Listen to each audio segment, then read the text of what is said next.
Now, that's right, Eleanor. You've got the idea. Good. Fine. Oh, yes, lovely, Estelle. Be careful of your neck now. Fine. Gomer, your rug's going to be just lovely. Thank you, Miss Whipple.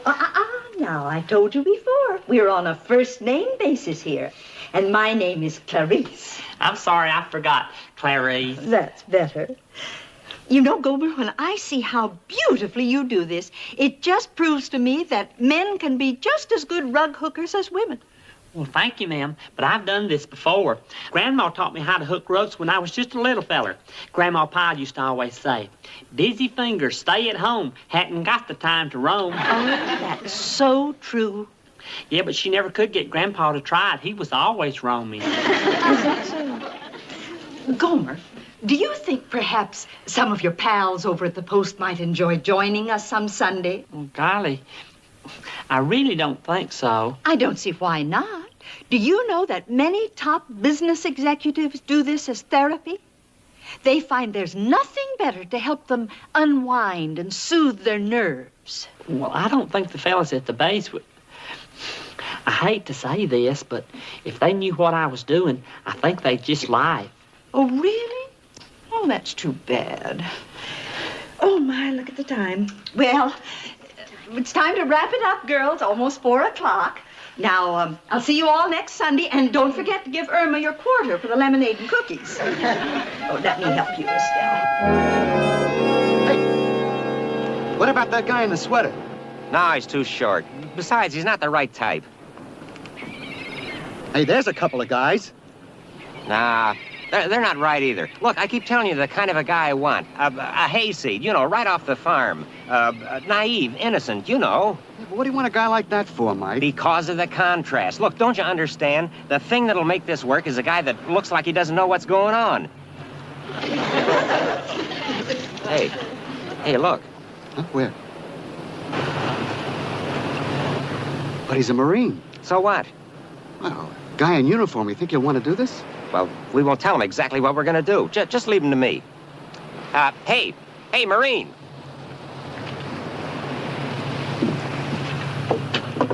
How are you? My name's Mike Bender. This is my assistant, Wendell. How are you, kid? Well, fine. My name's Gomer Pyle. No kidding. Oh, well, I'm pleased to meet you, Gomer. Look, my friend and I are taking some pictures down here for a layout. A picture story, you know what I mean? Well, no, not exactly. Well, you see, we want to show people doing something, so we take a series of pictures to illustrate it. Oh, you mean like in National Geographic when they show people planting rice or washing clothes in the river? Yeah. That's it. Only our idea is to show people having fun in their leisure time. Oh, well, that should really be good. And we'd like to have a fellow just like you. Yeah, a great, big, good-looking Marine. Golly. You see, we want to show how a Marine has fun on Sunday. Well, I don't usually do very much on Sunday. Well, that's all right. You see, we're just going to kind of pretend. It's what we call literary license. You know what I mean? No. Oh. I tell you what, don't you worry about it, because it's all good, clean fun. Now, Gomer, you don't object to a little good, clean fun, do you? Oh, golly, no, I love it. Well, that's all that matters. And besides that, Gomer, we're going to give you $20. Oh, well, you don't have to do that. Well, why not? If this idea is accepted, we can make a few bucks off of it. Why shouldn't you share in it, too? Oh, well, I'll be glad to help you out if you like, but you don't have to give me anything for it. I told you he was the right guy the minute I laid eyes on him. Oh. Now, just like you're catching a beach ball. You see, when the picture's finished, there'll be a beach ball in your hands. There will? How can you do that? Trick photography, Gomer. We can do a lot of things. You'd be surprised. Hold it. That's right. Just like you're playing horsey. Hold it. Well, shouldn't I have a rider? Don't worry, you'll have a rider. Now hold it. All right, Gomer, just like you're playing leapfrog. Sure seems funny playing leapfrog alone. You sure you fellas know what you're doing? We do. Don't worry, Gomer. We do. Hold it. All right, now in this one, you're a real happy Marine. You own the whole beach. Throw out your arms. Are you sure this looks like I'm having fun? Don't worry, it will when we finish with it. Are you going to put another ball in my hand? Yeah, you'll be having a ball. Okay, hold it. Perfect. Well, that was wonderful, Gomer. We got some real good pictures, and you were great, really great. Sure, Gomer. Thanks a lot. Yeah, now, if you'll just sign this, everything will be all right. Sign that? Yeah. Well, what's it for? Oh, it's just a release, Gomer, to give us permission to use your pictures. It's just one of those things that's required if a guy's picture is published. Yeah, so people won't think we're taking advantage of it. Here, Well, sign. I sure never would do that.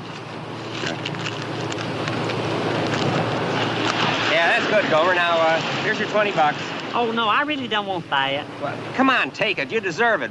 Buy yourself a milkshake. Well, I just really wouldn't feel right taking it. We insist, Gomer, we insist. Now take it. Well, thank you, fellers. I wish you a lot of luck with your pictures. Well, I guess I'll be going. Yeah. Thanks again, and I'll see you. Yeah, so long, Gomer. Bye. Bye, kid, and thanks a lot. Yeah. Boy, we really got some great stuff. Listen, what do you think he'll do when he sees those pictures? What'll he do? Look, a guy like that doesn't even read our magazine. Besides, even if he does... It came out pretty good. Hey, get this.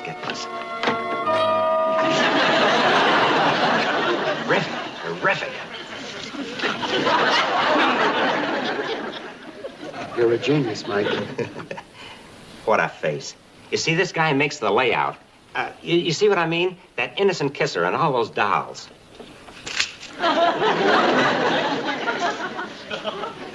You know, there's a million beautiful dames, but a guy like this is hard to find. Oh, the boss is gonna love these. I bet he'll use them in the next issue. And you know something? I dreamed up a great title. Sunday is Fun Day.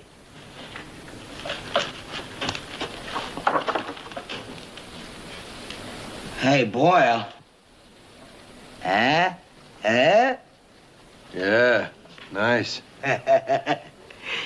Here's what it says about her. She's an attorney. Okay. She can handle any case of mine. Yeah, mine too. Hey, but Sarge, let's go get some breakfast. I'm starved. Yeah, all right. Oh, boy. Look at this. Sunday is Fun Day. And a Marine, too.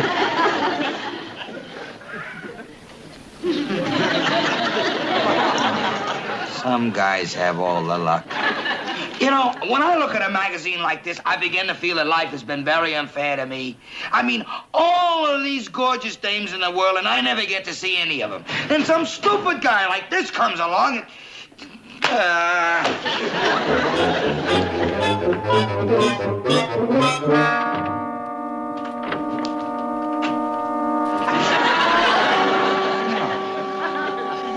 It can't be. It just can't. Hey, Gomer, look at this. Sunday is Fun Day. Now, there's a way to spend a Sunday, Gomer. Playing at the beach with a dozen beautiful chicks. Hey, the guy's a Marine, too. A Marine? Matter of fact, he looks something like you. A lot like you. Exactly like you. Gomer, What? this is you. Why, never. It is you, isn't it? Isn't it? No, I mean, yes, but it wasn't like that. I don't get it. What? Well, I mean, I was there, but it was just me. They said they'd fix them up just to trust them not to worry. And this is what they did. What a mean trick. What a mean trick. Gomer, how did you get in this? Did you know somebody or what? You don't understand, do you? I didn't make those pictures with those girls. I don't get it. You said this was you, didn't you? Yeah, but those girls weren't there when I made the pictures. Huh? Gomer, wait, where are you going? To a phone. I'm going to call those people up and give them a piece of my mind right now. No. Wait, Gomer, wait. Listen, these girls, did you get their numbers? Listen, how did you get in touch with them? We'll get a couple for a night, huh? Huh, Gomer? Huh? Sorry, they're not here today. Well, where are they? I want to talk to them right now. Well, they're out the 3rd Street beach shooting pictures. Why? Who's this? Well, this is Gomer Pyle, the Marine they tricked into being in your magazine this month. And I've got something I want to say to them. They're not going to get away with it. No, sirree. The 3rd Street beach, huh? Well, goodbye. You know what I think? This is Pyle's double. You know, they say everybody has somebody that looks just like him. Somewhere in the world, this is the guy that looks like Pyle. Marines? Another PFC in the Marine Corps that looks exactly like him? It's not possible. It's gotta be Pyle. Yeah, but with these dames? These gorgeous, wild, wonderful-looking dames? Hey, listen to what it says. Here are some fun girls cavorting on the beach with their Sunday companion, a playful young Marine.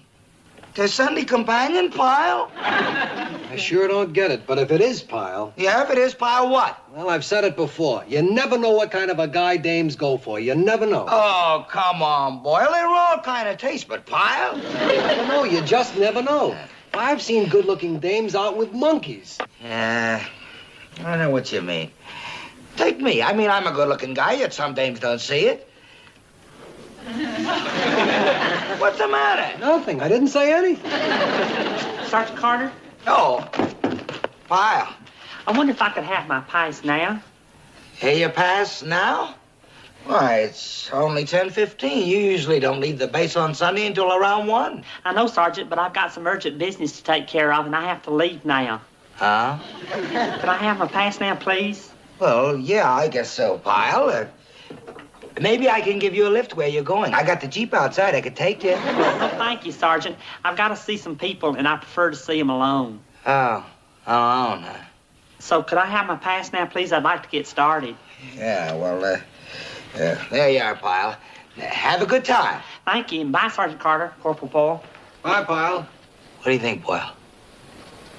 Well, those dames said he was their Sunday companion. Let's get the Jeep. We're gonna follow him.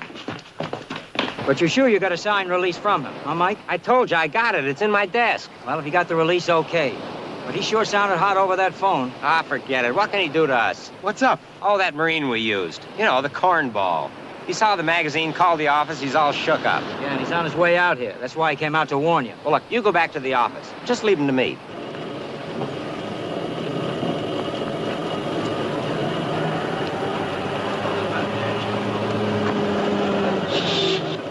Let's just park right here. We'll see where he's going. He's going toward the beach. Now look this way, that's it. Will you get out of there? Come on. Now, this is what I have. Hey, here he comes. What do we do? Well, don't panic. Hey, girls, come here, will you? Look, you see this Marine down here coming up the beach? Huh? Well, he's got a little beef with us, and he's kind of sore, you know what I mean? So I want you to kind of, smooth him down. Take his mind off it. Be a little nice to him, you know?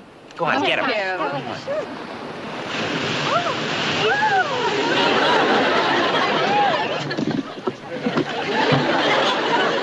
Where is he? Do you see him? No, not yet.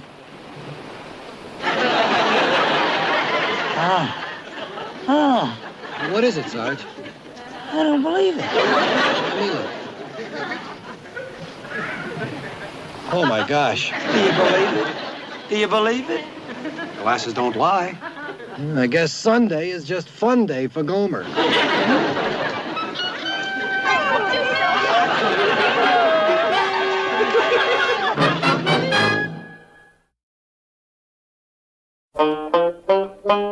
I can't watch anymore. It tears me to pieces. Well, why don't we go down there and ask for an introduction? I mean, Pyle's your boy, isn't he? No need to keep all that loveliness to himself. No, Boyle. You know, sometimes you don't use your head.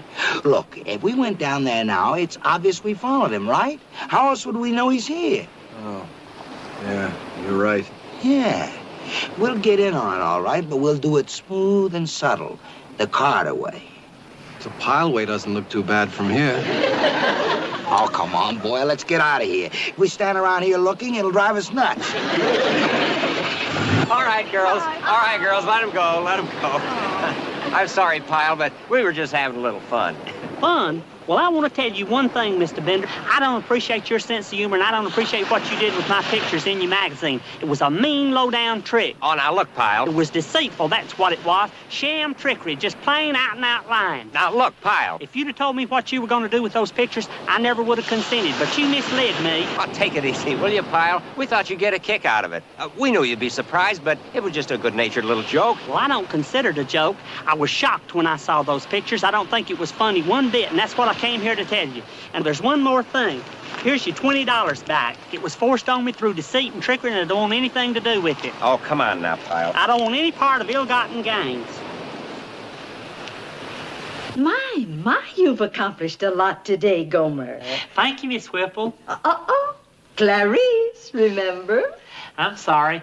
Clarice. That's better. You know, you were right about this being relaxing, because when I got here this afternoon, I was terribly upset. Oh, really, Gomer? Well, what was wrong? Well, I'd rather not say. But you know one thing, Miss Clarice? There's a lot of deceit in this world, an awful lot. And that's one of the reasons I like coming here and hooking rugs. There's something honest about it. You know, Gomer, in all my years, I have never heard that expressed better. Girls, did you hear what Gomer said? Oh, he expressed it beautifully. You want to see me, Sergeant Carter? That's right, Pyle. Come in, come in.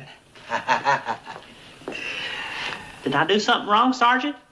No, Pyle, you didn't do anything wrong. And that's just it. We don't just call a fella in when he's done something wrong. Sometimes we call him in when he's done something right. You mean I did something wrong, Sergeant?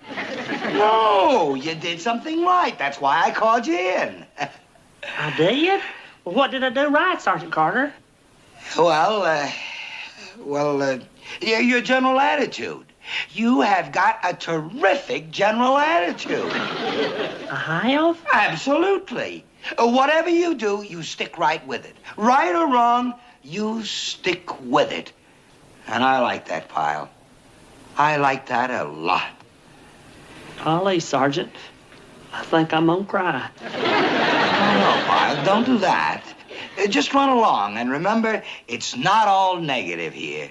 We can be positive, too.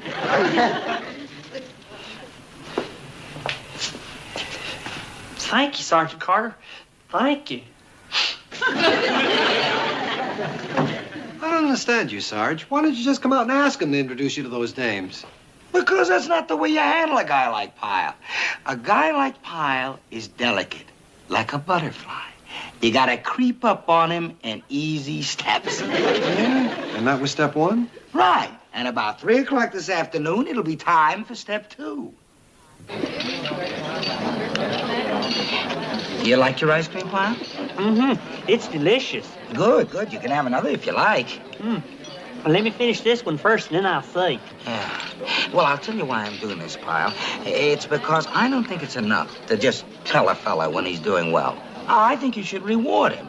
And this is your reward. Eat. Sure a day I'll remember, Sergeant. Yeah, well, I've enjoyed it, too. And you know something else, Pyle? You are good company.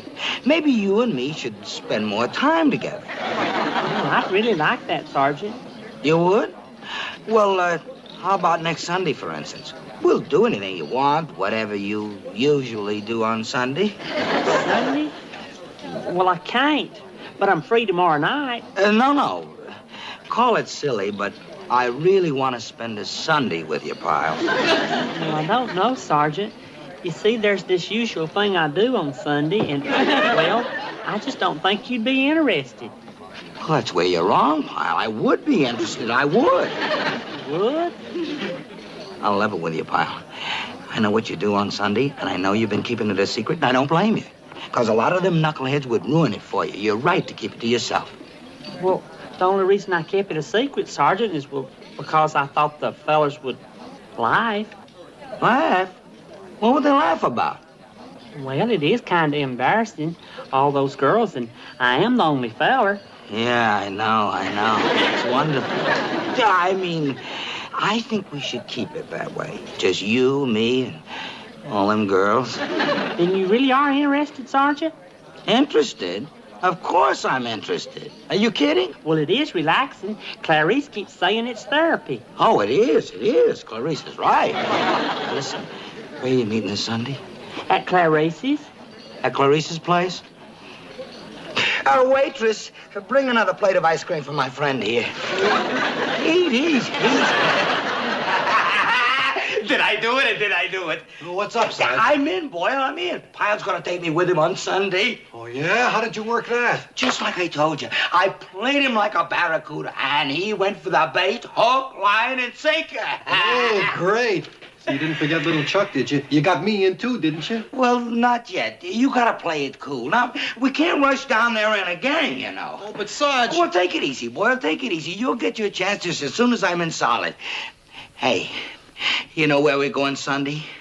To Clarice's place. Doesn't that send chills up and down your back? Why can't I go with you? Relax, boy. What's your rush? There's plenty of time. Hey, wait a minute. Clarice? You know what I think, Boyle? I think that's Clarice, the attorney. Take me with you. Please take me with you. Is this it, Pyle? Is this where Clarice lives? That's right. 3rd floor, apartment 3G. 3G. G like in girls, huh? Hey, Pyle, look at that.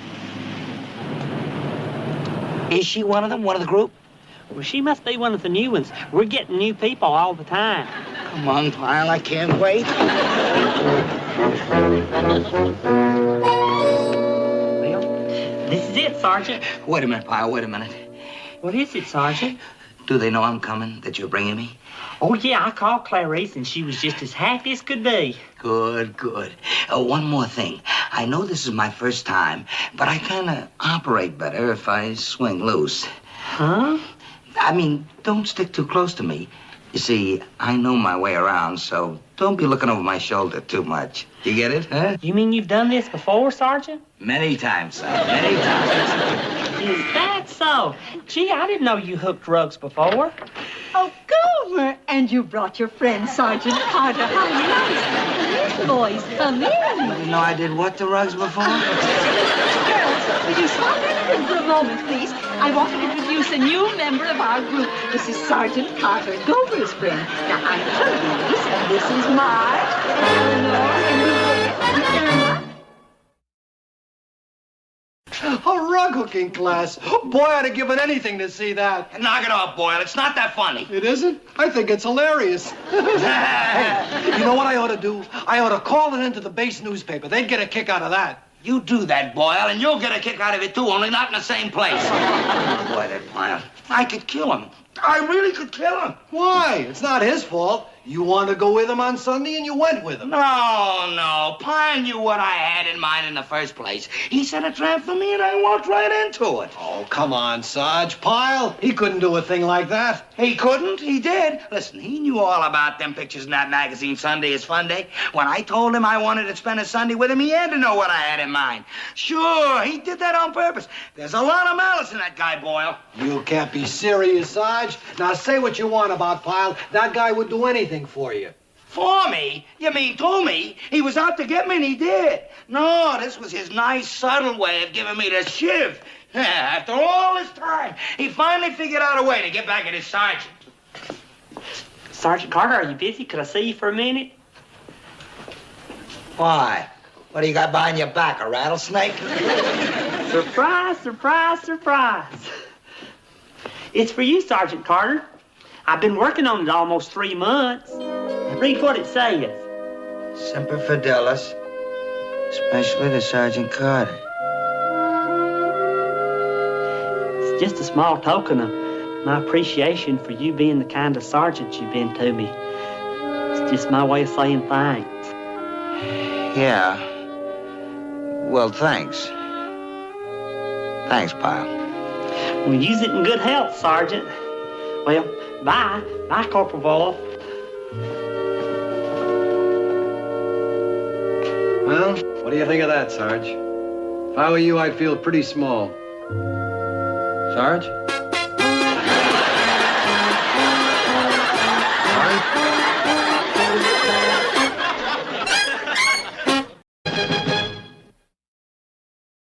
Hey, how about that, Deepus? He made it, Gomer. How about that? Golly, that's good news. I'm really glad for him. What's up, man? Hey, Lester, it's Stevens. Guess what? He made OCS. Oh, is that a fact? It's right here in black and white. PFC Joseph Davis is hereby transferred to Officers Candidate School, Quantico, Virginia. Well, isn't that something? Hey, there he is! Deepus! Hey, Deepus! Hey, you made it, pal! Made what? What are you talking about? OCS is what? You mean I've been accepted? No kidding? It's official. And as a future officer, let me be the first one to throw you a salute. Hey, thanks, Gomer. Hey, buddy, right? Yeah. Hey, look, I'll see you later, guys. I want to call home and tell my folks the good news. Yahoo! Bless his heart. I think we ought to buy him something. You know, a farewell present or something? Yes, a gift. That would be very much in order. What about an electric shaver? Are you kidding? He doesn't even shave yet. And what? I got it. Why don't we throw him a farewell dinner party? A dinner party? Well, sure. You can always buy him a gift, but a dinner party with all of his friends, well, I think Davis would cherish that for the rest of his life. The pleasure of his buddy's company for an evening. Hey, that's not a bad idea. Take him out for a party. You got something, Gomer. And we invite Sergeant Carter as guest of honor. You just lost it. Oh, come on, Gomer. What do you want the sergeant along for? He'll just put a damper on everything. Why in the world could you have a celebration like that and not invite Sergeant Carter? What do you say, Lester? Well, his presence would tend to formalize the evening. On the other hand, omitting him from the guest list might be construed as a breach of military etiquette. Say what? I say invite the sergeant. Good. Well, just don't have him sit next to me. Have you ever watched him eat? I got it. I'll head into town and scout around for the right kind of restaurant. Oh, Gomer, now keep it down. I mean, keep it on the inexpensive side, okay? Uh-huh, and I got an idea just where to go. Oh, and by the way, I think we ought to put up the money for the sergeant's dinner so he don't have to pay. Keep it way down.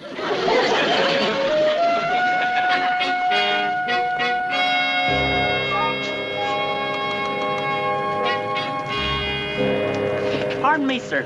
Could I ask you a question? Yes. What can I do for you? Well, some friends and myself are giving a buddy of ours a farewell dinner, and I'm new around here, and I was just wondering if you could suggest a real good Chinese restaurant. Well, I don't know. Chinese food doesn't agree with me. But if you're looking for a good delicatessen, why, No, it's got to be a restaurant, really. Hey, how about that place over there? Wong's Far East Pagoda. With all those people going in there, it must be real good. Well, I guess so. Good luck. Thank you.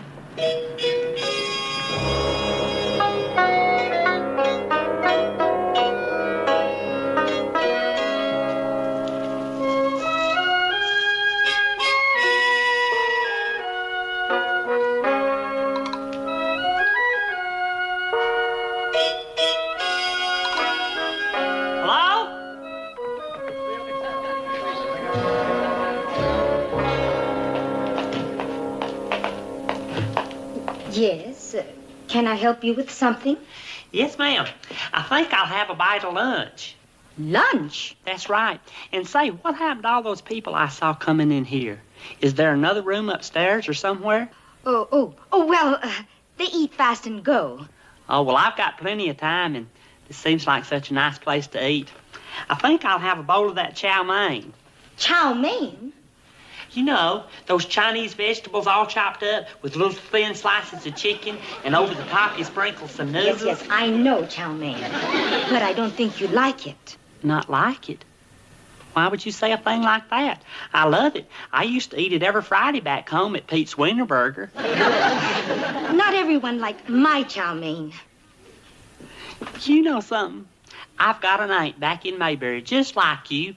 She cooks up these wonderful meals, and right before she serves them, she starts apologizing for them. Everybody says she's the best cook in town, but she just don't have any confidence in herself. But you, Marine, you're used to different style of cooking. My chow mein, I don't know. There you go, apologizing again. You just bring me the chow mein and put it here on the table, and I'll bet you anything in the world I'll really like it.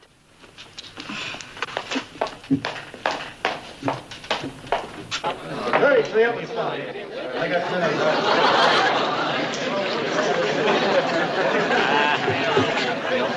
Okay, what do you do? Stand there or take a hit? A picture. Let's finish you, huh? How about you, big boy? What do you say? Give me a card. A card. I'm good. Dealer has 14. Take a hit. What do you know? 5. Anybody beat 19? Okay, house wins. Better luck next time. Wong, we have a customer. So? Send him back. Plenty of room at the poker table. No poker. He's here for lunch. Lunch? You want lunch? You're kidding. Hey, you guys. Some clown came here to eat lunch. No. Honey, this is no time for lunches. Tell him get lost. He's a Marine. He's here to eat. If we're going to keep a restaurant front, we better serve him. Your wife. Worry. All the time. Worry. Chester. You call me, boss? What have we got to eat? Oh, somebody hungry? We got sandwiches. Tuna fish, bacon tomato, cream cheese with bagel, peanut butter. No. Customer out front wants Chinese food. Chinese food? Here? We don't have ready. Hey, maybe we send out for Chinese. Never mind. I take care of him. You deal. What? Is that the way you wait on customer? Huh? Oh, almost forgot.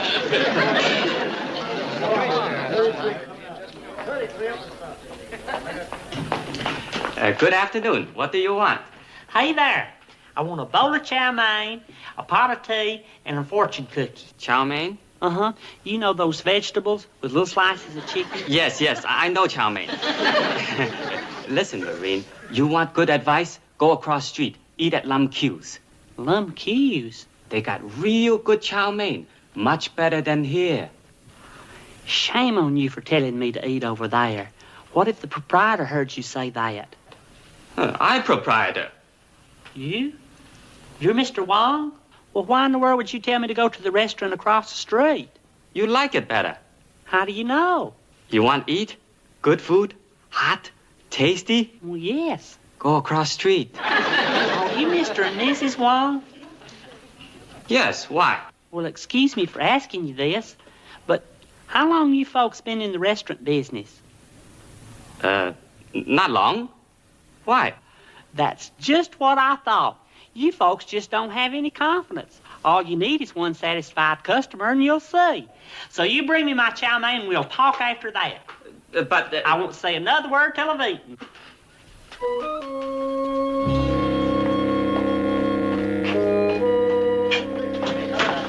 Wong, what are we going to do? I like to throw him out. 一拳打死佢嗰個蠢嘢都唔聽人講㗎，得 dumbbell.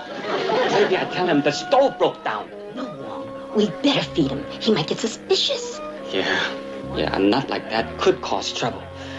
Okay, we serve him. I think he almost finished. Good. Let's give him a check. Get him out of here. Big pain.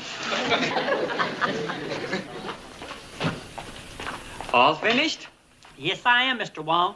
And I've got just one thing to say to you. Shame, shame, shame. Huh? Imagine telling me I wouldn't like your chow mein. Why, it was delicious. And you mean all of this was just $1.15, including that big bowl of rice and the fortune cookie? Yes, that includes everything. You really like it? I knew I would. And I may have a big surprise for you. That's all I'll say now. Bye. Wong, what do you think he means? Who knows? We got rid of him. Let's get back to work. Hey, Bert, that Marine just came out of there. What do you think? Well, let's find out. The more evidence we get, the sooner we can close in. Hey, Marine! You! Come here a second, will you?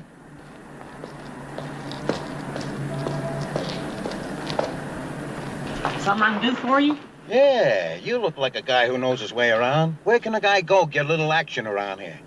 Huh? You just came out of Wong's Far East Pagoda, didn't you? Yes, I did. Well, how about giving us some lowdown on Wong? Yeah, fill us in, Private. Tell us a little something about the place. Well, I really shouldn't tell you this. Yeah? The egg drop soup was a little bit cold, and I think the noodles could have been a mite crisper. But I don't want the Wongs to know that came from me. They're working so hard to make a go of it. They need all the customers they can get. We're not interested in noodles or egg drop soup. What we want to know about is Chuck-a-Luck or Pan or Bingo or AC-Doocy, you know. Gosh, I don't know. They all must have been a la carte, 'cause I didn't see them on the dinner. Is that all you can tell us about the place, huh? No, there's one more thing. They're two of the nicest people in the whole world, but I don't think they know much about running a restaurant. They don't know. But I hope that won't stop you from going in there, 'cause they need all the support and confidence that we can give them. Hope you enjoy your meal. Well, what do you think? Well, there are all kinds of front men, but that is the smoothest operator I've ever seen.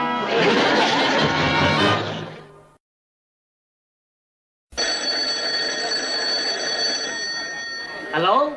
Wong's Pagoda? Hello? Is this Mr. Wong? No, this Chester. Who this? Tell Mr. Wong Gomer Pyle. Gomer Pyle. Gomer Pyle. Oh, Macbeth. Hey, anybody here know a horse named Gomer Pyle? Pyle? What track? Pasadena? Pimlico? Where he running? Oh, probably some mix-up bookie. Give me the phone. Hello, this is Wong. Hey, Mr. Wong, this is Gomer Pyle. You remember me?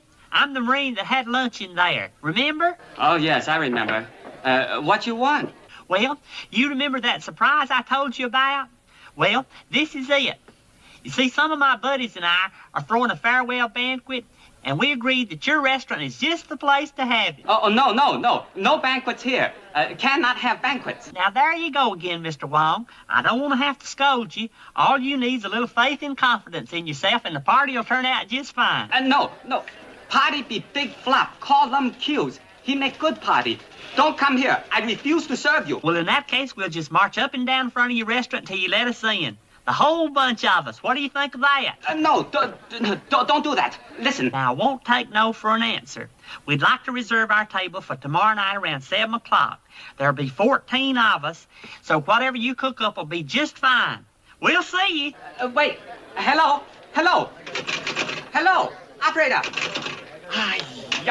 What's the matter, Wong? What are you shouting about? It's that stupid Marine. He said he's coming down here tomorrow night for a party. Our biggest night here in the back.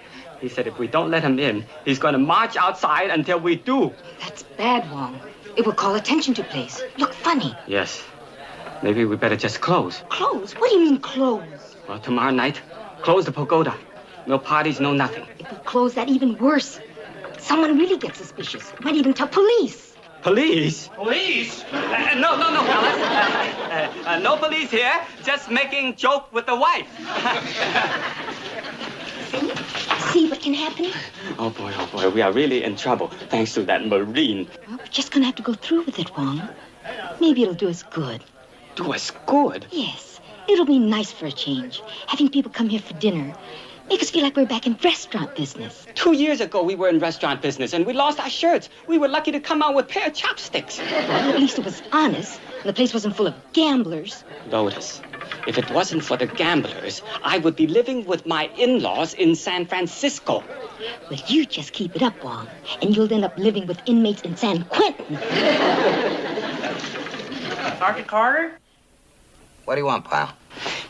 Well, I didn't want to ask you this until all the details was worked out. What are you talking about, Pyle? Well, the fellers are having a farewell dinner for Private Debus tomorrow night, and we thought you might like to come. I sure hope you're not busy. Yeah, well, I'm busy.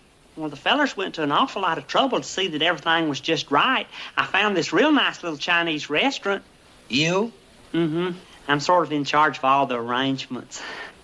Well, I'm very busy tomorrow. Oh, gee, Sergeant. Besides, it's not good for a sergeant to fraternize with his men. Oh, well, it's nothing like that, Sergeant. You see, we wanted you there so you can make a little speech. Speech? It seems only natural to me that at Debus's farewell dinner, you'd be the one to say a few words. So you see, Sergeant, in a way, you're kind of the guest of honor, our featured speaker. Oh, a farewell dinner. Well, that puts a different light on it. I didn't know it was a farewell dinner. Would you, Sergeant, would you come and say a few words? Well... Please, Sergeant, you're the only one that could make a speech. Well... Of course, there are people that don't like to get up and speak, so if you would just like to come and not say anything. I'll speak. Oh, well, that's wonderful, Sergeant. We'll all be leaving together tomorrow night at 7:15. Thank you, Sergeant.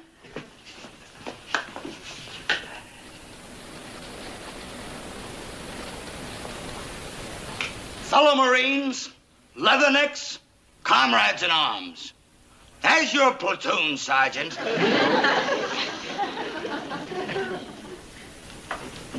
Buddies and troopers. As your friendly Sergeant. Fellow Marines. Barrack buddies. As soon as we finish with these vegetables, Chester, we better get started on the wonton soup. Boy, this dinner turning out to be a big deal. Never knew Chinese eat so good. Here's the spare ribs. No, not here. Hardly enough room as it is. Hey, Juan, what's going on? What's the big idea? Sorry, fellas, need table. Cooking big dinner. We're right in the middle of a hand. Look, it's just for tonight. You find another table. Hey, Barney, what's the action here? So far, nothing. Maybe you can change the luck. Excuse me, cook's the table. Wait a minute, Chester. No can wait. Gotta make egg roll. Sorry, meat table the press duck. I don't know about you guys, but I've had it. That goes double for me. Let's get out. Hey, fellas, don't go way back. Come back. No, the business as usual tomorrow. Please come back. You're my best customers. Come back. 哎呀，嗰個 Gomer Pyle 神經病啊！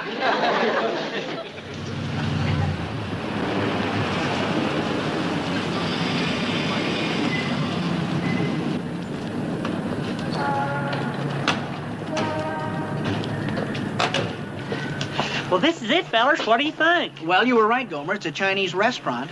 Well, if you think this is nice, just wait till you see the inside. Come on, let's go in. Let's go in. Hey, you remember Sergeant Carter, aren't you coming? No, you go on in, Pyle. I want to get something out of the car. Right. Fellow Marines and buddies, as your platoon sergeant and friend, when I was asked to speak here tonight...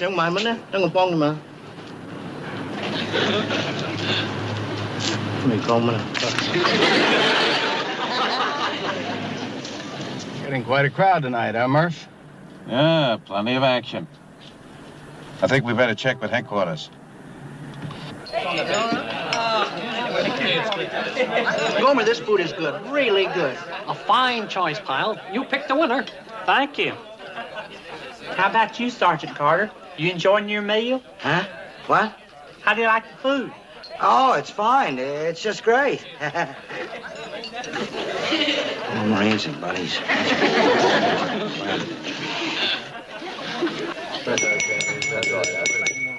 Fellas, I've got to tell you that this has been one of the best times I've ever had in my life, and I don't know how to thank you. Well, I think we all owe a vote of thanks to Pyle here. He's the one that found this place. Oh, no, Lester. If there's any credit, it should go to the Wongs. After all, they cooked the dinner and they put up the decorations. They're the ones responsible for all this. Well, if that's the case, let's hear it for the Wongs, everybody. Hip, hip, hooray! Hip, hip, hooray! Hip, hip, hooray! See there, I knew you could do it. Make me so happy.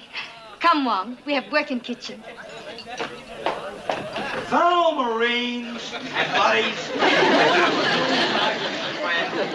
when I was asked to speak here tonight, I accepted the invitation with great humility. Fellow Marines... Sergeant? What, Pyle? We're about ready to begin. I was just freshening up, Pyle.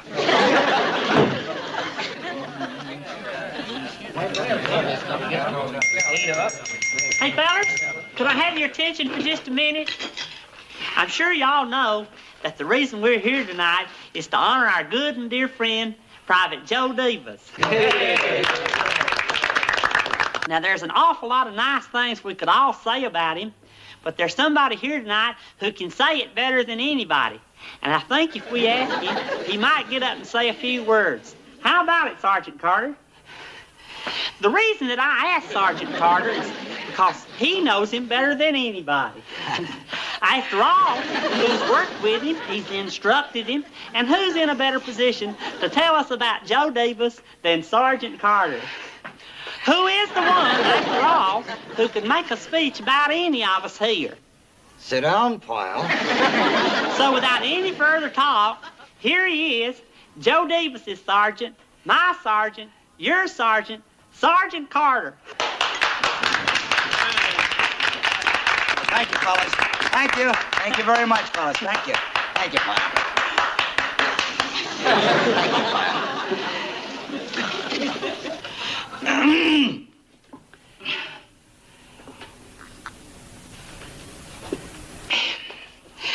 Don't anybody move! Halt! Stay right where you are. Place is surrounded.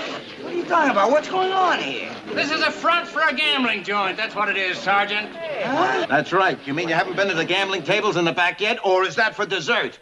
Gambling tables? Oh, officer, there must be some mistake. I know the Wongs personally, and there's no gambling here. Of course it's not here. It's never out front.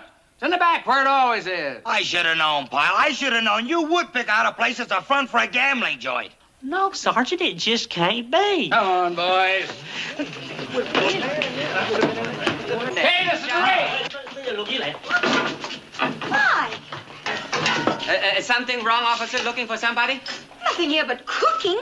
Hey, this place really is a kitchen. Well, of course it's a kitchen. Shame, shame, shame. Accusing these nice people of gambling. Whatever gave you such an idea? Well, something must have gone wrong somewhere. We'll have to check this out with headquarters. What do you suppose happened? I don't know. Let's go. Sorry to have bothered you folks. Just go right on with your dinner. Thank you, officer. Wait, I'll be right out, Sergeant.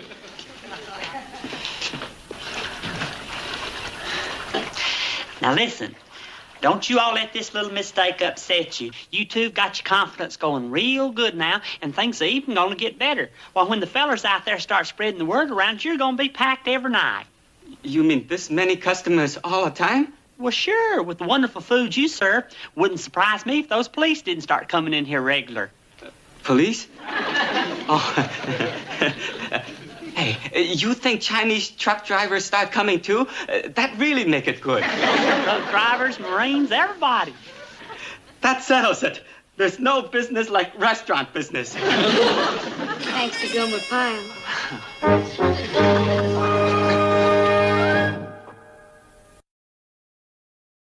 And the part that I played in his being selected for OCS is hardly worth mentioning. I mean, what did I do? True, I led him through boot camp. I probably had a hand in molding his character, building him into the man he is today. But surely I can't take any credit for that. It's my job, and a job well done is reward enough. What was Private Debus when he first came to me? He was nothing but a big blob of clay. And I took that blob of clay and I molded it. I shaped it. I formed it. But can I take any credit for that? A little, yes. What was Private Debus when he joined my platoon? A raw recruit. But I saw his potential. I took him under my wing. I gave him the benefit of my many years of military experience. And so tonight, we're sitting here enjoying the fruits of those efforts. How well I remember.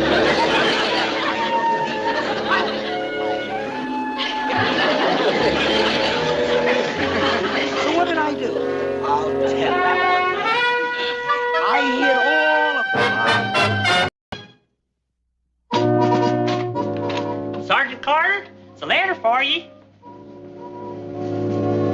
Sergeant?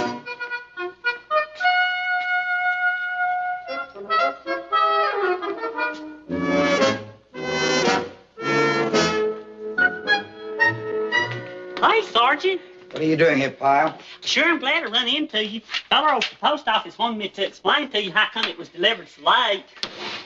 Let me have that again. You see, they sent it to another Sergeant Carter who'd just been transferred out of the country. And he said it wasn't his, so back it come all the way. Them fellers over at the post office really tried, though. It's like they say, neither rain, nor sleet, nor snow. But, of course, it shouldn't have been 2 weeks late on account of the weather hadn't been terrible lately. Have you noticed it's been real lovely out? Not a touch of sleet. There's a letter for me. Uh-huh. It's a funny stamp on it. It's got the Chinese writing all over it. Chinese. Korean. And it's from her. That's a Korean stamp. Well, where is it? Well, it's right up in the right-hand corner, right next to the... Not the stamp, the letter, the letter. Oh, it's over on your desk. Hey, Sergeant, my cousin Goober saves stamps, and I was just wondering... Yeah, the stamp. Now, get out of here. Boy, them Chinese folks sure use real stickum. Well, I'll be. How about that? Good news, Sergeant? This is great. My daughter's coming to visit me. Daughter? You got a daughter? Mm-hmm. Well, I didn't know you had a daughter. Well, I have. Where's she been all this time? Korea. She was born in Korea. Korea? Well, I'll be.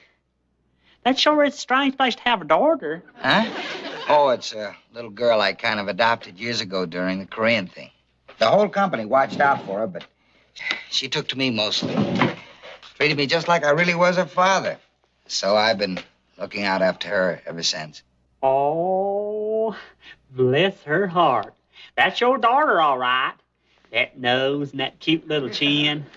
She looks exactly like you. That toothy grin and everything. Yep, no mistaking her. She's got that Carter smile, too. Pyle, she's adopted. I know, Sergeant, but that's what happens. Adopted children grow to look like their mamas and daddies. Didn't you know that? No. Well, they do. What's her name? Sulin Chen Hong. In Korea, that means pink blossom. Oh, did you ever? Pink Blossom Carter. It's been so long, and, well, I always hoped. But I can't believe I'm really going to see her again. Well, she'll be here, all right. Your own little girl, and you'll be able to see her all the time. And you can help her with her homework and braid her hair into pigtails, and you'll be going to them PTA meetings and everything. Where's she going to stay? Stay? Well, I don't know. I hadn't even thought about it. I know what. Maybe she could stay with Sergeant and Miss Mason. They got that big, nice house and all them young'uns of their own. Yeah, they got that big backyard with a slide and the swings and that plastic wading pool. That'll be perfect. Well, when will the little darling be here? Well, let's see.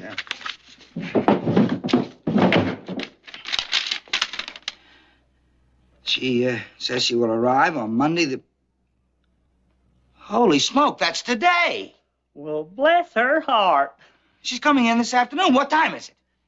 About 2:20.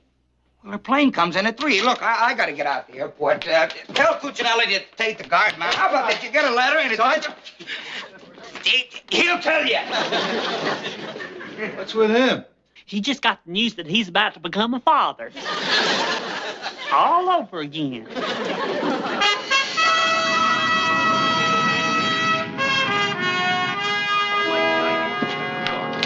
Now boarding at gate 6. Flight 90, New York. Thank goodness. I was afraid I missed you. You been here long, honey? Well, what's the difference? You're here now. Is this your bag? Come on. What's the matter? You mad because I'm late? Well, I'm sorry, honey, but your letter came late. Now, come on. You want to carry it? Okay. Hey, look at you. You're so big. Here, I almost forgot. Now, just relax, sweetheart. There's nothing to worry about. Your daddy's going to take care of you now. I know it's all a little strange, but, well, it'll take us a little while to get to know each other again, huh? Come on. What's going on here? It's okay, buddy. I can handle it. Now, mustn't bother the man, Sue Lynn. Her name is Anna Lee. Her name is Sue Lynn. Don't you think I know my own daughter? Don't you think I know mine? Oh, I'm sorry. It's a natural mistake. I one just like her. Now arriving at gate 5. Flight 110 from New Orleans. Passengers may claim their luggage at the check stand outside. Now Cabo autonom. Autonom. may claim their luggage at the check stand outside. Are there any more passengers coming off that flight? No, they're all in, it looks like. But they can't be. Was there a little girl looking for Sergeant Carter? No, I'm sorry, no one came here. I missed her. Maybe she went straight out to the base, Sergeant. Yeah, that's it, sure. She probably figured I was on a detail or something, so she went right out to the base. That's pretty smart thinking for a kid, huh? I sure hope somebody's looking out for her.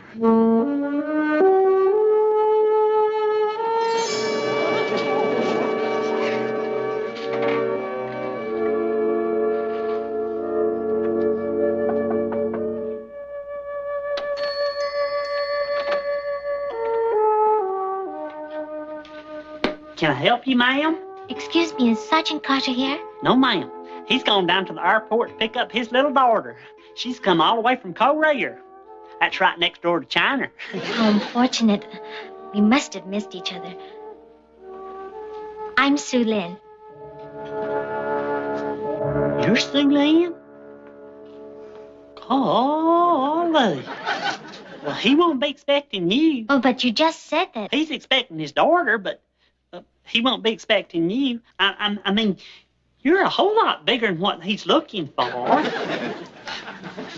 He figured you'd look more like this. He still has the picture. All the Marines were so very kind and so helpful. They looked after me, and they were interested in everything I did. Well, it seems like they still are. You know, you sure speak English good. You ain't got hardly a trace of an accent. Well, that is thanks to Sergeant Carter. His assistants helped me to go to school, an American school. Good old Sergeant Carter. He always was the kindest of all, so sweet and so considerate. Hadn't changed one bit. So patient and so understanding. That's him, all right. That's our Sergeant Carter. He used to recite nursery rhymes in that soft voice of his. What are you guys doing there? Move, move, move! Out of there, on the double! That's him, though I do expect his voice has changed some. Pyle, didn't anyone call me? If you can't guess who this is. Sulin? Well, I'm Sergeant Vincent Carter.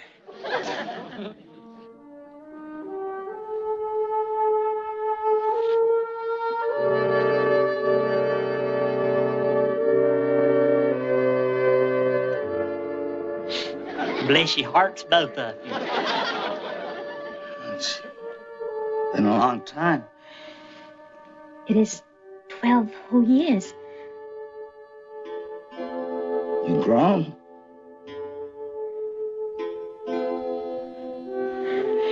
Oh, this is So how's Uncle Juan, huh? Oh, he's well. Is it something for me? Yeah, well, I kind of thought... It is a lovely present. Thank you. This here's one of the members of my platoon, Private Gomer Pyle. Hey, Pink Blossom. I guess you two got a lot to talk about, so I finished cleaning up.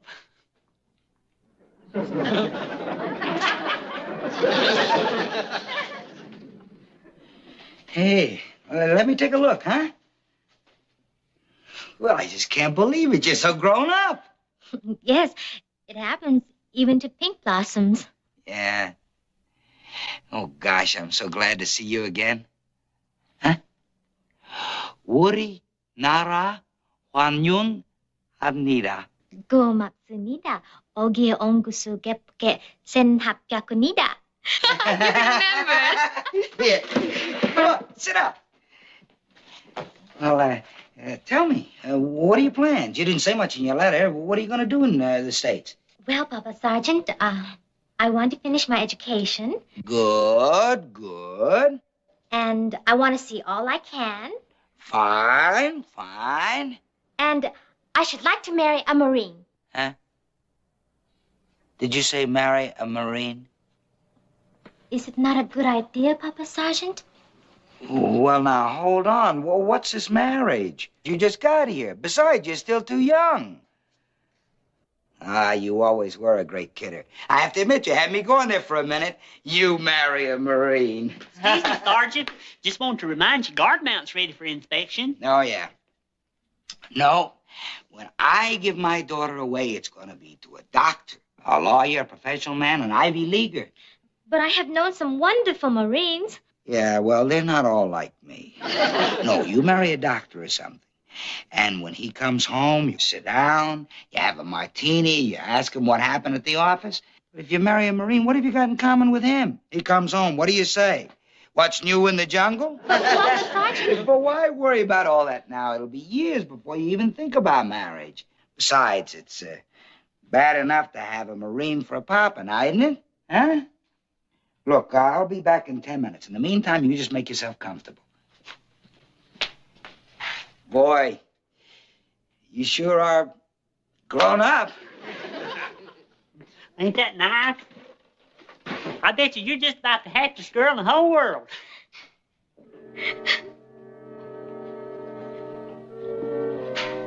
What's the trouble? I cannot talk to him. Huh? He is so opposed to my plans. Oh, you mustn't let what he said about the Marines upset you none. It ain't as if you're really gonna marry a Marine. But that is the problem. I am. Huh? I am to be married this Sunday. You mean this coming Sunday? Married? And to a Marine? Shazam!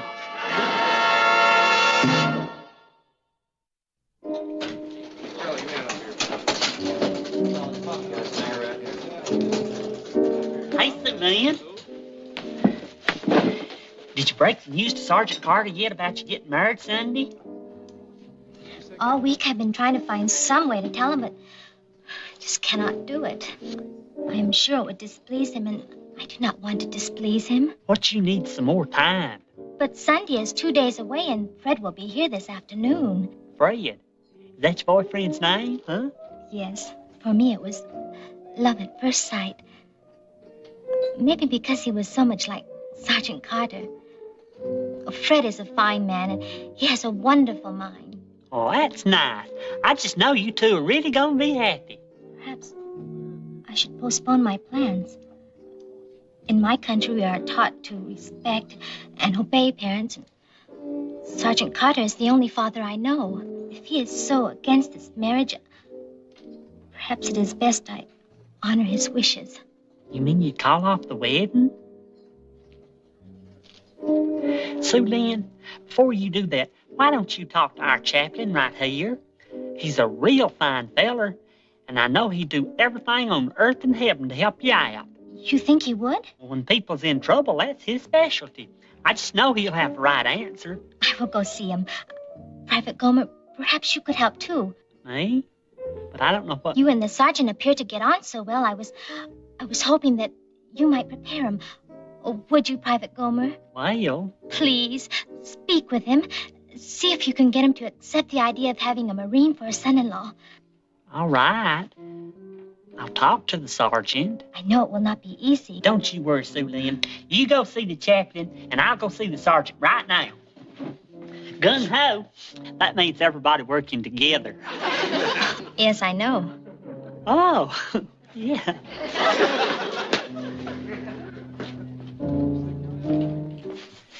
Hey, Sergeant.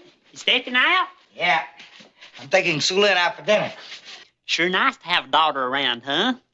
So you can take her out to dinner and buy her pretty things and play with your grandchildren and eat some home-cooked meals. What was that? I just said how nice it'd be to eat some home-cooked meals. Before that? Play with your grandchildren? Well, if you're over to eat the meals, least you can do is play with the kiddies. What is all this? She's still a kid herself. There's plenty of time. You talk like she's getting married tomorrow. Oh, no. It won't be tomorrow, no, sir. Tomorrow's only Saturday. But it could be soon after that. Real soon. What do you mean? Well, it's just that she can't wait too long. Golly, she's 20 years old now. Before long, she's gonna be 30, and then 40, and then 50. She'll get married sooner than that. Like maybe Sunday? Pyle, you're not making any sense. Why should her marriage be any concern of yours? No reason. I was just thinking what a happy day it's gonna be in your life. I can just see it now. Her walking out of the church there, ever so beautiful with that dark hair and them big eyes, walking down underneath all them cross swords. Wait a minute. Cross swords? What cross swords? Well, you know how the Marines do when somebody gets married. Who said there were going to be any Marines there? Well, there have to be Marines there. What do you mean? Well, you gonna be there. And that's all. But suppose she did find somebody that she liked and he liked her. Would you stand in the way? Can't happen. But suppose it did. Suppose a Marine come to you and ask you for Sue Lynn's hand. What would you do? I'd throw him out on his head is what. Now stop bugging me. But, Sergeant, Supposing you let me finish getting dressed and get out of here. But, Sergeant... Out! You want me to take the duty now, Sarge, so you can leave? No, there's no hurry. I'm not taking Sue Lynn out for an hour. Yeah, but she's here now. Yeah, where? I just saw her over at the administration, coming out of the chaplain's office. Chaplain's office? What is she seeing him for? How are you, Gomer? Just fine, sir. I hope you all had better luck than I did. I tried to hint around to the sergeant about what was going to happen, but he wouldn't take to it at all. See? What's that all about? Now, what would she and Pyle want with a chaplain? Well, what do you usually see a chaplain about? When you're in trouble, when you get married, or when you want emergency leave? No. No, it can't be. Say it can't be. Not to Pyle. Not to Pyle. He told me how you felt about her marrying a Marine, but that is not for you to decide. This is her life, Carter. There is only one thing that you can do. Kill him. That's a very intelligent reaction, isn't it? Now, you better face it, Sergeant. This wedding is set for Sunday, and there's nothing you can do to stop it. Come on, now, accept her man. Meet him halfway. I'm sure in time that you'll get to know each other and like each other. No, I don't want to like him. All right. Then you will lose your daughter. What have you got against this boy? Sir, he's stealing my little girl. She's just a kid. Sue Lynn is not a child. She is a mature woman. And in fact, she's far more capable of picking a husband than you are. Well, sir, she doesn't know that. I don't know why she is concerned about you. She's worried about making you unhappy, and you don't care that you're making her life miserable. I am? Because of you, she is ready to call this whole thing off. Carter, you're the only father she has known. Now, she wants to be married, but also she wants your approval. Oh. I don't know. Sergeant, Sunday could be the happiest day in your life. That's the happiest? You don't leave me much to look forward to. Give her your blessing. Good. I know you're doing the right thing. You have a talk with her fiancé. You'll see. In time, it'll all work out. I guess it could be worse. She could have married a sailor.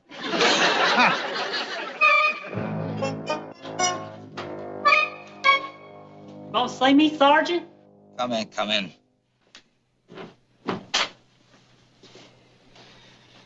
Sit down, son. Thanks, Sergeant. I wanted you to know that I've talked to the chaplain, and he told me all about the wedding. How could you do it, Pyle? How could you do it? Well, I tried to prepare you, Sergeant. I know. If it's what my daughter wants, I've got to learn to live with it. I'm glad you feel that way. It's gonna make Sue Lynn very happy. But it's tough for me to accept.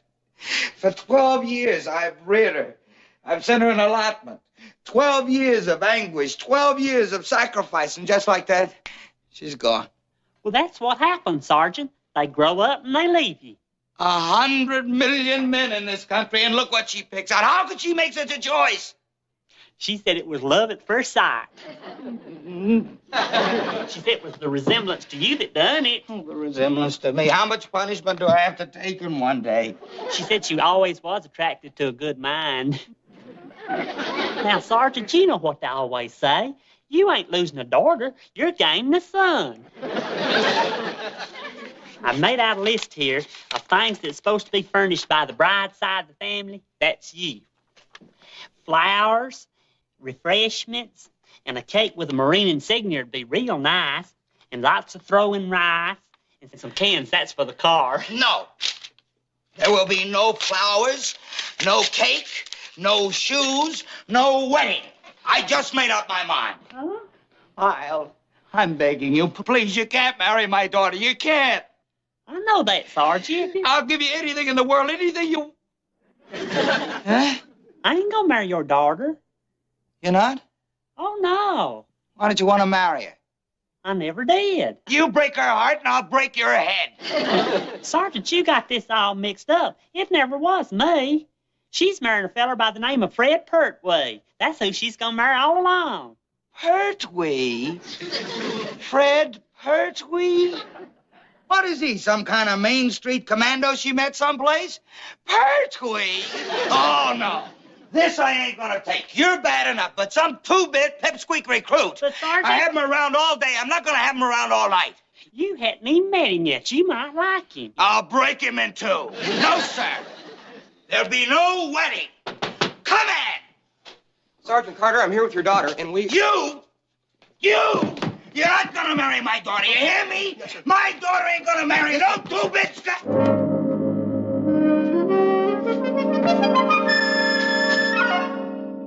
Papa Sergeant, the chaplain said he had spoken with you, so I brought Fred with me. I thought it was about time my two favorite men met each other. You're, hurt, we? Sure glad to meet you, Sergeant. Heard some mighty fine things about you. We're on our way to the Green Lantern for dinner, and we won't go without you. Got a lot of gabbing to do, so come on. Nothing keeping you here, is there? No, nothing at all. Just a second. There is one thing. I'll be with you in just a second, huh?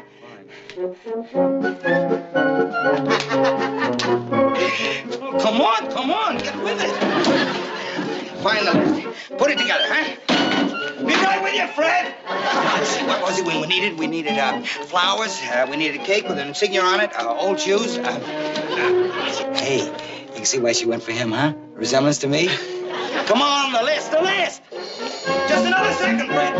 You hurry. The wedding's Sunday. We just got 2 more days. Move it.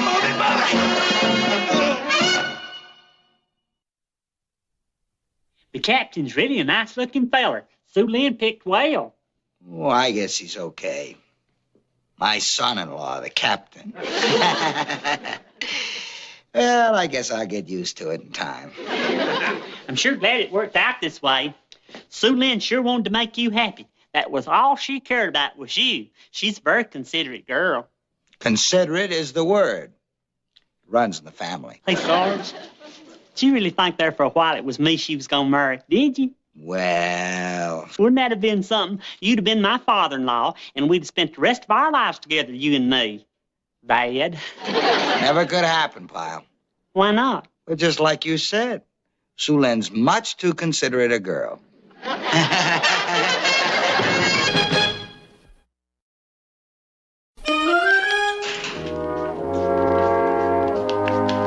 You've got big plans for the day, Slater? You know it, pal.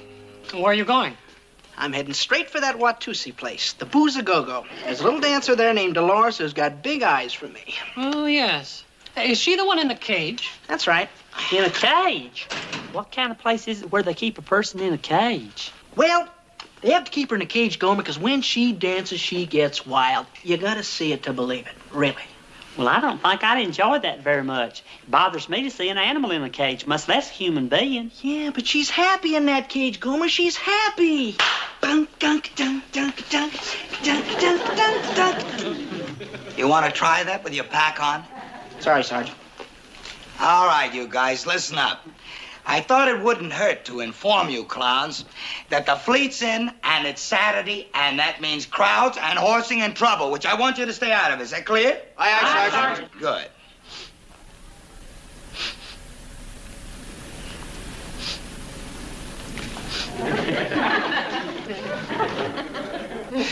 It's you. Slater, you smell like a man with ambitions to take over the town, so maybe you better be extra careful. Oh, no, not me, Sarge. I got a date all right, but no cavorting with a bunch. Oh, really? Tell us about it. Oh, well, it's just a girl. Just a girl? Not for you, Slater. Matter of fact, Sarge, she is something special. In fact, she's beautiful, really beautiful. And you know where she works? In a cage?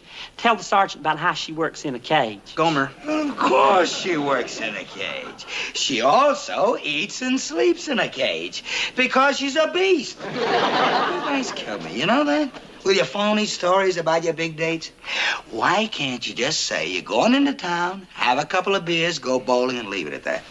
Oh, no. You gotta give each other them snow jobs about them gorgeous dames. Sergeant Carter, would you care to hear what I'm going to do today? No. I'm going up to Hollywood. I'm going to take one of them bus tours and see all the movie stars' homes.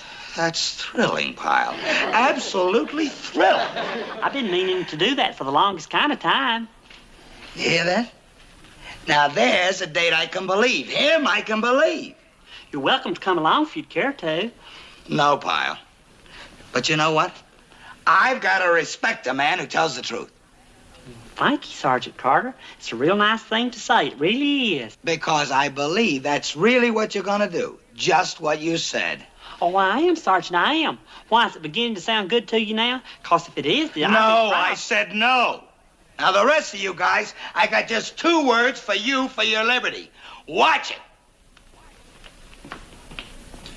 Hey, you want to go on that tour with me? Gomer, have you forgotten? Dolores in the cage? See you later, pal. Oh, don't forget to say hello to Vera Ruber Ralston and all the gang. I can always tell when you're pulling my leg, Duke. You get that insincere look in your eyes. Yeah, well, don't go to any of those Hollywood parties. You can't afford the scandal. Just look at him. Just look at your eyes. How insincere.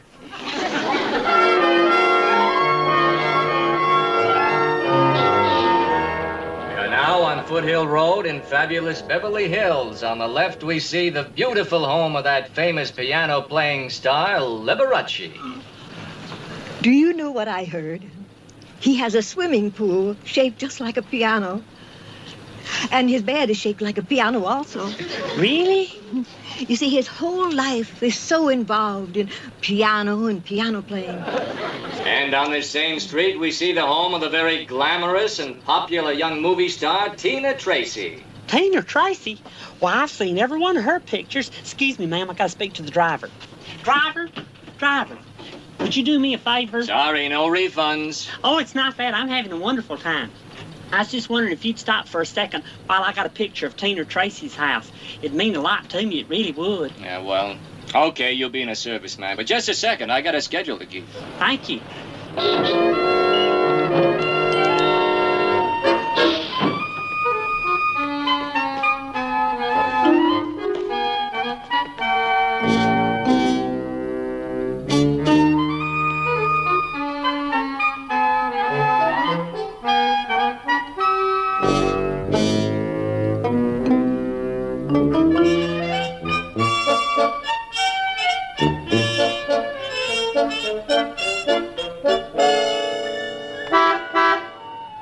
Where'd he go, anyway?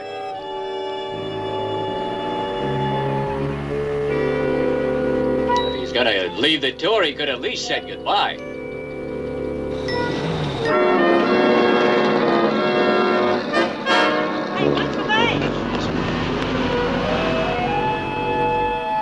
Shoot, now I won't get to see Randolph Scott's house.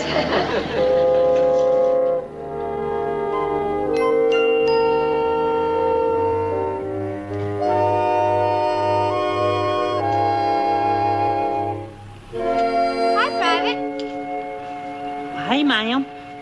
I didn't mean to barge in like this, but the sightseeing bus I was riding on went off and left me. I'm awful sorry. I hope you'll excuse me. Oh, that's all right. Where are you stationed, Private? Camp Henderson. This sure is a beautiful place. She sure is a lucky girl. Who is? Lady you work for, Tina Tracy. You must be her maid. Well, no, at the moment I'm more like her gardener. Really and truly? I don't think I ever met a professional lady gardener before. You know, come to think of it, neither have I. Well, sure been nice talking to you. If you'll excuse me now, guess I better be going. I don't know why that bus didn't wait on me. What made you get off of it in the first place? Was to take pictures of my favorite movie star's home. Tina Tracy's your favorite movie star? Yes, ma'am. I bet I've seen every one of her pictures. Really? Everyone? I sure have, starting with Motorcycle Madness, What's New Tomboy, and I Was a Teenage Coot. Well, those were some time ago. Yes, ma'am, but I've seen her latest picture, too. The Monster Who Hated Pennsylvania. I bet I've seen that 8 times. Well, you really are a fan, aren't you? I really am. Well, I'm very glad to know you. I'm Tina Tracy. You're not. Well, I certainly am. You're not spoofing me, are you, ma'am? No. Here, I'll prove it to you. Remember this scene? General, the monster's wiped out Pittsburgh and Philadelphia. You've just got to stop him before he reaches Reading. That's my hometown. Golly! You are Tina Tracy. Golly! Well, I don't know why I didn't recognize you right off, but you look so different with that hat and glasses and everything. Well, you haven't told me your name yet. Gomer Pyle. Well, Gomer, now that we've been properly introduced, would you like to come up to the house and have a nice tall glass of lemonade? Yes, ma'am. That'd be real nice. Here you are, Gomer. Another glass of lemonade. Thank you, ma'am. This makes 3 of them already. Golly. If the folks back home could just see me now, sitting here talking to a real movie star. That reminds me. Did you know that back home in Mayberry, they used to call you the Annie Ruth Collins of Hollywood? No, I didn't. Well, I'll tell you how it happened. You remember a movie you was in called Private Hospital? Mm-hmm. Remember you was in love with this married doctor with the 3 children? Well, the exact same situation happened to Annie Ruth back in Mayberry. Only thing, he wasn't a doctor, he was a veterinarian. And she didn't give him up like you did in the movie. No, sirree. She married this veterinarian right after his wife run off with this traveling salesman. And now the doctor drinks quite a bit, and Annie Ruth has to take care of the 3 children. Poor thing. Tell me more, Gomer. Oh, a miserable... I take it things didn't work out exactly the way you'd planned, Slater. It never fails. When you over-anticipate, you're bound to be disappointed. Thanks a lot, Hummel. Didn't you get to see that Watusi dancer? Oh, yeah. Yeah, I saw her. Well, what happened? She invited me home to meet her family. Oh, that sounds very nice. Her husband and 2 kids. I don't know why I even bother going into town. I could have more fun doing my laundry. Boy, have I got something to tell you. Wait till you hear this. You know that Hollywood tour I went on? Well, I had one of the best times I've ever had in my whole life. Guess who I spent the afternoon with? Come on, guess. I don't know, Gomer. You'll never guess in a million years, but guess anyway. I give up. You'll never guess. Gomer, I give up. Okay, then I'll tell you. I spent the whole afternoon with Tina Tracy. What do you think about that? How long did it take you to think that one up? She is, without a doubt, one of the nicest, sweetest girls I ever met in my whole life. Right away, she offered me this nice tall drink. You mean you don't believe me? Gomer, I'm not in the mood for jokes. Can you knock it off? But this is no joke, Duke, honest.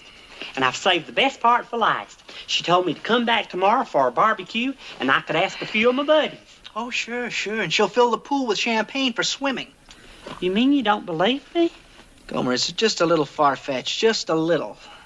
Well, I'm surprised at you, Duke. I really am. You're supposed to be my best friend. Have I ever told you a fib my whole life? No, but there's always a first time. Well, I'll tell you exactly. I got off of this tour bus to take a picture of Tina Tracy's house, and there she was.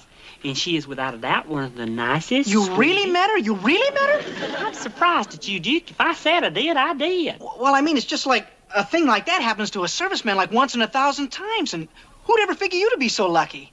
Well, I was, and like I said, she told me to bring some of my buddies over. I'll go! And it's all set. The 3 of us will go up to Hollywood tomorrow. The 3 of us? Who's the 3rd? Well, Sergeant Carter, of course. What do you want to ask him for? Well, he's my buddy, too, isn't he? I'll go over there first thing in the morning and ask him, and he won't be like you. He'll believe me right off like he always does. Swear. But it's the truth, Sergeant. Pyle, you mean to stand there and tell me that you spent a whole afternoon with a sex pot like Tina Tracy? I did, Sergeant. I really did. But she ain't what you said she was. She's a nice, wholesome girl. Okay, Pyle. To you, she's a nice, wholesome girl. But you do believe me, don't you? Of course. Did I ever doubt you? Then you'll come? Well... Please say you'll come. Well... You clowns may not even know how to behave. You probably need someone along to show you how to behave in a classy house. Okay. But for just one reason, to supervise. Golly, thank you, Sergeant. Okay, who else is coming? Well, just so far, it's me and you and Duke. And the corporal, if he wants to. Good. No riffraff.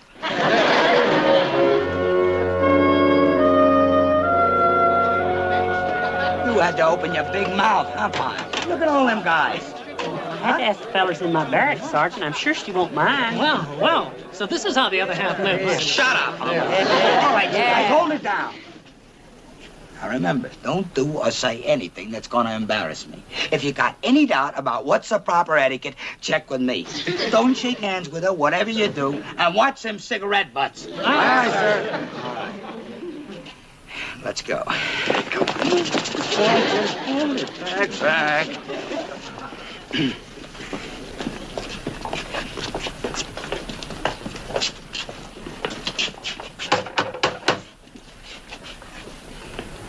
You sure she's home, Pyle?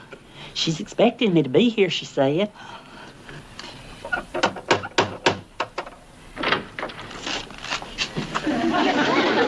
Yes? Good afternoon, sir. My buddies and I are here to see Miss Tracy. I'm sorry, Miss Tracy is not at home and is not expected. But she's expecting us. I'm afraid that's not likely. Miss Tracy has been in Europe. Good day, gentlemen. Okay, Pyle, what's the gang? Well, I don't know, Sergeant. What is this, April Fool? It ain't even April. Very funny, Pyle, very funny. But you know what? I don't like practical jokes, and I don't like you. And when I get you back to the base, I've got a few jokes of my own.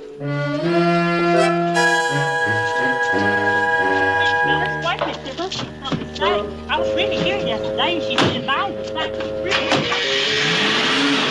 Wait a minute, Sergeant. How am I going to get back to the base? You made up a movie star and make up a car.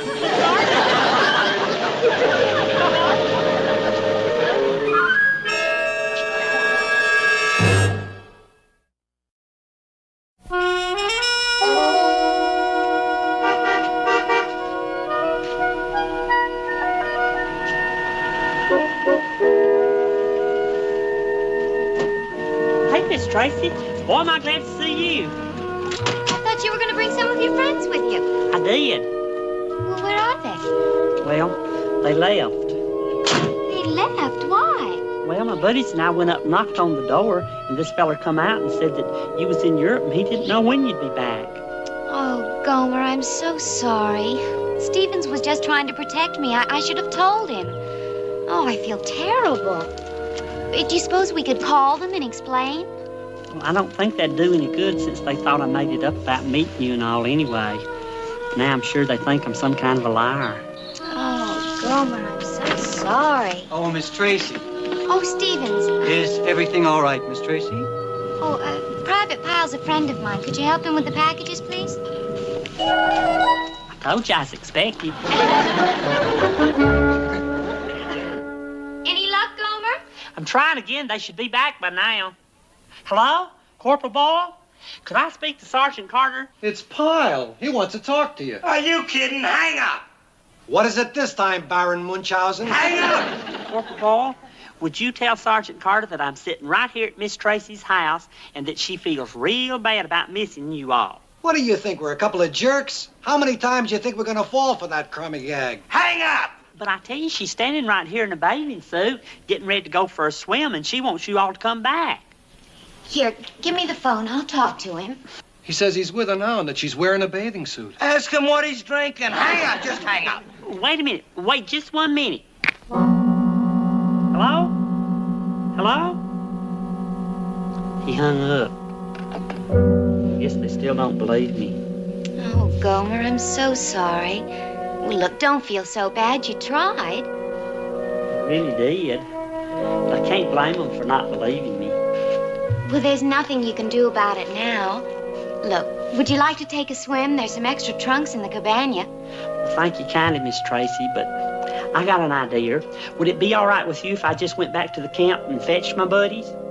Well, sure, Gomer, but isn't it a lot of trouble? I mean, you'll be hours. Well, yeah, but I just wouldn't feel comfortable swimming here while back at the camp they was doubting me.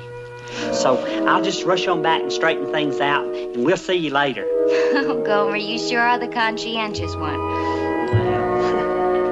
Is Pyle back yet? Not yet, Sergeant. Well, I want to talk to him. I want to talk to him real good, and then I want to talk to you guys. Why? What did we do? Let me tell you something about characters like Pyle. When these truthful, never tell a lie guys like him go, they go all the way just like that. I've seen it happen before. And you know whose fault it is? You guys. How come? It's psychological, and you guys are to blame. I don't get it. I think I know where the sergeant is going. Shut up, Hummel. Look, every weekend, Pyle listens to you guys bullying each other about the big deals you got cooking in town. He's getting an inferiority complex. So what does he do? He cooks up a big deal of his own to impress everybody. Only it's all in his head, see? In other words, he's fantasizing. What? You think so, Sarge? You think it's all in his head? I know it is. And when I see him, I'm... Hey, Sergeant Carter, I'm glad you're here. Guess what? What, Pyle? It couldn't have been more than 10 seconds when Miss Tracy showed up. Huh? Pyle, listen to me. You're fantasizing, and it's got to stop, okay? But it's the truth. She only went shopping and she forgot to tell Mr. Stevens to expect us. She was sorry she could be about the mix-up. She sent me here to fetch you back to her house. You don't believe me neither, do you? All right, I tell you what I'm going to do. Listen to this. I'm going to prove to you I've been telling the truth. I'm going to call her up and let you talk to her. She gave me her phone number, so you and the fellers come on with me to the day room, and I'm going to call her. Gomer. Please, Duke, you just got to believe me. You above everybody else. You just got to. Okay. You're going to be apologizing to me in about 3 minutes. You just wait and see. Curious. Very curious.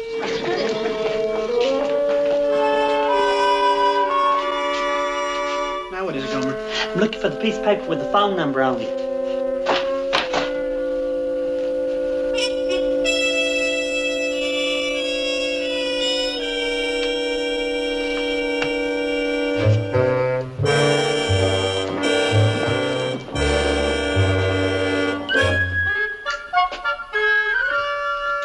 Here it is.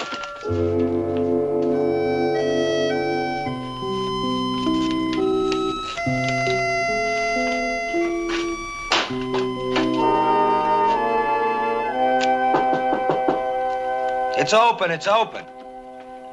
What are you doing here, Pyle? What do you want? Sergeant Carter, I know you're mad at me, but could I talk to you for a minute? No. But I've got some good news for you, Sergeant. You being transferred?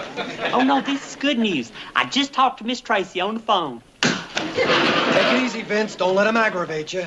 You're right, Boyle. Pyle, get out of here. But listen, Sergeant, she's coming down here to pick us all up and take us home with her. She's coming here to the base. Pyle! She is. She really is. Oh.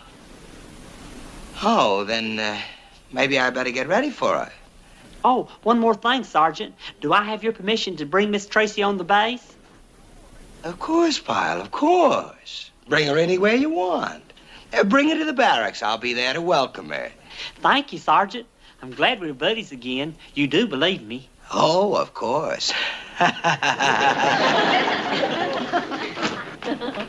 He says he's going to bring her here. You think maybe this time? Are you nuts, Boyle? He's caught up in a pack of lies. He'll come up with another excuse. You think he's flipped or something? I don't know, but it's time for the cure. Come on. Where are we going? To the barracks. What for? Look, I don't know what this clown has cooked up, but this time, when he comes in with his latest excuse for why she couldn't make it, we'll be ready for him. Did you have any trouble finding a place, Miss Tracy? Oh, not a bit. In fact, it was a very nice ride. And I'm glad we're going to get this whole thing straightened out once and for all. The fellas should be ready now. They were getting all spiffed up when I left. Did they finally believe you? Well, it took a lot of doing, but I guess they finally did. My, don't you look pretty? Ain't they gonna be surprised? Well, here we are. Who is it? It's me, Gomer. All right to come in? Oh, sure, Pyle. Come on in. Eyes, hey!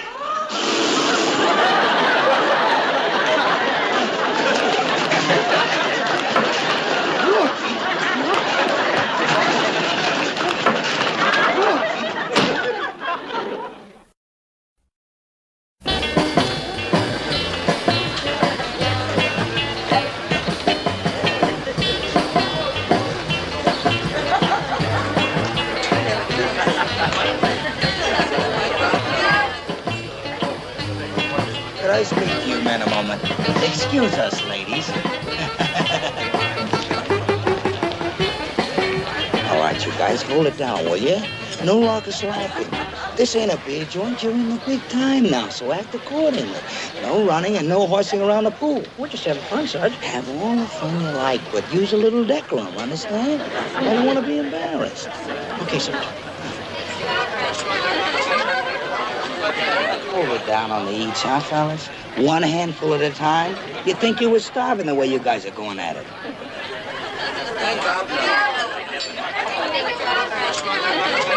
That's so funny, Gomer. Hey, Sergeant. Huh?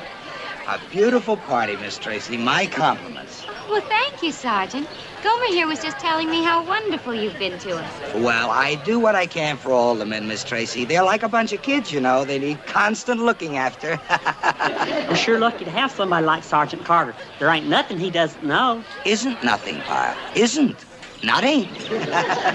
Miss Tracy, he's watching us all the time. Yes, I have to keep my eye on him every minute. You never can tell when one of them's going to do something foolish.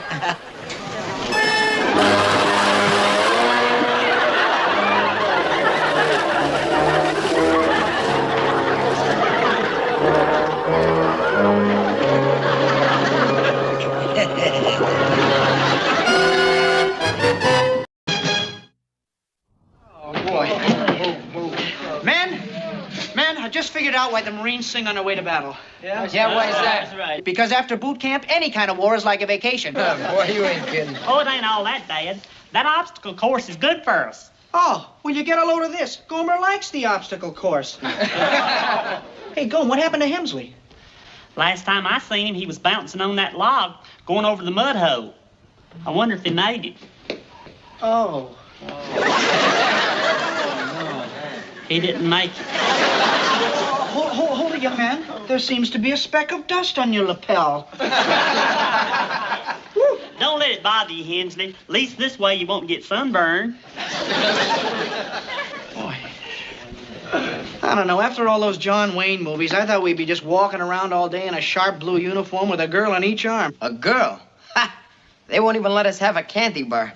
Gomer, if they gave you your choice right now, a girl or a candy bar, which one would you take? What kind of candy bar? Oh, brother. Listen to those clowns in there. Why don't I go in and chew them out real quick? Wait a minute. 3 times over the obstacle course and they still got strength enough to laugh and feel good, leave them alone. That's a good group of people in there. Lots of spirit and snap. I like that.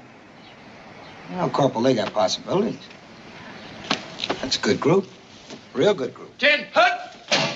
This platoon is the sorriest bunch of knuckleheads I've ever had the agony of working with. If you don't start snapping to and shape up, there ain't the slightest possibility that any of you will even last a week. You understand what I'm saying? Yes, sir. What? Yes, sir. I can't hear you. Yes, sir. All right. Now, you people averaged 5.5 minutes this afternoon on the obstacle course. That's not bad. Not bad at all. For an old ladies knitting team. But Marines do that course in under 4 minutes. So tomorrow you will do it better and faster. And Private Pyle. Good old happy Private Pyle. Is there something funny about all this, Pyle? Is there? Do you find the obstacle course funny? No, sir. Then explain why you got a big, stupid grin on your face all the time you're running the obstacle course. Well, sir, it's kind of hard to explain. Try. Well, sir, there I am doing it, and there all my buddies are. They're doing it too, and we're all doing it together. I don't know. That's it? That's why you're grinning? Yes, sir. It's what the Marine guidebooks calls the spirit de corps. That means spirit of the corps. I know what it means. And it doesn't mean grinning when you're working. When you work, you work. And you don't grin on my time. Is that clear? Yes, sir. Will you remember that? Yes, sir. Grin after lights out only. All right. Now, you people, listen up. Sir, Private Harry Phillips requests permission to speak to drill instructor, sir. Get that cover off. Yes, sir. Now, what do you want? Sir, Private Harry Phillips reporting as assigned to platoon 318. You've been transferred to this platoon? Yes, sir. All right, grab a rack. Remember, tomorrow you will run that obstacle course in 4 minutes flat. And if you do it real nice, I might even let you do it with full field packs on your back. As you work. Sir. What is it now? Permission to get my gear. It's in the duty hut, sir. Move it.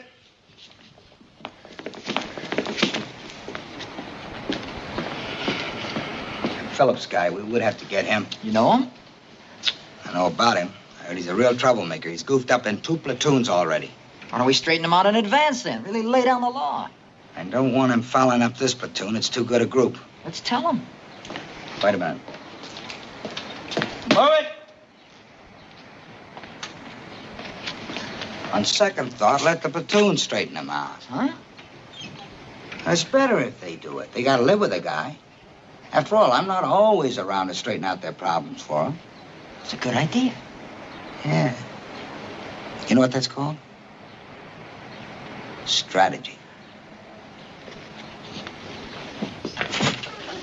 Hey, there's my bunk. Did you hear what he said? It's his bunk. I expect I didn't make myself clear. There's my bunk. Can't you get another one? I suppose so. But I picked this one out special. On account of it's just 11 steps from the door. Same as my bed in the filling station back home. You don't say. Uh-huh. The other night, a car honked its horn going down the highway. Don't you know I heard it? Got up, automatic, walked in 11 steps right out that door. But this racket do me nice. You see, I had a bunk in the same exact spot in the other barracks. Is that a fact? And now I'm in a strange place. Well, you take it then. Shoot, I can find another. Good. Clean forgot my manners. Didn't introduce myself. I'm Gomer Pyle. Heard the sergeant say you're Harry Phillips. Alert. Very alert. You'll like this platoon, Harry. It's a great bunch of guys. Talk about a sprit de corps. They've really got it. You might as well meet some of them now. This here's Duke. And that's Vern Williams. Vern here's a natural-born athlete. There's Joey Lombardi. His folks come all the way from Naples, Italy. That's an Italian place. He talks it, too. Hey, Joey, say something in Italian. Come on, Gomer. He taught me how to say Mamma Mia. That means my mama.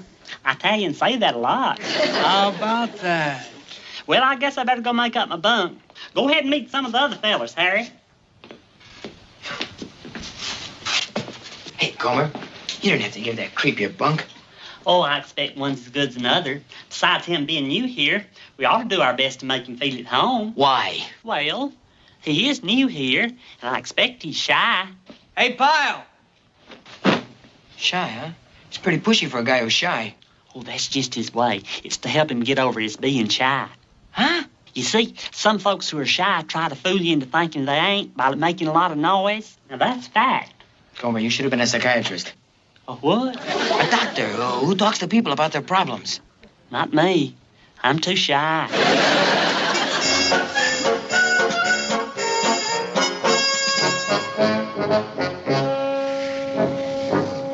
You got a real good stroke there, Gomer. Gosh, it's real kind of you to say. I've been watching. It's really slick. Shoot. Raking's just raking. Nothing to it. Not the way you do it. Someday when you get a chance, you think you show me how? I'll show you now if you like. You think you got time? It's nothing much but a reach and pull, all sort of gradual like. Reach and pull, reach and pull. Whenever you do it smooth, it's less tiring. It sure is. Or you can hum under your breath. Whenever I rake, I find myself humming under my breath. You know what goes real good with it? Seesaw Marjorie doll. No. Uh-huh. What? Seesaw Marjorie doll. Jack shall have a new master. He shall make but a penny a day because he can't work any faster. Good. You can do other songs with it, too. Sometimes I do hymns. Like When the Roll is Called Up Yonder or Beulah Land. Uh-huh. Good idea. Don't miss that corner down there. Sometimes when I'm raking, I squint my eyes, and it's just like I was flying in an airplane real high over fields that's just been plowed. You're right. It does. I think I'm catching on, Gomer. Hey, that's it. You got it. Do you call this area policed? Well, do you? No, sir. Your orders were to rake it, weren't they? Yes, sir. Then why didn't you rake it? Any reason? No, sir. Since you've been saving your strength, when you finish here, you can move that sand pile over there to the other side of the field, bucket by bucket. Is that clear? Yes, sir. All right, get busy. Rest of you people, secure the quarters.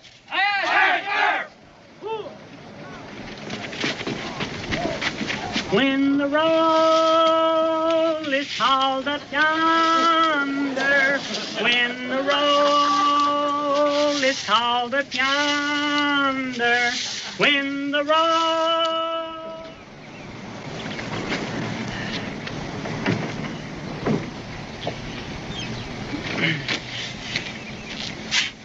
Hey, Joey. Gomer, you never learn. You sure let yourself get taken in. You know what kind of a crumb that Phillips guy is? I mean, he got you into this. Well, I will admit he makes it kind of hard to have faith in him, but I say we give him the benefit of the doubt. Why, Gomer? What for? Well, there's just some people that you can't give up on. Like this feller back home, Lemuel Spurgeon. Well, he was real mean and he done ugly things, and everybody had give up on him except his mama.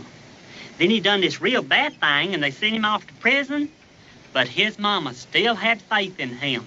But while he was in prison, he decided he'd take up a trade. And do you know something? Today, Lemuel Spurgeon is one of the finest cabinet makers in the state penitentiary. All because his mama had faith in him. Same with Harry Phillips. He may turn out. Yeah, but in the meantime, buddy, you don't have to be his patsy. He's playing you for a sucker. Shh, here he comes now, Joey. Norm, don't let him put any more over on you.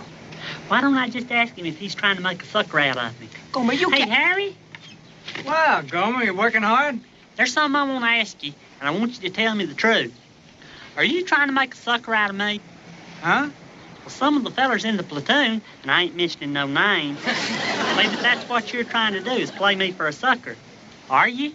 Well, what if I am? Huh? I mean, somebody's got to be the patsy. So why shouldn't it be you? Does that answer your question? Okay,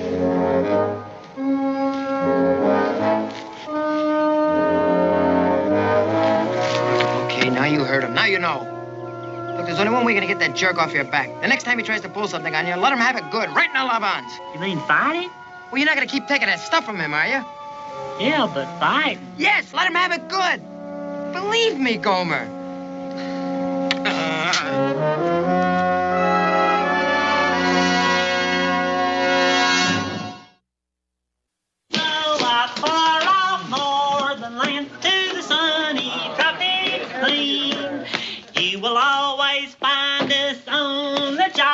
United States Marine. Hey, y'all, what that is? It's the second verse of the Marine hymn. Not too many folks know it. Hey, you won't learn it. It won't take me but a minute to teach it to you. Knock it off. Try something else, will you? Now we're a bunch of crab apples this morning. Gomer, look, the guys are a little tired, you know, from the obstacle course. You'll teach them another time, okay, buddy? Okay, but it's a nice verse. Mm-hmm. Our flag unfurled. Yeah, sounds swell, Gomer. Sounds swell, baby. Hey, Harry, that's my bunk you're on. I know, Gomer. I didn't think you'd mind. But you ain't supposed to be on them during the day. I know. That's why I picked this one. It's further from the front door. Come on, Harry, get off. Okay, in a minute. You heard him. Get off. Why, you gonna make me? Yeah, I might. You gonna do something about it? Yeah, I am. Now, Joe, we Look out, Gomer. Average time on the obstacle course, 5.5 minutes. That equals the record set by Grandma Moses. Now, this afternoon, we will have bayonet drill with the pugil sticks. And this platoon will... Whose rack is this? Mine, sir. This rack looks like somebody's been on it. Yes, sir. It does, sir. You been taking yourself little mid-morning siestas, Pyle? No, sir. Well, it looks that way. You know the rule about getting on your rack during the day? Yes, sir. Straighten it. And since you got yourself a little rest, I guess you feel up to a little extra duty? So you can move that sand pile again tonight after chow. Is that clear? Yes, sir. As you were. Gomer, why didn't you tell the sergeant it wasn't you in the wreck? Why didn't you tell him it was that creep here? I'd have belt you for that. Wait a minute. I can take care of this. I don't need nobody to fight my fights for me. Harry, I want you to come outside. What? I'm inviting you to step outside with me. Come on, Harry. You sure you know what you're doing, country? I know. Get him over. Hey, you guys. Stay in here. Leave him alone. Just the two of them between the huts won't attract any attention. How about that Gomer, huh? He finally had enough of that creep. Well, there's just so much a guy can take from a rat like Phillips. Even Gomer. Yeah. The window. Come on.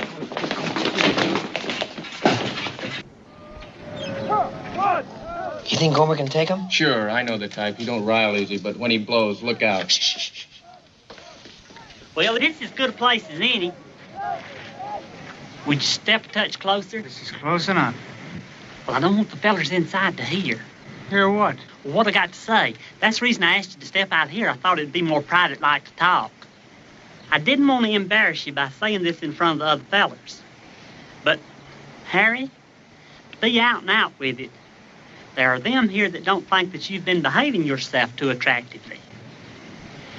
Now, you may have the best reason in the world for being so contrary since you come here. Whether it was the haircut or the tight shoes, or whether it's the world situation or a lumpy pillow you've been sleeping on, the fact remains is you got to change your ways. Now, a smart fella like you ought to be able to figure that out. But mainly, the thing I wanted to say is there's still a bright side to this.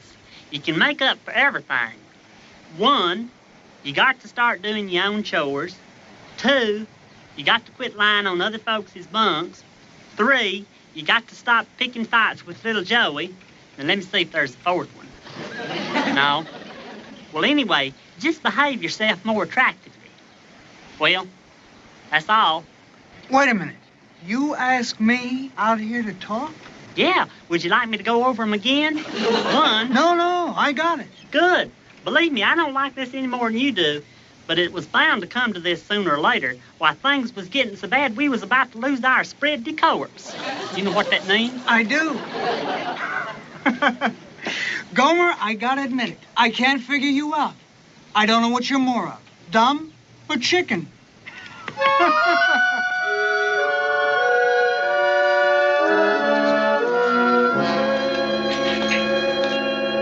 He asked him off for a little talk. My strategy didn't work. Oh, that was the strategy? That's right. I knew Pyle didn't mess up his bunk. I knew it was that guy Phillips. I figured if I gigged him for it, then he'd finally stand up to Phillips. That's strategy. But it didn't work. I know. I just said that. Wait a minute. I know why he didn't fight. Pyle is a book recruit. He didn't want to go against regulations. I can set his mind easy on that. Go get him. You can't tell one recruit to fight another. I'm not going to tell him to fight him. I'm going to do it another way. Strategy. Pyle, I've been noticing this thing between you and Phillips, and I don't like it one bit. But I ain't got time to play nursemaid to all you people. Now, some of these things you got to take care of yourself. You understand? Yes, sir. Good. Now, for the most part, the Corps takes a dim view of recruits brawling and settling their problems among themselves. But there are times when I am not around. Do I have to say any more? No, sir. I remember what you said. I promise there won't be no fighting of any sort whatever.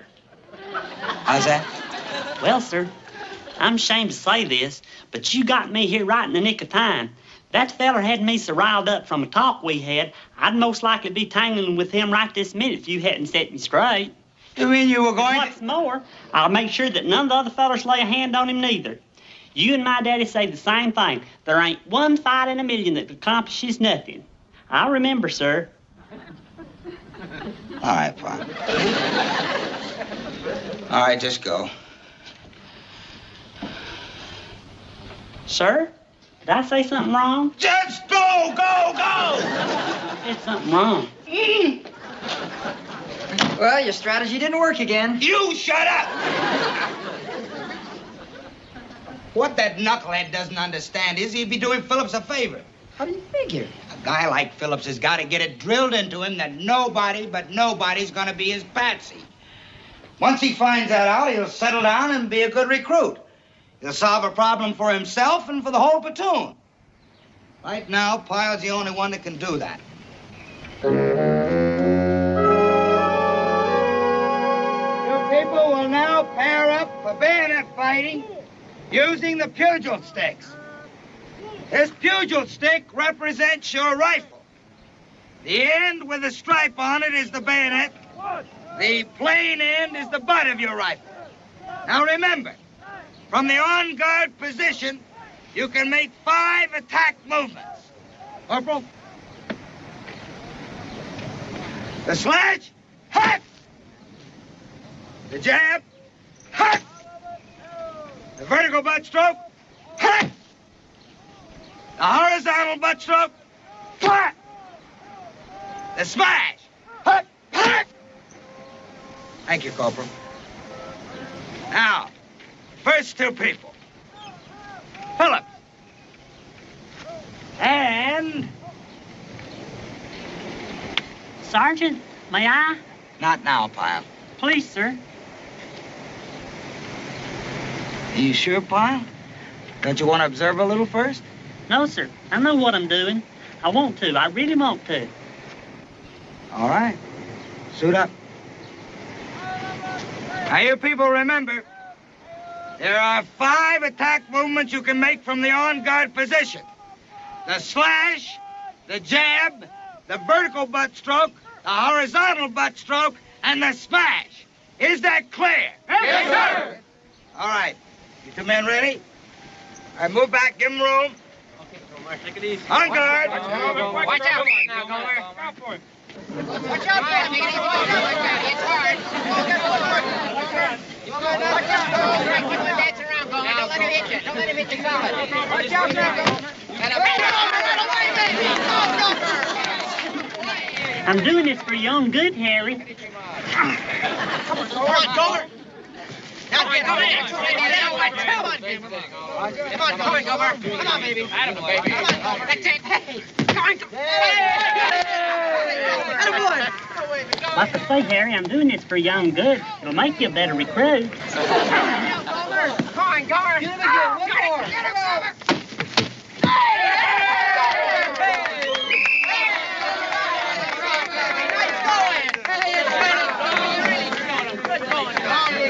All right, Phillips, you've had it. Okay, Lombardi, let's see how you make out. Watch him, Joey. Yeah, watch him, Gomer. Hey, Joey. Get out of here.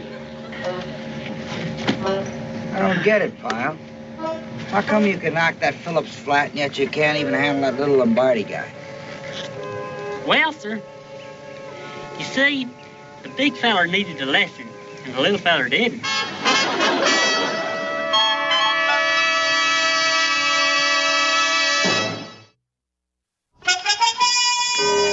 Hey, Harry.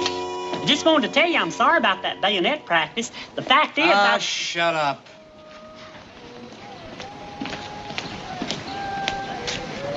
What are you doing, Pyle? Daydreaming? What's the matter with you? Sir, can I ask you a question? What is it? Well, wasn't it your belief that once Harry Phillips got himself knocked down a few times, he'd be a better recruit? That's right. And once that was accomplished, why, I'd solve things around here more or less? That's right. Well, sir, if you don't mind my saying so, it ain't solved nothing. Harry Phillips is still as mean as he can be. Nah, you're wrong, Pyle. It did solve something. Sir? For one thing, he's being transferred to another platoon. As for making him a better recruit, well, one knock on one afternoon ain't gonna do it. But if somebody else in his next platoon can take up where you left off, then somebody else after him, well, who knows? He might even get a esprit de corps, mightn't he? That's right. He might even get the esprit de corps.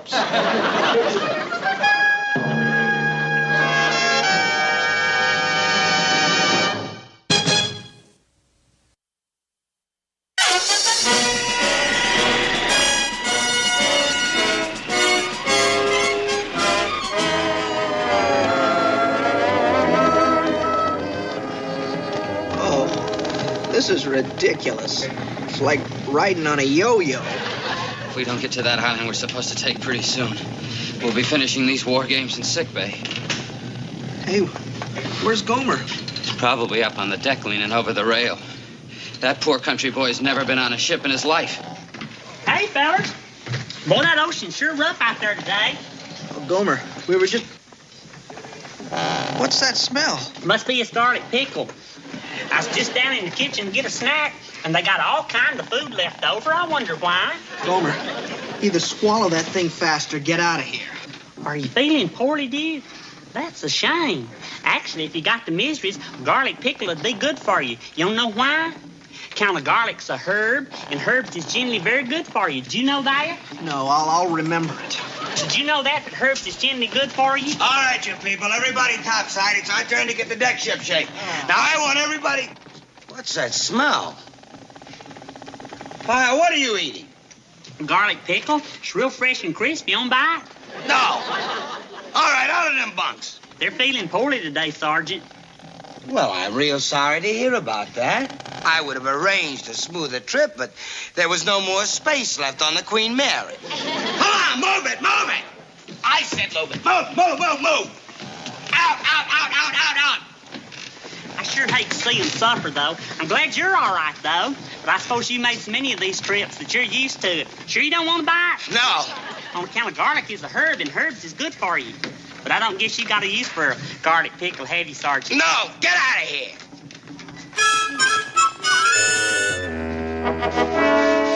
Come on, push them ups like you meant it. Get a little muscle behind it. Come on, move it. Move, move, move, move. Rub-a-dub-dub, Marines in a tub. Rub-a-dub-dub, Marines in a tub. Rub-a-dub-dub. I'm sorry. I was just trying to cheer you up. Hey, what's this? What's this? Your men don't seem to have their hearts in their work today, Sergeant. What's the matter? The nasty waves too much for them? There ain't nothing the matter with my men. They're all in perfect shape. Yeah, I can see that. They're all a nice, healthy shade of green. Kind of an aqua. Aquamarines. Hey, aquamarines. I just made that up. Funny. I didn't stop by to chat. You wanted down the briefing room. Okay. All right, you people. I don't want nobody going below until this deck is spotless. You hear me? Carry on. Aquamarines. This is where we hit the beach in this exercise. We'll be making the landing operations at 0700 tomorrow morning. However, before we move in, I want the island reconnoitered for troop displacement, strength, etc. Sergeant Carter, I'd like you to lead the reconnaissance patrol. Aye, aye, sir. Take 3 men with you. We'll put you ashore just after dawn. We expect early morning fog, so you should have good concealment. Yes, sir. Now, it's vital that you get the information back to us as quickly as possible so we can make adjustments in our deployment. We have to make those landings no later than 0700. That's right. A delay could be disastrous. There's been an enemy sub stalking our task force for days, and they've already recorded 6 kills. If we lose many more ships, we may not have enough of a force left to make the landing. So you see the importance of speed, Sergeant. Yes, sir. It'll be done, sir. Simpson, you'll arrange for a boat for Sergeant Carter and his men. Yes, sir. Well, that's it. Good luck.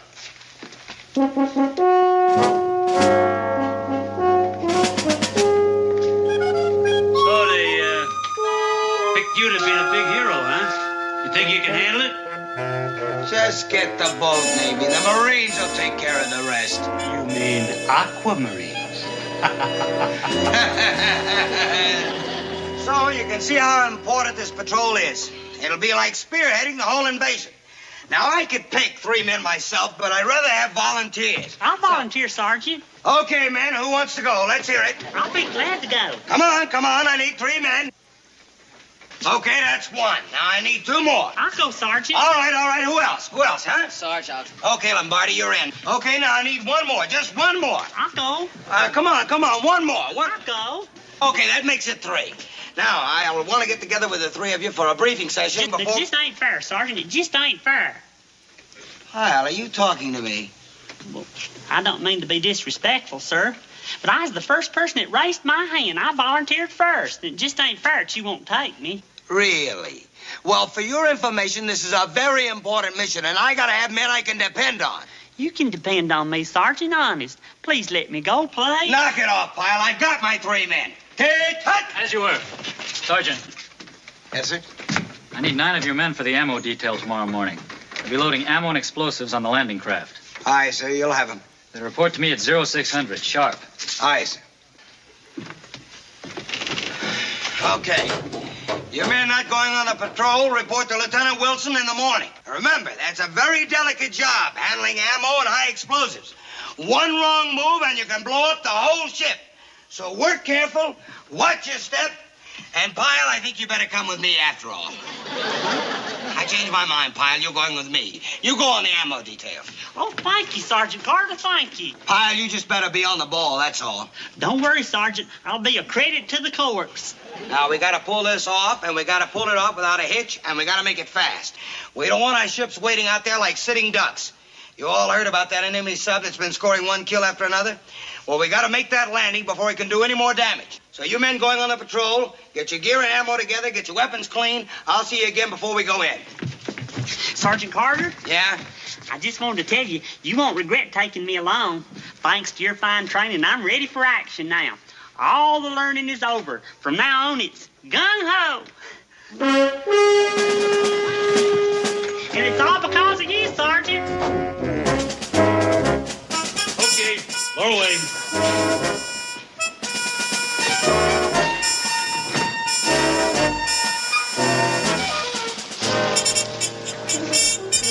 Well, like they say in all the war pictures, I wish I was going with you, Sergeant. Why don't you go wash out a few things? Okay, let's go, men. Oh, get 'em, Leatherneck.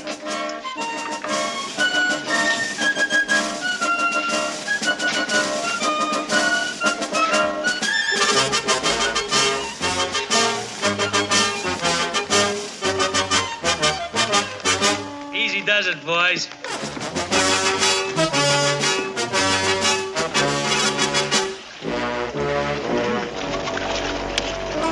What are you doing, Pyle? Just looking for a place to sit. Well, find it and sit. Yes, sir. All right, get the oars out. What are you doing now, Pyle? I was going to put my bayonet on the rifle. I want to be ready when we hit the beach. There's plenty of time for that later. Put it back. Yes, sir.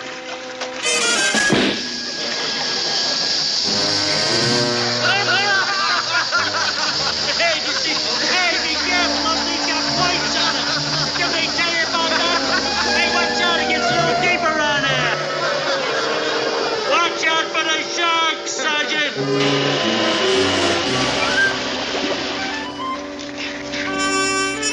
Seems we had a little accident, didn't we? Did we have to abandon ship? All right, get below. I sure am sorry, Sergeant, but it wasn't my fault. You see, the boat started to rock. Don't talk, Pyle. Just don't talk. Now, what are you standing around for? Get below and get changed. But, Sergeant... Come on, move it. I said get below and get changed. That's okay, Sergeant. We have a lot more boats. That's what we're here for. Get another boat. Coming right up.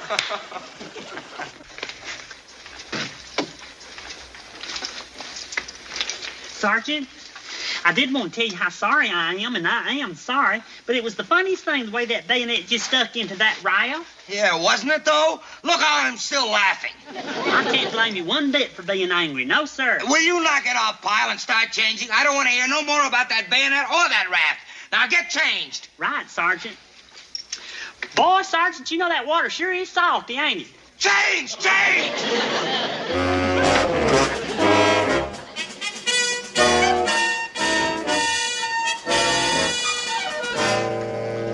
All yours, Sergeant. If at first you don't succeed. Come on, let's go.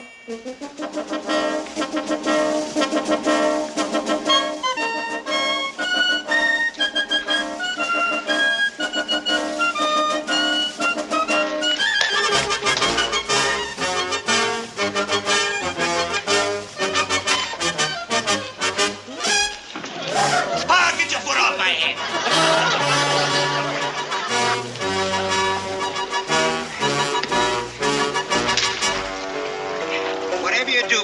Don't touch that bayonet.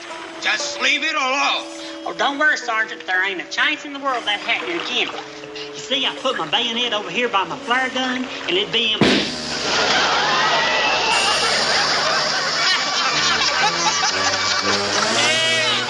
my ammunition. You're supposed to use it, Sergeant. Hey, we're running out of bullets from it.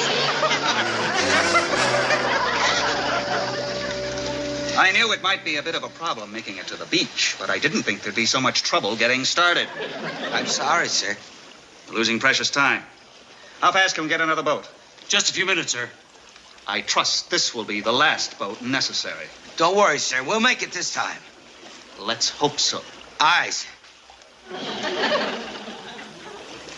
Let's get below. All right, get another boat from the starboard side on a double. Yeah, once again. Dick, let's go. Well, I'm sure glad I didn't take a shower this morning, aren't you?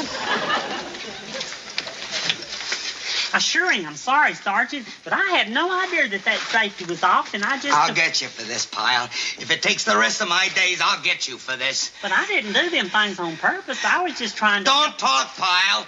I don't want to hear your voice. Yes, Sergeant. I said I didn't want to hear your voice. Just change. Yes, Sergeant. I said don't talk, change. Sergeant, Grandma Pyle used to always say, to err is human, to forgive divine. So if you just forgive me this time... Oh, I'll forgive you, all right. You want to know how? You see this shirt? Well, that's you. Come on. All right, let's go. Well, come on, let's go. Gomer isn't here yet, Sarge. I said let's go. Move. Come on, move it.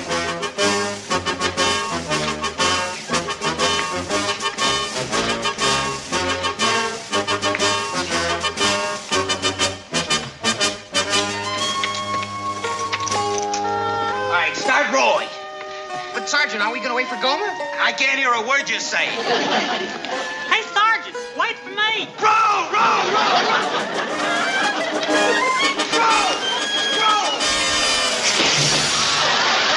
Did you see that, boss? Right in the boat. Where did I fail? Where?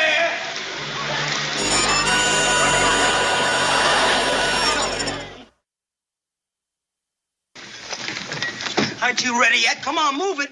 We're working as fast as we can, Sergeant. We've already blown a half an hour. We're holding up the whole operation. Sergeant Carter. Don't talk, Pyle. Don't talk. I just wanted to... Do you know what I had to do just now? I had to beg the battalion commander not to replace me on this mission. Why, sure am sorry, Sergeant. Don't talk, Pyle. Just don't talk. I had to beg him for another chance, and all because of one Marine. One Marine, and all he needed was a half an hour. A half an hour to mess up 15 years in the Marines. Anything I do from now on will be a comeback. Ready, Sergeant. All right, let's go. Come on, move it. 15 years. 15 years. Okay, lower away.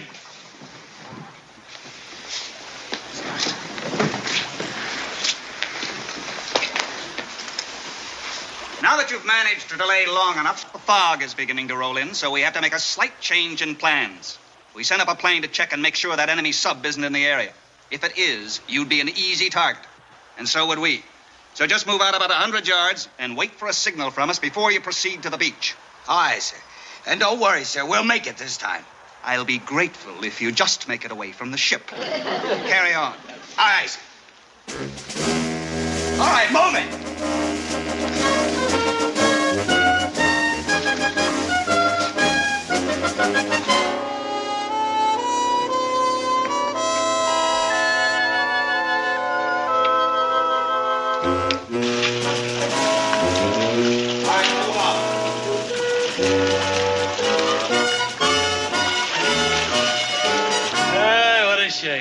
Without that Gomer boy, they might make it this time. It's just possible.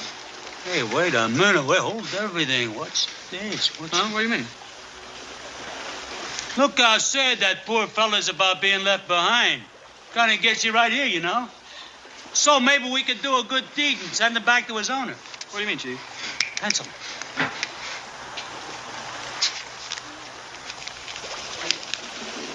Hey, Marine, come here.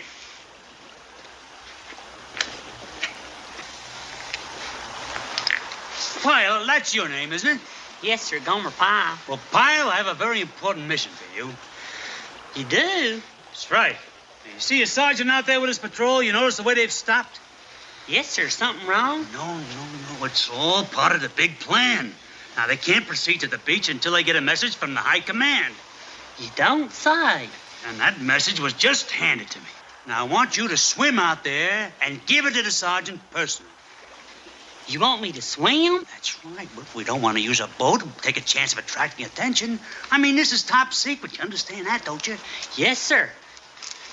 Put it in a cellophane to keep it dry. Now, there. Now, you better get cracking. We haven't got a second to lose. Yes, sir, and thank you, sir, for giving me this chance. It might help me get back in good with Sergeant Carter. Wouldn't be at all surprised. And don't worry, Sergeant Carter will get the message. I'm sure he will.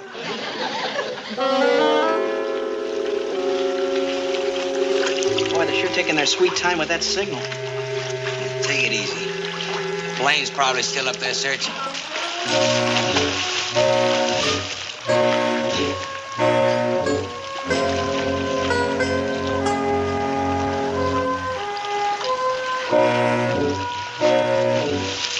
Hey, Sarge. Sarge, look. Look, there's something there in the water. Look. It's a guy swimming. Yeah, he seems to be coming this way. What would anybody be swimming out here for? I don't know. Maybe it's one of those Navy frogmen. Yeah, it could be, but why would he?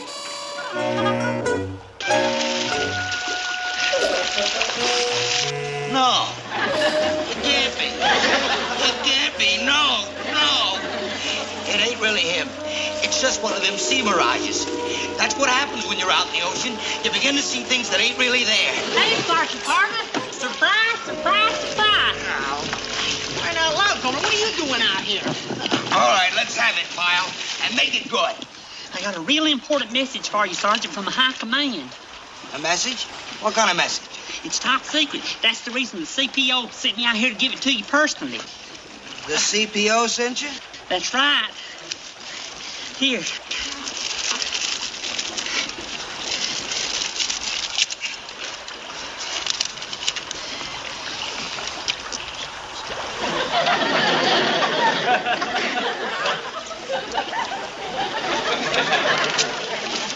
That's a real good idea, Sergeant, destroying that secret message so the enemy can't see it. I'll destroy that CPO. When I see him, I'll kill him. With my bare hands, I'll kill him.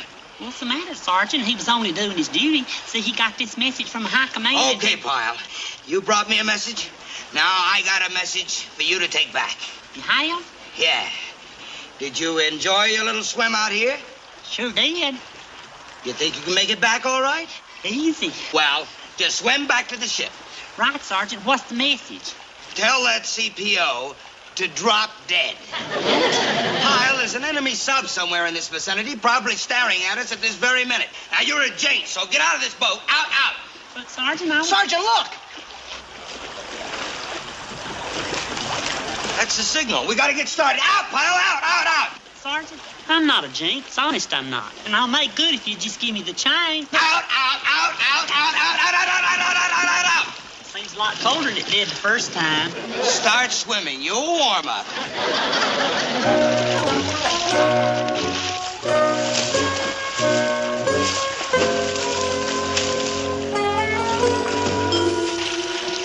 Any sign of Gomer, Sergeant? Huh? Can you spot Gomer anywhere? That's not what I'm looking for. I'm looking for a submarine.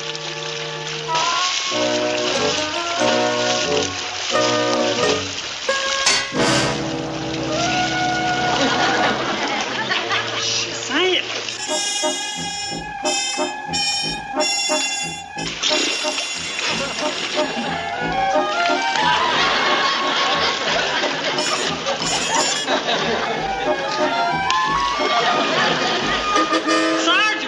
Sergeant, look what I found. Pyle! Turn this thing about. I can't see anything, sir. It's suddenly blacked out. It's impossible. Pyle!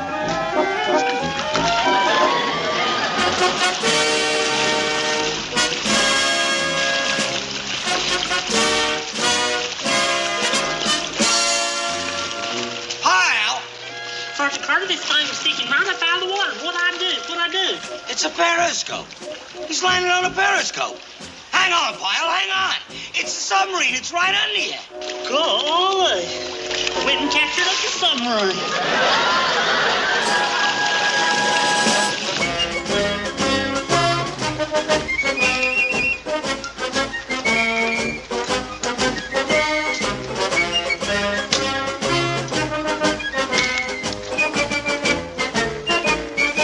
I'll give you a hand, sir.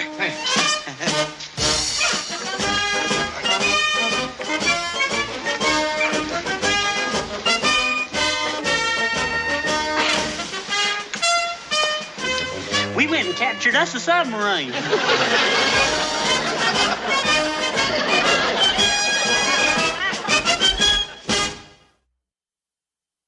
I'd like to commend each and every one of you for a job well done. I'd like to especially commend Sergeant Carter and his patrol for pulling off one of the most daring maneuvers ever recorded in training exercises. The Marine Corps has done much in its long and illustrious history, but never before has a sub been captured by a handful of Marines in a rubber boat. If that sub had been operating during the landings, it could have been a disaster. As it turned out, the operation was a huge success. Again, congratulations to all of you. Carry on. Hey, Sergeant Carter, I bet you get a promotion out of this. Oh, I don't know about that. Well, I'll bet you do. Why, they might even make you one of the... Hey, there goes that nice CPO. Hey there! I've been looking all over for you. Where you been, anyhow? I wanted to thank you for picking me to take that message to Sergeant Carter. If you hadn't, I'd have missed all the excitement. Oh, shut up!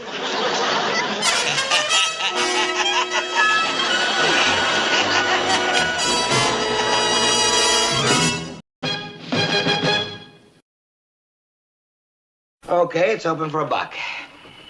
Okay, Vince, I'm in. I'll see it. Come on, Carter, deal him like you knew how. Listen to the Maharaja of the mess hall. How many cards? I'll take 3. Give me 2. And I'll play these. It'll cost you 2 clams to see them. Okay, Vince, I'll keep you honest. That's it for me. Read 'em and weep, sucker. 2 pair, aces and jacks. Not so fast, sport. I got 15. What? 3 little 5s. Looks like he outdrew you, Sarge. You should only have such luck with your chow, hacker. We'd be eating like kings. I don't know about my chow, but I just cooked your goose. Cooked this goose. Hey, Sergeant, I got it. Huh? Don't you remember? You told me to stop by and pick up your uniform at the dry cleaners. Dry cleaners? He's already been taken to the cleaners, haven't you, Vince? Okay, Pyle, just hang in the locker. Well, wait a minute, let's see what kind of work they did. That's not my uniform, that's skirt. It's a woman's. Why don't you try it on, Vince? Maybe it'll change your luck. Can't you ever do anything right? I gave you a simple little job. Go over to the cleaners and pick up my uniform. Was that too much for that peanut brain of yours to absorb? Well, I'm sorry about that, Sergeant, but it said Sergeant Carter on the bill. It did? Where? You're right, Pyle, it did. It says Carter, all right. Sergeant Gloria Carter. Well, I'll be. Gloria Carter.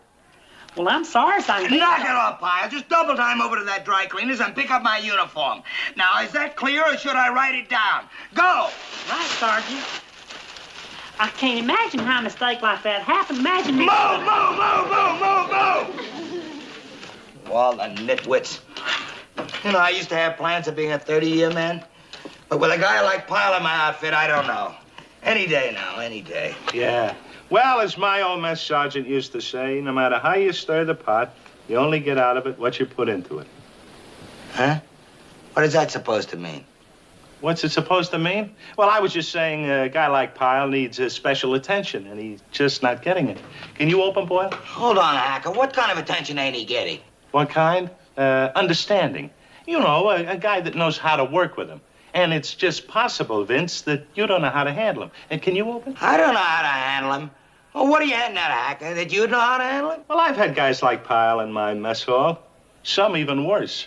I remember one bird brain, he couldn't even handle a can opener.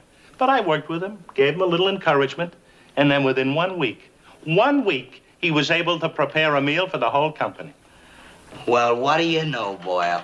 We got a miracle worker sitting here, a regular miracle worker. Can we play? What are you suggesting, Hacker? That you can work a miracle with Pyle, too? No miracle, Vince. Just the right approach. You see, the trouble with you is you have no tact. I got no what? Tact.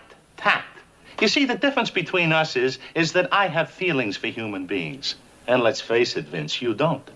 As a matter of fact, sometimes you are downright crude. Crude? Who are you calling crude? You, I'm calling you crude. Fellas, please, can we play? You know what I ought to do? I ought to turn him over to you. That's right, you got all that tact and feeling for people. I ought to give him to you as a present. Why don't you? I couldn't do any worse for them than you had. Okay, he's yours.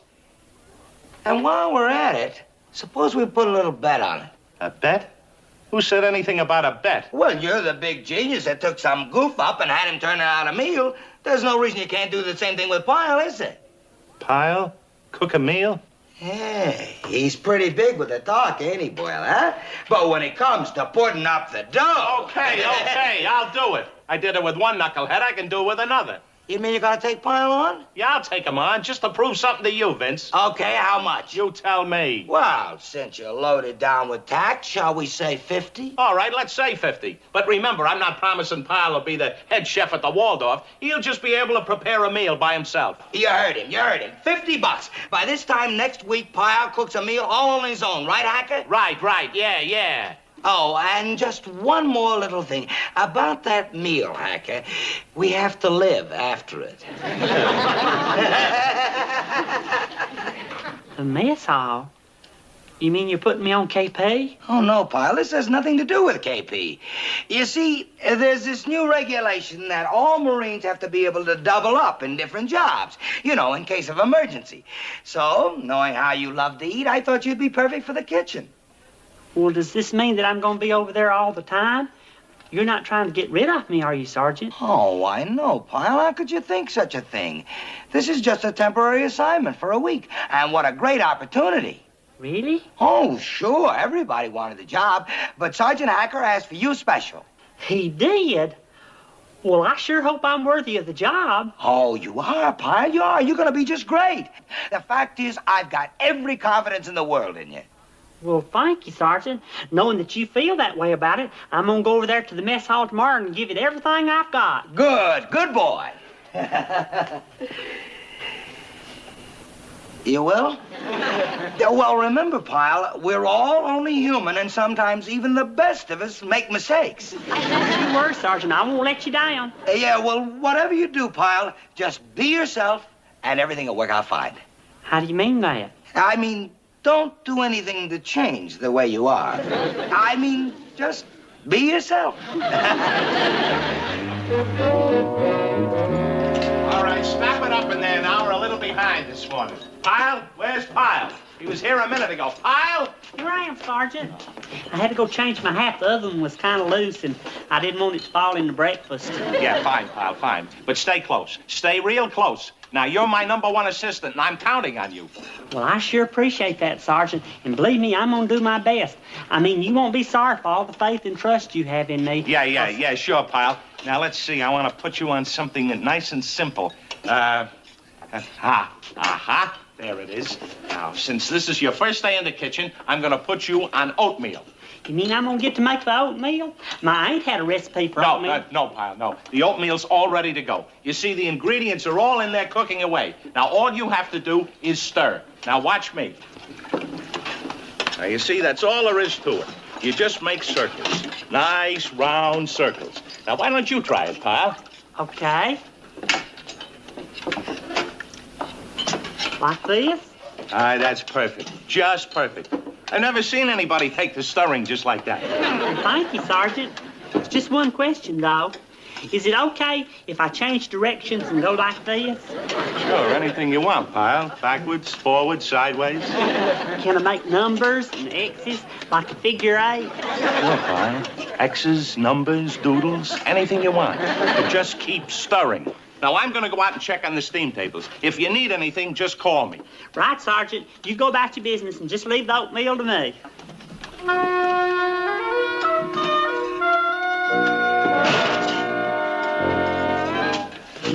Say, that's a pretty heavy load you got there. Let me give you some help. There you go. Boy, this is way too big a bundle for any one man.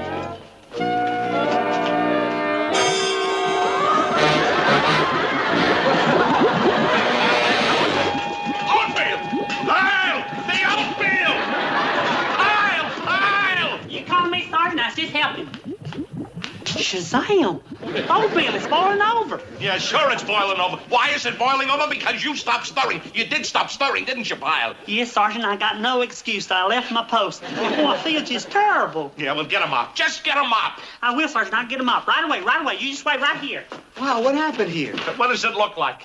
Well, we better do something fast, Sergeant. The guys are lining up for chow. What are we going to do about the oatmeal? Yeah, well, we just have to give 'em what's left. That's all. Get a rag and start cleaning up. And the rest of you, move around there. Okay, come on. Keep it moving there. I mean, that's it? Come on. Stop with the jokes. Put something in there. Come on, Carter. Move it along. You're holding up the line. What do you mean?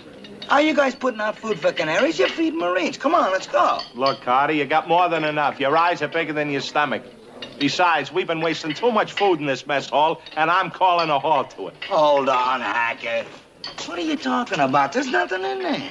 Waste not, want not. Now move it. I don't know. There's something phony going on around here. Hey, Sergeant Hacker, I finished all my mopping and I cleaned up the whole mess. Hey, Sergeant Carter. Boy, when oatmeal boils over, it really boils over. Yeah, well, okay, Pyle. Come on, I let's should get... have known. It boiled over? We're out of oatmeal because of you, huh, Pyle? That's right, Sergeant. It's all my fault. I take full responsibility. It's just like I was telling Sergeant Hacker. Yeah, okay, Pyle. Come on, back in the kitchen. We got a lot of work to do. Fill up those salt shakers, huh? Right, Sergeant.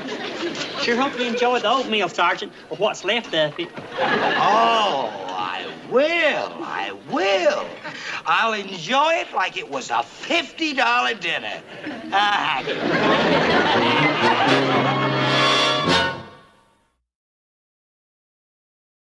Okay now, Pyle, like I told you, we're going to forget all about what happened at breakfast. We're going to start fresh. We're going to pretend that you've never been in this kitchen before, all right?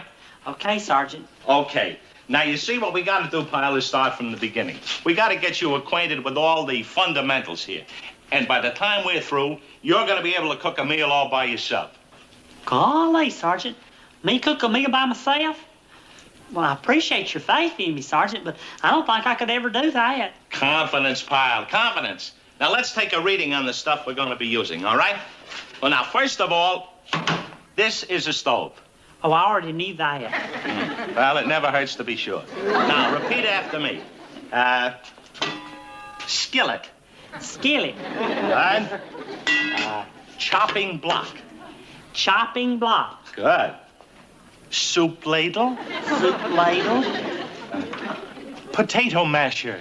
Potato masher. Meat cleaver. Meat cleaver. Good.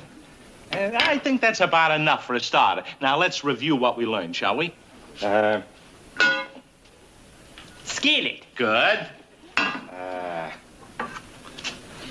Soup ladle. Very good. You just told me. Now, don't tell me. Me. Oh, I know. No, meat axe. No, it's not a meat axe. It's a meat cleaver. A cleaver. Now, pay attention, Pyle. You'll never learn to cook. Now, get this through your head. What's going on here? That cleaver, Hacker, what are you trying to do? Just because he ruined the oatmeal? Knock it off, Carter. Sergeant Hacker here was giving me a cooking lesson. Yeah. Well, that'll be all for the first lesson, Pyle. Why don't you go take a break? Well, thank you, Sergeant. And I sure am enjoying the course. You just call me when you get ready for another class. Chopping blocks, meat cleaver. Come on, Charlie. Stop kidding around. Why don't you admit he's impossible and toss in the dish towel? I got till Friday. That's all I'm saying. You're beginning to get the problem, buddy boy? You still think all Pyle needs is the right approach, huh? I got till Friday. That's all I'm saying. Well, just remember, Hacker, by Friday, he fixes that meal or you're out to 50. Just don't you worry about him. I still say all he needs is a little patience and encouragement, which is what I'm giving him, and he'll be fine, just fine.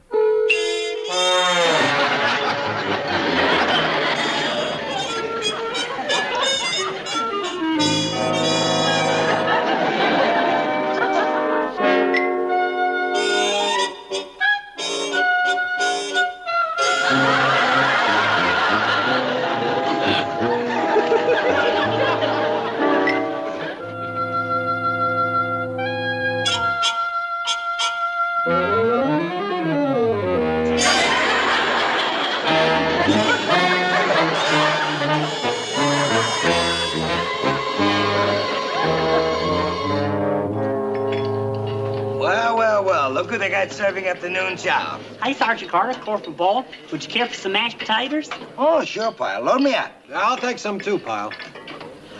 Hey, Sergeant, guess what? Huh? What's the matter, Pyle? I made these mashed potatoes myself. You did? No kidding. Hey, Boyle, you hear that? Pyle made the mashed potatoes. Shh. I don't want the other cooks to hear. They'll think I'm pushing myself. Oh, sure, Pyle, sure. They look delicious. You did a great job. Thank you, Sergeant. I can hardly wait for you to taste them. Yeah, well, we can hardly wait either. Right, Boyle? Let me know what you think. If you want seconds, there's plenty more. Hey, Vince, you think Pyle really made these potatoes by himself? I don't know, but here's where we'd find out.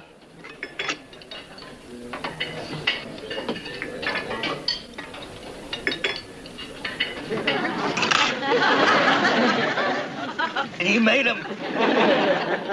Hacker! Oh, Master Sergeant Hacker! What do you want, Carter? I'm busy. I understand that Pyle made these potatoes all by himself. That's right. Pyle made them. So what? What's wrong with them? Well, Boyle and me was just wondering about the recipe. Did he use cement or wallpaper paste?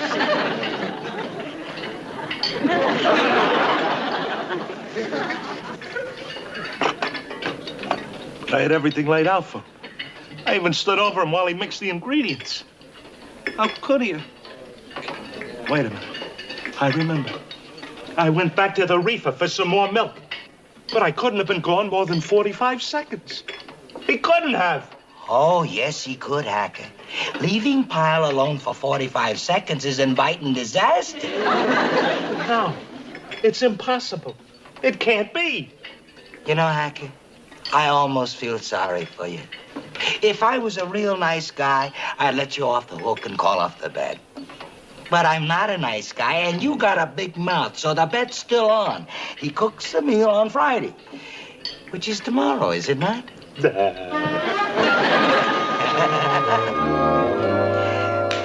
Yes, sir, Boyle, this is it. D-Day, dinner day. 50 big ones coming my way. 5-0. You sound awful confident, Sarge. You that positive Pyle's gonna blow the meal? I'll tell you how positive I am. I'm going to call that fancy French joint in town, Le Petit Chateau, and make a dinner reservation for Bunny and me. We got a lot of celebrating to do. You sent for me, sir? Yes, Sergeant. We just received word from the airstrip that Colonel Driscoll arrived from San Francisco and will be eating at your mess this noon. I just thought you ought to know. Yes, sir. Well, I'll cook up some T-bone steaks, a couple of baked potatoes. Oh, no, nothing special. What are you serving the men? Well, the menu calls for salmon croquettes, sir, but I'm sure that you and the Colonel would like something a little more elaborate. I'm afraid you don't understand, Sergeant. Colonel Driscoll makes it a policy to always eat what the men are eating, so salmon croquettes will be fine. But, sir, the croquettes, you see, I'm not sure about that. What I mean is, they may not come out the way we... I know this is short notice, Sergeant, but whatever you have will be fine. That'll be all. Aye, sir. Hey, Carter, it's all over. The bet's off. I gotta get over the mess hall. Huh? Colonel Driscoll's on the post. He's gonna eat at our mess hall. Colonel Driscoll's going to eat Pyle's cooking? That's very funny. Oh, yeah? How funny is it gonna be when he tastes the cooking and orders an investigation? What do you mean? Look, there's gotta be an investigation. The guys, they just beef a little. But the Colonel will order an investigation. Huh?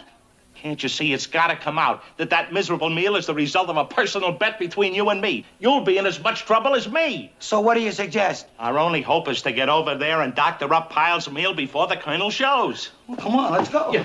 Wait a minute. What if Pyle's cooking can't be fixed? I don't know. We'll do something. We'll send out for Chinese.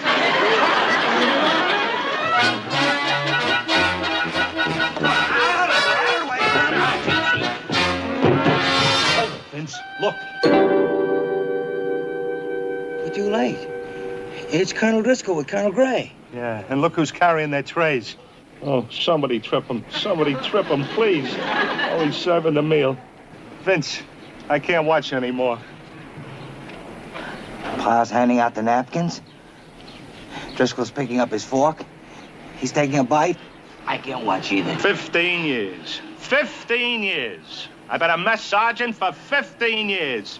And now to see it all go down the drain. Easy, Charlie, easy. You take it easy. All those years serving up chow in jungles, on beachheads, during air raids, in war and peace. All those years. And not once was I ever called up for a bad meal.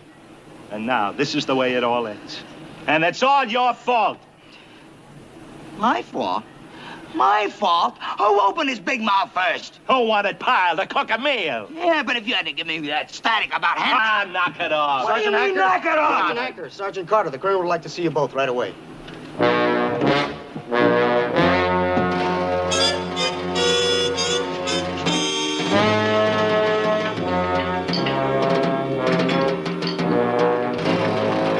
Sergeant Hacker reporting his orders, sir. Sergeant Carter reporting his orders, sir. How do you, sir? I understand that you two men have had something to do with the preparation of this meal. Yes, sir. We both share in the responsibility. Good. Because I just want to say that is the best pork grinds and collard greens I have ever eaten. Not to mention those black-eyed peas, grits and gravy, and that cherry cobbler. Well, boys, I haven't tasted cooking like that since I was a young'un, back home in Georgia. Pleasant surprise, Sergeant. I understood today's menu called for salmon croquettes. Well, I guess I'm to blame for that, sir. You see, Sergeant, when I started fixing them salmon croquettes, I couldn't make heads nor tails out of that recipe. And I knew I couldn't let the fellers go away without eating. So I just got to thinking, and shazam, it come to me. Shazam? See, I remembered those Sunday church suppers back home and how I used to watch my Aunt Martha prepare all the fixings. So I just put my memory to work, and this is it. Well, however you did it, son, it certainly was a pleasant surprise. And you deserve a lot of credit. Well, thank you, Colonel, but I can't claim all the credit, because if it hadn't been for Sergeant Hacker here and Sergeant Carter, I never could have done it. Hold it, son. You lost me there. What do you mean? Well, to be honest with you, Colonel, up to now I've been making a real mess here in the mess hall. But Sergeant Hacker here was just as patient as he could be, hardly ever raised his voice to me. All he was worried about was me making a grade. Isn't that right, Sergeant Hacker? Yeah, Pyle, sure, that's right. And as for Sergeant Carter here, when I told him how bad things was going over here in the mess hall, he told me not to worry at all, said it was okay if I ruined a few meals. He said the only way to learn was by making mistakes. So you see, they deserve most of the credit.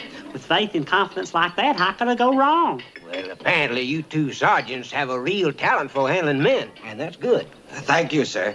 All we can do is try. Give it our best. But, of course, with a bright boy like Pyle here to work with, you really have no problems. Yes, sir. He's one of my favorites. Bright as they come. Only wish I had more like him.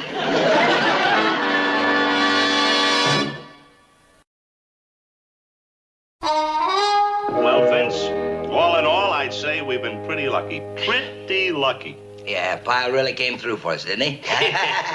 He sure did. And speaking of coming through, how about paying off? Paying off? What do you mean?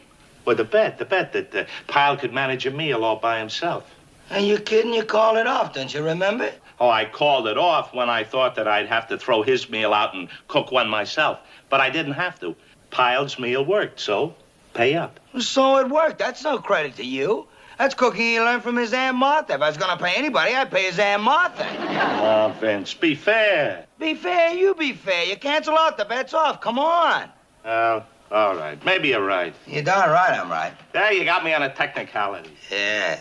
But you got to admit one thing. what I started out to prove. That if you show even a knucklehead like Pyle a little patience and understanding, he'll come through for you. I don't know.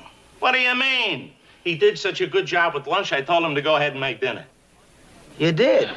He's making dinner? Right now. Tact, Vince, tact.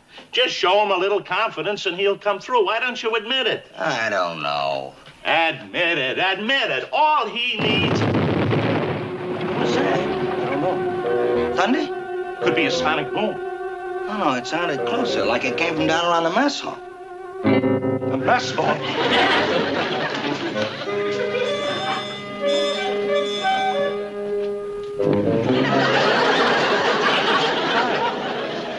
Sergeant Hacker, I got bad news about your stove. Admit what, Hacker? What should I admit, huh? What? What should I admit, huh?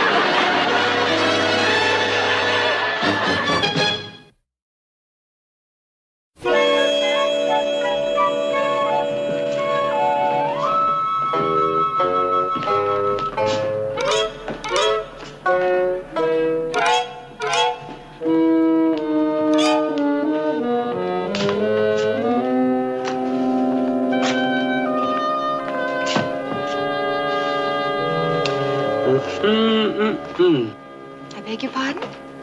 Oh, I was just talking to myself. I said, Oh. I said that on account of this here picture of the beast eating the Eiffel Tower. Well, in the movie, he never did eat it. He just stomped it down.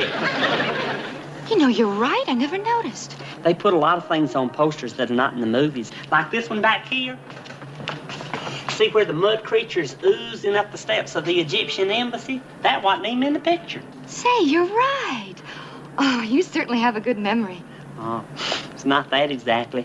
I just seen this picture twice. Oh, then you like monster movies, too. I sure do. And I sure did enjoy the last one they had here. I Was a Teenage Insect. Did you see that? No, I didn't. You didn't? Well, it was a real good one. You see, this scientist feller was tampering with things that are best left alone. And, well, it gets kind of complicated, and I don't guess you've got time to hear the whole thing. Well, I am waiting for a bus, but it isn't due for another half an hour. We could go across the street and have a cup of coffee, and you could tell me all about it there. I'd like that. Do you like sodas? They're my favorite. Oh, I love cherry sodas. They're my favorite. Cherry sodas? Mine, too. Well, isn't it a small world? Oh, it sure is. I mean, well, it's so unusual to meet somebody who likes the same things you like. I'm Alice Borden. I'm Gomer Pyle, and I'm pleased to know you. How do you do? Well, what this scientist feller done with his tampering was to put this teenage girl into a deep, deep sleep. And when she woke up, she was crawling up the sugar bowl. So this scientist feller falls in love with the insect that he's created. But he can't change her back. So guess what? What? He changes himself into an insect, and at the end of the picture, they go crawling off together. I just love pictures with a happy ending, don't you? I certainly do.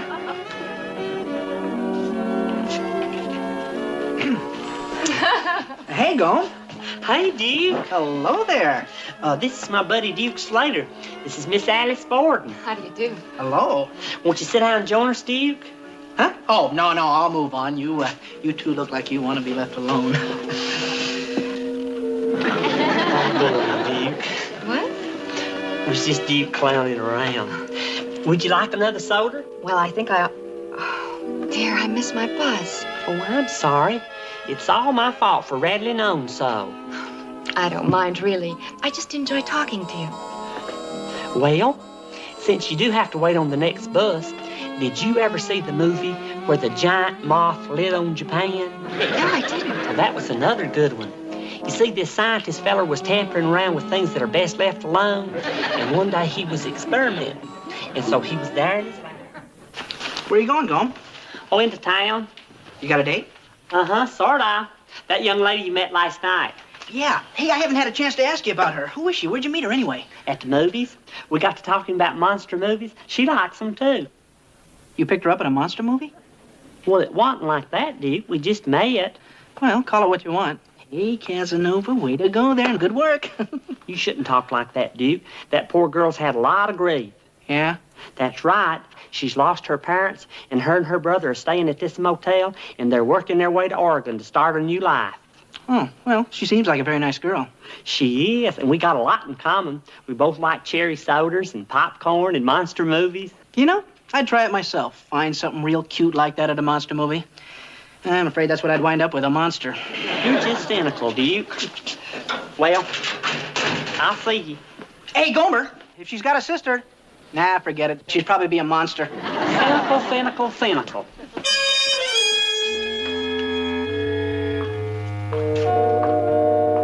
I certainly did enjoy myself tonight, Gomer. Well, I'm sure glad, Miss Alice. Hi, Lloyd. Oh, hi, sis. Gomer, this is my brother Lloyd. Lloyd, this is Gomer Pyle. Pleased to meet you, Lloyd. Same here. Gomer, it's so early. Why don't we sit in the swing and talk for a while? If you'd like. Well, I guess you two have things to talk about. I'll go on inside and read. Don't let us run you off, Lloyd. Oh, that's all right. The light's better inside.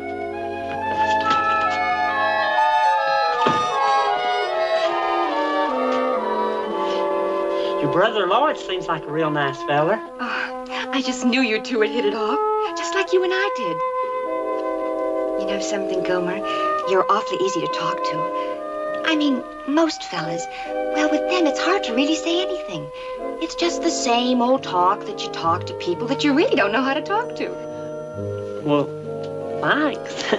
I guess it's because we have so much in common. That's right. We both like monster movies. And cherry sodas. Right. Oh, Gomer, you must think I'm awfully silly. Well, no. What makes you say a thing like that? Well, because I enjoy talking to you so much. And this is just every day to you. Why, it isn't either. You're not just saying that? Golly, no. Oh. Wouldn't it be wonderful if we could sit and talk like this every night? Forever and ever? Well, that'd be nice. Oh, Gomer, I accept! You do? Lloyd! Oh, Lloyd! Lloyd, guess what? Gomer just proposed to me. When? Now, isn't it exciting? Well, congratulations, brother-in-law. You're gonna get what? Married, I think. You think? Well, what is this, some kind of gag? No, Sergeant, it's a surprise to me, too. I mean, that's my problem. She said yes before I realized I'd made a proposal. What's that supposed to mean?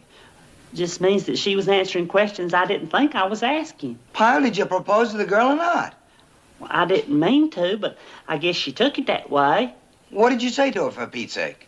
Well, I told her I liked to talk to her. You told her you liked to talk to her, and she said, yes, I'll marry you? I think it was the part about forever and ever that did it. Well, how long have you known this girl? Going on 3 days. Uh-huh. One of them long engagements. I mean, she's a real nice girl and all, Sergeant, but I just don't want to get married. You don't? Well, not now anyways, and not to a girl I've known only 3 days. Okay, then it's simple. Just call her up and tell her you don't want to get married. But I don't hardly see how I can do that, Sergeant. It seemed all kind of settled last night. Look, Pyle, this girl tricked you into proposing. It's a racket, and you fell for it. You mean she don't want to marry me? Oh, she'll marry you, all right. She'll marry you for your paycheck. My paycheck? That's right. The wife of a serviceman gets a nice monthly allotment. That's all she wants. Right after you're married, she'll disappear with a story about how some relative is sick and just send her the check in care of general delivery in that city. She will? Mm-hmm. And after about 6 months or a year, you're suddenly going to realize you don't really have a wife. So you stop them checks. But in the meantime, she's married maybe 4 other guys who are also sending her checks. Now, that's $360 a month, tax-free, huh? Oh, I can't believe this. Them girls hunt for suckers in uniform. There's a flock of them, like buzzards. But she seems so nice. Dump her. But how, Sergeant? Pyle, take it from me. The voice of experience. She'll dump you in a minute if she finds a better sucker to marry. It's hard to believe that of Alice. All right. I'll prove it to you and get you off the hook at the same time. How? Simple. I'll take her away from you. What? Pyle, I told you if a better sucker came along, she'd go for it. Well, that's me. Just give me the girl's address. But, Sergeant... Pyle, aside from the obvious difference in physical attraction, she'll be looking at the sleeve. Since the sergeant makes more than a private, she'll dump you and go for me. Just watch. Sergeant, even if she did, and I don't think she will, then you'd have to marry her. I'd have to dump her. She dumps you, I dump her. I just can't believe it. Why? Why can't you believe it? I just can't believe that of Alice. A girl that likes monster movies and cherry sodas can't be all bad.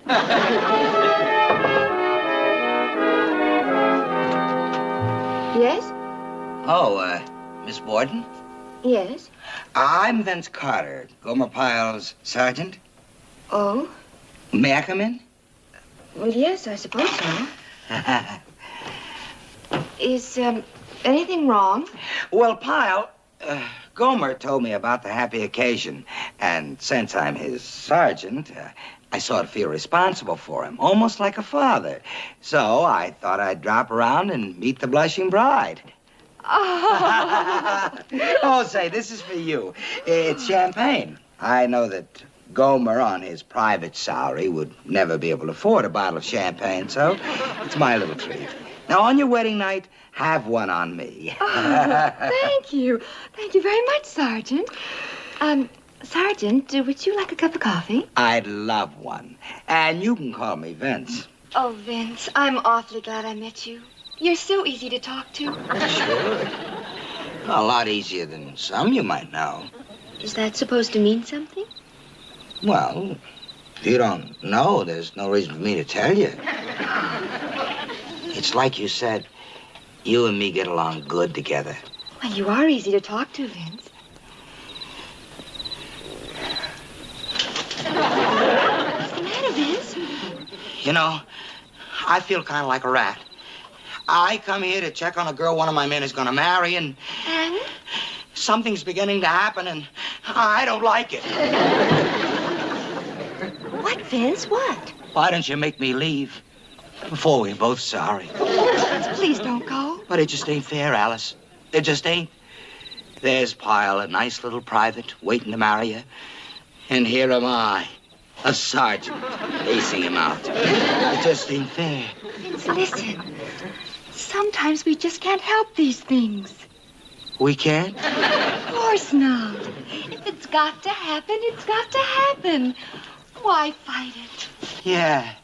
And don't they say all's fair in love and war? Oh, they do, Vince, they do. And don't they say why settle for beans when you can have steak? Oh, Vince, I accept. Oh, Vince, You must be Lloyd. Guess what? Vince just proposed. No!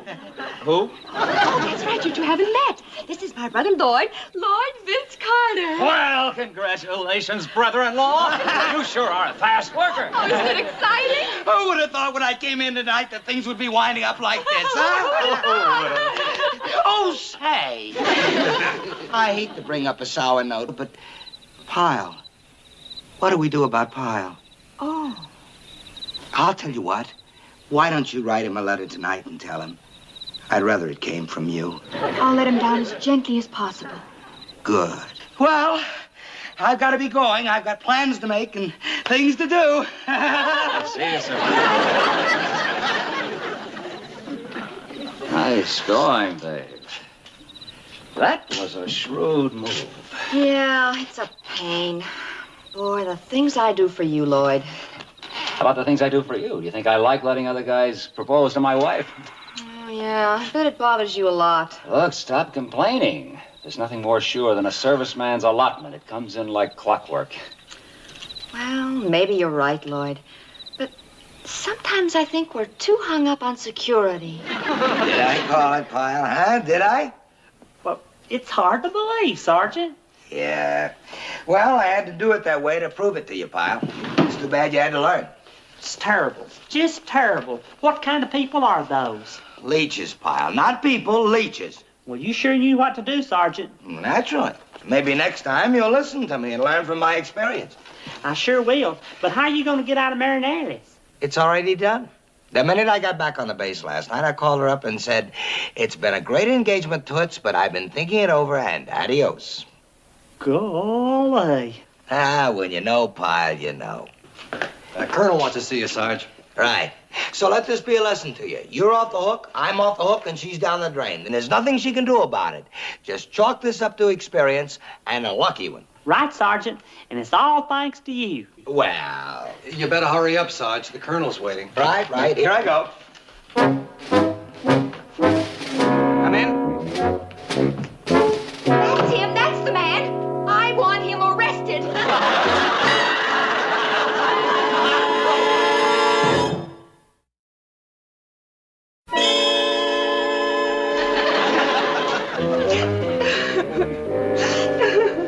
Sergeant, would you mind explaining this? Sir, what have they told you? Is it true you asked this woman to marry you? Yes, he did, and he can't deny it. I think I'd better discuss this with the sergeant. Alone. All right, but something's going to have to be done. We don't want to make trouble, but if we have to...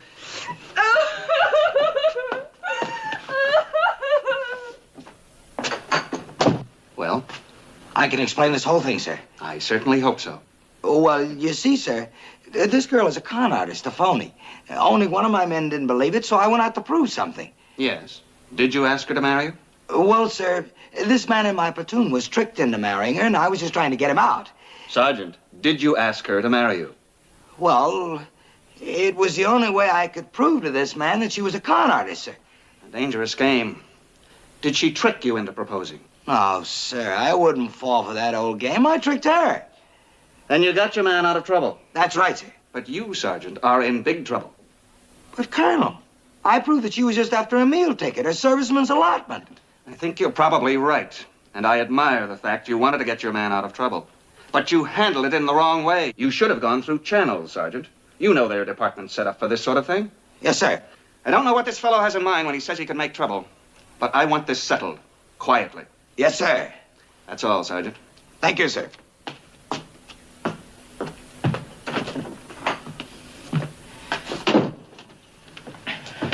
Hello, Heartbreaker. Oh, why don't you stop? You're not fooling anybody with that act of yours. What do you want? We want to see you brought to justice for breach of promise. However... I figured there was a however. What's your however? Nothing. It's just the lawsuits take so long, and we would like to leave for Oregon right away. So? So the technical term is settling out of court. Oh, I get it. This is a shakedown. You know, they're common crooks. Bite your tongue, Sergeant. There are also laws against slander. Now, do we settle this like reasonable people, or do I go in to see the colonel again? Wait. Yes? Well, what kind of settling are you talking about? Well, I figure we could patch Alice's heart and get to Oregon on $500. $500? We're giving you a break because you're a serviceman. Why, you... Sergeant. You wouldn't want to add an assault and battery charge, would you? That's better. You can pay us any time as long as it's by Friday. I feel terrible. Really terrible. Just terrible. Okay, but there's nothing you can do about it. Yes, there is. I can pay the $500 for you. Where are you going to get $500? Well, I could pay them $2 a month. That's what I put in my savings account. Well. It don't sound like much, but it adds up. That's $24 a year. Well, they're not going to wait 20 years for the money. It's closer to 21. In fact, it's 21 exactly. Look, let's just say this is a very expensive lesson, not to butt into anybody else's business. But, Sergeant... You can't help me, so forget it. Well, where are you going to get $500? I don't know. I could always sell my car. It's worth almost $900. I still owe $1,000 on it. I don't know, Pyle. I'll think of something. Just get out of here and leave me alone. Right, Sergeant.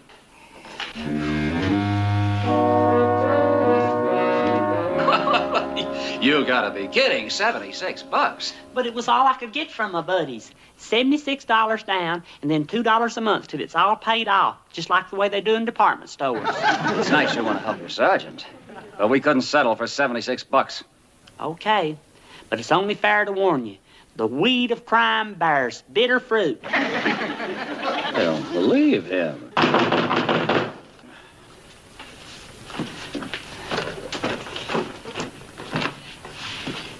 Pyle, what are you doing here? He was just leaving. I tried, Sergeant. Huh? You bring the money? Yeah. 500? Well, closer to 50. Closer to 40. Well, a private here was going to do better than that. Why don't you take the $76 and the $40, and we'll pay you the rest later? I got $76. Now, wait a minute. What do you take us for? We want $500, and we're not going to settle for less. Well, I can't get it this quick. I need more time. How much more time? About a year and a half. Alice, let's call a lawyer. Wait a minute. You can't do this to Sergeant Carter. Oh, no. We've got a legitimate breach of promise case. Pyle, will you stay out of this? You gonna pay the money or not? I can't get it this quick, I told you. Alice, call. But if this ever gets out, they'll be saying terrible things about Sergeant Carter. Yeah, call, Alice. Wait a minute. If anybody's reputation is going to get abused, then it ought to be mine, because I asked first. What? I asked you to marry me first, so I got first choice in getting sued. You got $500? No. The lawyer, Alice, call him. Wait a minute. You can't do that. What's gonna stop me? Well, I'll stop you. Oh, really? How? I'll marry you. Kyle. Marry me? Marry you. You said you'd marry me before you said you'd marry Sergeant Carter, and I can't afford to get sued, so I guess I'll just have to marry you. Pyle, you can't marry her. You can't stop me, Sergeant. Listen to your sergeant, kid. No, I'm gonna marry her. Are you kidding? I wouldn't marry you if you were the last guy. Don't matter now, you promised. Yeah. I think maybe it is time Pyle got married. Lloyd, I'm not... Shut up. Now, look, 500 isn't much if you split it between the two of you. Yeah, but I think marriage would be good for Pyle. And this is a great day for a wedding. Yeah, I think it's about time Pyle settled down and had a few kids. What? Call the chaplain, Pyle. Yes, Sergeant. Wait a minute. Now, look, we're all friends here. If you're in a bind, we'll settle for $250. Not a cent. Pyle's happiness is at stake. Call the chaplain. Yes, Sergeant. Wait a minute, hold it. Look, Alice don't want to marry the dummy. The dummy don't want to marry Alice. So fair's fair. We'll just take the money you got and forget the whole thing. And you won't sue Sergeant Carter? No, we'll let it go. Sounds fair to me, Sergeant. Well, not to me. That's our last offer, Jarhead. Alice don't have to marry him, and we'll still sue you. Does have a point there, Sergeant. He ain't got a point. We got the point. Go ahead and sue. You think we won't? Alice, call a lawyer. Pyle, call a lawyer. You mean the chaplain? I mean a lawyer. But they're calling the lawyer. We're supposed to call a chaplain. Not anymore. If she's suing me for jilting her, then you're suing her for jilting you. What? Sergeant's right. Turnabout's fair play. Oh, I should have thought of this before. We got the best end of the deal. She threw Pyle over to get me. Judges don't like that. Oh, wait a minute, Sergeant. Pyle, call a lawyer. Oh, wait a minute. Maybe you've got a point. Alice and me, we'd like to discuss it for a minute. Maybe we could work out a settlement. Go on, Alice.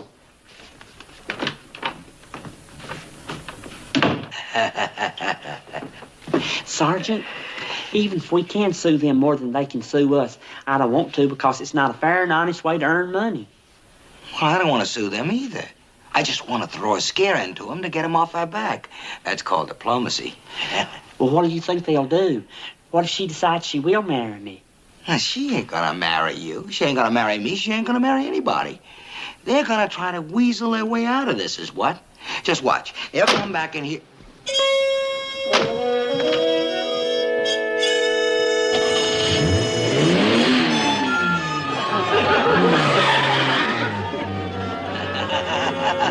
It looks like my diplomacy worked. Sure did. Maybe they'll live a better life in Oregon.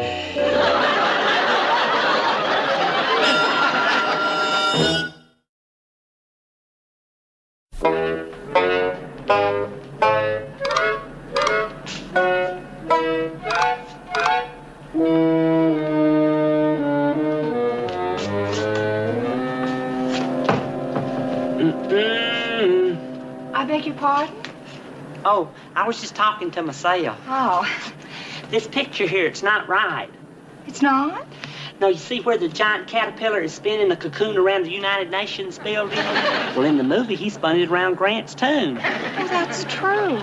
Guess you think I'm kind of silly, but I always compare these publicity pictures with the movies. Did you ever do that? Yes, I do. I was talking to a young lady just the other evening about the very same thing, and she... You like monster movies? Yes. You like cherry sodas? Yes. Bye, ma'am.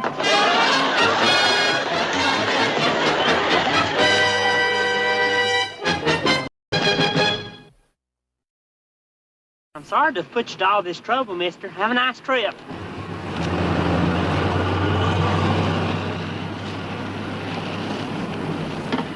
Boy, what a waste of time this is. I bet we've stopped 20 cars, and for what? Nothing. Well, there must be smugglers operating in this area. Oh, Gomer, you really believe that? Well, why would the state police ask the Marines to cooperate in setting up all these roadblocks? It's all part of a big trap. Some trap. Stuck out here in the boondocks, we got a better chance of trapping a gopher. Well, you never know. The Mexican border's practically around the corner, and them smugglers is getting through somehow. Hey, Duke, here comes a car.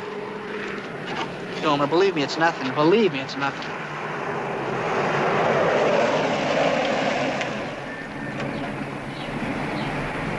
What's the matter here? Something wrong? Sorry to trouble you, ma'am, but we have orders to stop every car. What? What are you talking about? Gomer, she's no smuggler. That's all right, ma'am. You can be on your way. Now, wait a minute, Duke. I know you're not a smuggler, ma'am. It's just that we have orders to search every car. What do you think you're going to find in this car? Well, you never know, ma'am. You could be the innocent carrier of smuggled goods. Them smugglers could have put some articles in your car unbeknownst to you. For heaven's sake. Gomer, will you let her... Attention. Roadblock Charlie 3. Roadblock Charlie 3. That's us. I'll get it. And let her go. I'll search under the hood. That's always a favorite hiding place. Roadblock Charlie 3 reporting. Charlie 3, secure all equipment and prepare to move out. Transportation will pick you up at main intersection at 1300 hours. Acknowledge and over. Roger. Okay, Gomer, let's wrap it up. We gotta meet the trot in 10 minutes. Shazam, would you look at that? What is it, Gomer? What'd you find? Jewelry, marijuana, what? A corroded battery cable. What? Well, look for yourself. It's about ready to break off. Oh, brother, never mind that. Let's pack up and get out of here. The truck's on its way. Ma'am, if I was you, I'd try to get that fixed right away. It could give you some trouble. That's Emo's service station for you. They're always in such a hurry. And, ma'am, while you're at it, your fan belt's a little loose. You could have Emo tighten that up, too. Gomer, let's go. We're gonna be late. The fan belt, too? Yes, ma'am. In the morning. How does she start up? Does she start up right away? No, not really. Oh, boy. I think I know what the trouble is. It's your spark plugs. I think you got weak plugs. I'm certainly going to tell Emil about this. Young man. Yes, ma'am. Would you please check the oil and water? Oh, be glad to. Gomer, what are you doing? We gotta pack the radio. Your water's fine, ma'am. You're about a half quart down on your oil. Looks like to me she needs changing. You're getting a little greedy. Thank you, young man. Emo's certainly going to hear it from me. You mean you're not gonna do her windshield? No. Gomer! Thank you very much, Private. You've been very kind. It's okay, ma'am. You just tell Emil that a satisfied customer is a loyal customer. I'll tell Emil all right.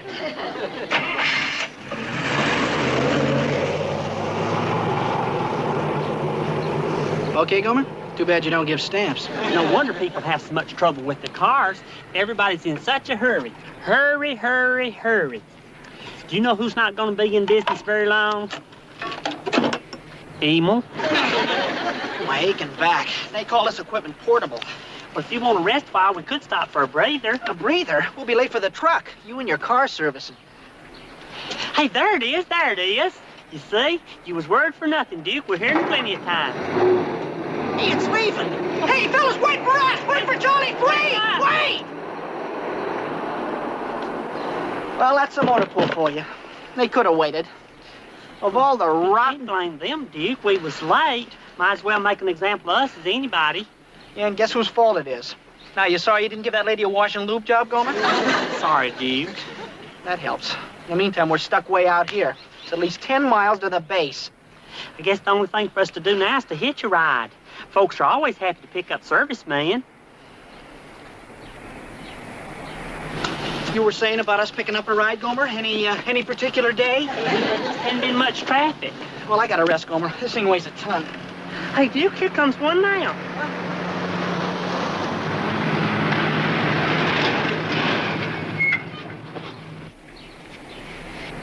What's up, boys? Excuse me, sir. Are you going as far as the Marine base? Could we hitch a ride with you?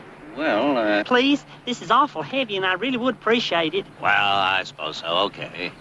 Can we put this equipment in your trunk? Yeah, I guess so. This is real neighborly of you. My name's Gomer Pyle, private first class, and this is my buddy, TFC Duke Slater. Pleased to meet you. My name's Burton. You fellas been out on maneuvers? Oh, no. We've been out helping the state police set up roadblocks. Do you know this whole area is infested with smugglers? No kid. Are you from around here, sir? No, I'm from upstate. I'm just stopping off in town on some business. Well, listen, if you're going to be in town a day or two, why don't you come out to the base? We can show you through our barracks and take you through the service club. We've got new ping pong tables and cork paddles. Well, thanks. Perhaps some other time. Well, you're welcome any time on account of we got all kinds of things you'd be interested in. Do you know what you might like to see? You might like to see our fat boys gym. That's where we really slim them down. Another time. Uh-oh. What's the matter? Listen, Huh? I think you've got a bad water pump. What? Gomer, don't start. I think you've got a bad water pump. Have you been going to email service station too? Nothing, Mr. Burton, nothing at all.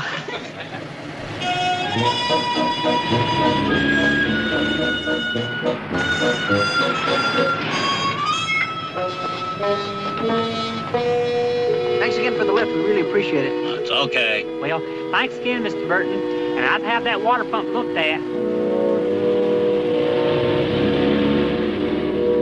So long, Mr. Burton. You hear that? You can hear that water pump from here. The radio! We left it in Mr. Burton's trunk. What are we going to do? That's a good question. Oh, Dick, this is awful. What do we tell the sergeant? What's even more scary is what Sergeant Carter going to say to us. Of all the bird brain, numbskull, knuckleheaded stunts. You're right, Sergeant. It was just plain silly of us. And we could just kick ourselves, couldn't we, Duke? Just kick ourselves. Now, hear this, you goofballs. That piece of equipment cost the government $650. $650? That much? And I signed for it. You understand that, Pyle? I am responsible. Well, that's just not fair, Sergeant. It was our fault, and we should at least share in the responsibility. Oh, really? Sarge, there must be some way of getting that radio back. After all, we know the driver's name. That's right. His name's Mr. Burton, and he's a real nice fella. Yeah, I'll bet. Probably a real nice crook. Oh, no, not Mr. Burton. And I'm sure we'd recognize the car. I'd know it anywhere. Oh, you would, huh? Pyle, did you ever stop to think there are probably a million of them cars running around the country? Where do we start to look? Maine? How about Chicago? Well, wait a minute. I just remembered. Mr. Burton's staying over here in town. That's right. He's here on business. Well, so what? A fat chance you gotta find him. Please, Sarge, it's worth a try. The town's not all that big. Right. What do we got to lose? Can we try, Sergeant, please? You sure you'd recognize the car? Yes, sir, Sergeant. I'm positive. Go get changed. Slater, you stay here and answer the phone. Just on the slim chance this guy turns out not to be a crook and calls in. Right, Sarge. Yeah, and there's one more thing you can do. Pray.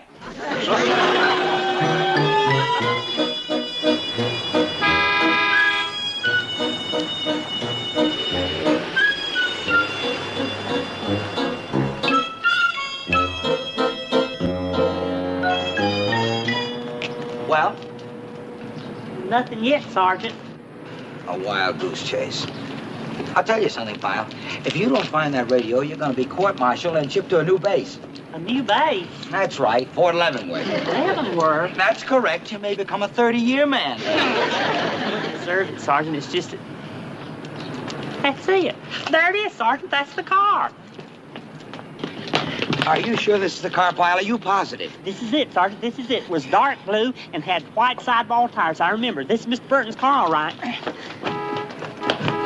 Yeah, this is the car, all right. Boy, aren't we lucky, Sergeant? Yeah, very.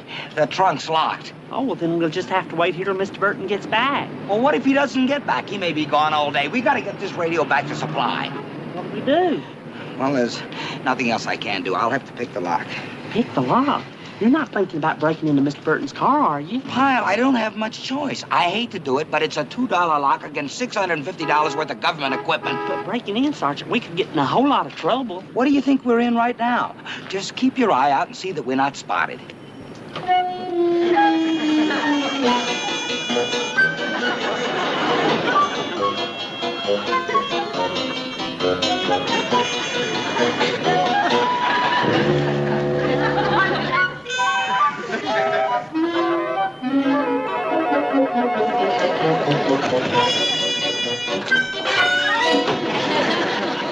It's empty. Sergeant, there's the car. What'd you say? That car that just passed, that's it. That's really it. That's the car. Don't tell me that's the car. This is the car, the one we just broke into. No, Sergeant, that's it. Mr. Burton was driving it. I recognized him. But you told me... Oh.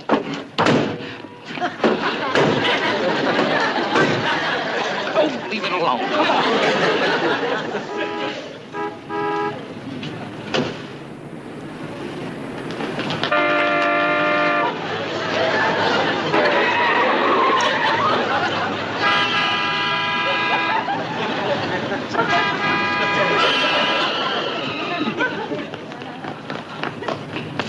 This is the car, all right. I recognize the upholstery.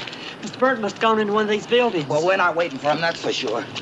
You're not going to do that again, are you, Sergeant? Pyle, I told you I have no choice.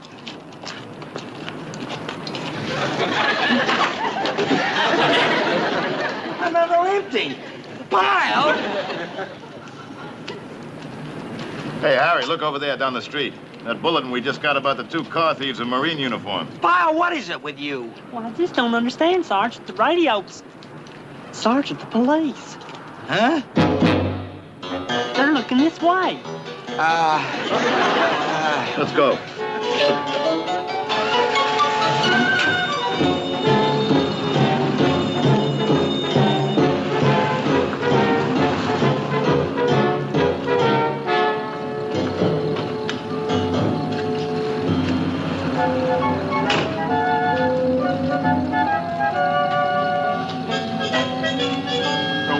They were standing here just a minute ago.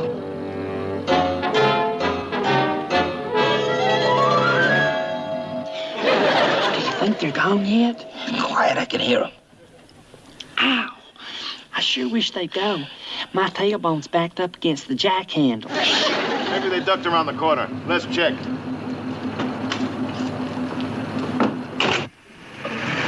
Sounds like they took off. Let's hang on for another minute and then get out. That was a close call, Sergeant. We was lucky, just plain lucky. We're moving, Sergeant. We're moving. Where are we going? I don't know, Pyle, I don't know. But wherever it is, why do I have to go there with you?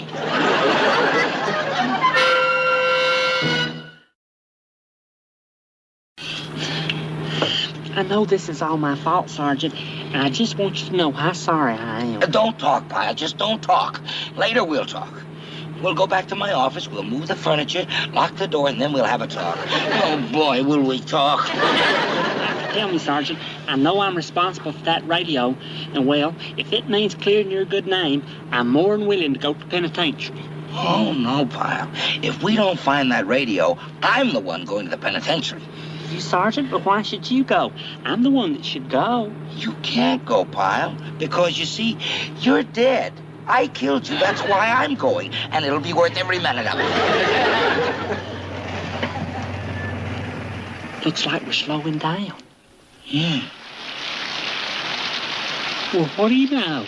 It's starting to rain. Do you hear it, Sergeant? You hear it? Yeah, I hear. That's a nice sound. Rain on the roof. I always did. Knock it off. This may be the time to make our getaway. Come on, let's get this trunk open. Ready? 1, 2, go!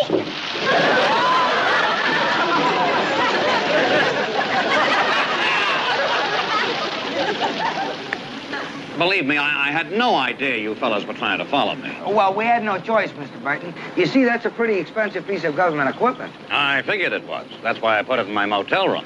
The minute I found it, I wanted to get in touch with you boys, but I didn't know how. Well, I knew it was safe. I just knew it. You see, Sergeant Carter and you was so worried. Sergeant Carter here thought you might be a sneak thief and try to make off with you. Knock it off, Pyle. Do you mind, Mr. Burton? Come on.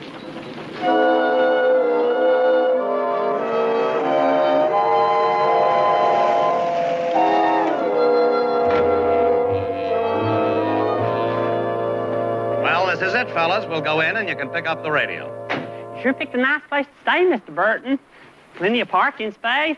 Look over there, Sergeant. They got free television. If you and Miss Bunny ever got married, this would be a nice place to spend your honeymoon. Yeah, real good, Pyle.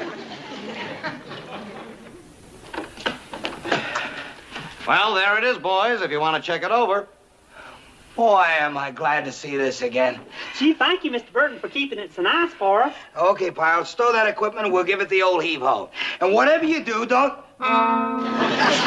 Don't worry, Sergeant. Nothing's gonna happen. Pyle. Personally, I think we owe Mr. Burton a whole heap of thanks for putting him in so much trouble. Sam! Just get your hands up. What's the angle? What did you bring them here for? You get it? Those uniforms are just the ticket for getting us through those roadblocks. Sergeant, guess what? They're smugglers. No kidding. Let's get going. What are you two waiting for? Get those uniforms off! Mr. Burton, you may have done some awful things, but I just know you couldn't take the uniform off the back of a serviceman. Well, the pants are a little too long, but the shirt fits fine. You look terrific, boss. I sure am surprised at you, Mr. Burton. I mean, anybody that's nice enough to pick up a serviceman didn't turn out like this. You're breaking my heart. Come on, Nick, grab the radio and let's load it in the car. The radio? What do you guys want with the radio? That won't do you any good. Oh, yeah? Maybe it won't bring as much as a brand new one. That beat-up old thing? You'll be lucky if you can give it away. Yeah? Didn't you say it cost a lot of money? Yes, he did. That radio cost a lot of money. Uh-huh. Oh, well, I just said that so my men would take better care of their equipment from now on. That radio's practically worthless. Oh, no, Sergeant. You was right in the first place. Duke and me looked it up in the supply catalog. It's like you said, it cost $650. $650, huh? Maybe even more than that now. That was last year's catalog. Thanks, pal. Now, maybe we won't sell it too cheap. Nice going, Pyle. You just blew the radio. Thanks for the uniform, boys. Well, Nick, I guess you could say we're a couple of squared-away Marines. Well, you don't look like squared-away Marines to me, that's for sure. Pyle! Well, they don't, Sergeant. They're not going to get very far with their pockets unbuttoned like that and no tie clasp and the hat on at the wrong angle. Well, thanks, pal. We'll take care of those little details so we don't get stopped. And another thing, you ain't going to get very far with that bad water pump. That thing's ready to go on you any time now, and the sooner the better. One last thing. You talk too much. And you've got a big mouth.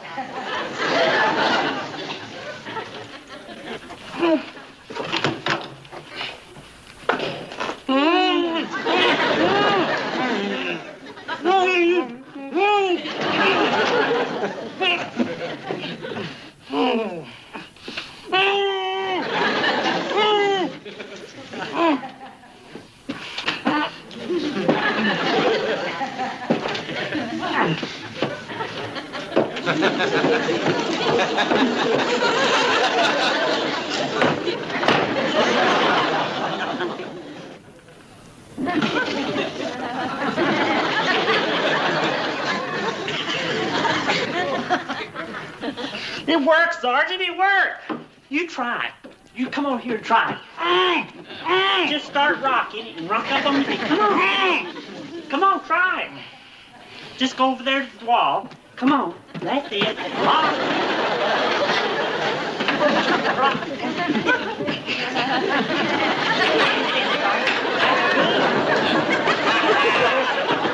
The best thing to do is to hook that piece of tape up to the nail. You're too low, Sergeant. Just keep working yourself up there and try to catch it right in the middle. You go ahead now, and I'm going to try to get loose from this chair.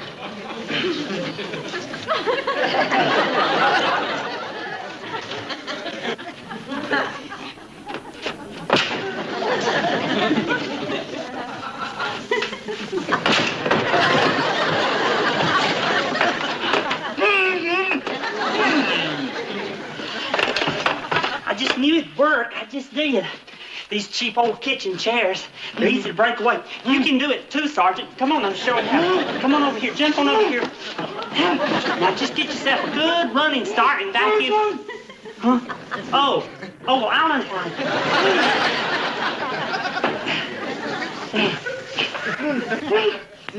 There you go, Sergeant. Now get your feet.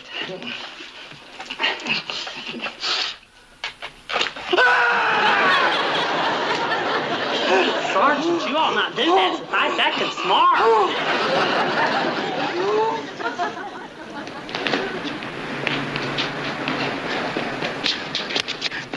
We gotta find a phone booth fast. Look, Sergeant, look. Come on, on the double. Officer, boy, am I glad to see you. I think we can still catch him. Huh? 2 crooks dressed in Marine uniforms, and they gotta be heading toward the border. Except I don't think they're gonna get very far, not with that bad water pump. Yeah, but we can't count on that. Let's go. What is this? What do you think you're doing anyway? I'm telling you, 2 crooks dressed in Marine uniforms. Why we're talking, they're getting away. Look, we know all about crooks in Marine uniforms. We've already got a report on them breaking into a car. You did? Well, that wasn't the crooks. That was... Listen, fellas, why can't we get started? Aren't we just wasting time talking? Look, we can't take off every time somebody points out a suspicious character, and we're going to wait here for orders. So get out of this car, both of you. I'm telling you, but we know the car. We know them. Beat it.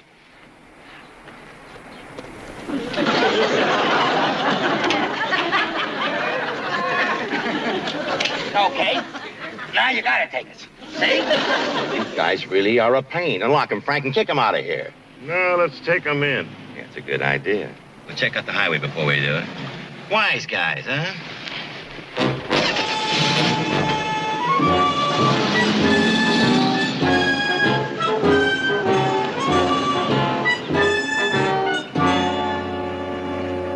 What's that look like? I don't know. Take a look. Look, Sergeant Carter, there's the car. Yeah. I was right. Their water pump did give out on them. Well, boys, what's the trouble? Oh, just a little trouble with the water pump is all. It's cooling off, though. Boy, I'd sure like to get my hands on the guy who sold me this car. They'll take advantage of a serviceman every time. Yeah, I guess they will. Well, take it easy.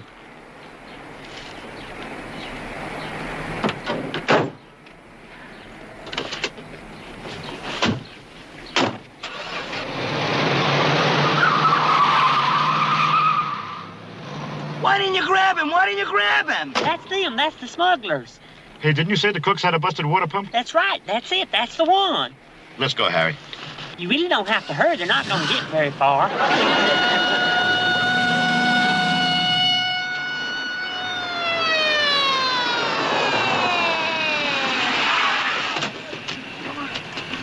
Halt! Halt! He got him. He got him. See, officer, I told you. I knew they wouldn't get far with that water pump. I see what you mean. Yeah, you listen to this boy. He used to work at a filling station. He knows all about cars, right, Pyle? Right. And speaking of that, when have you had this squad car serviced? I think you're about due for a tune-up. You might have these shock absorbers looked at. They don't feel quite right. Might be, though, that your wheels need alignment.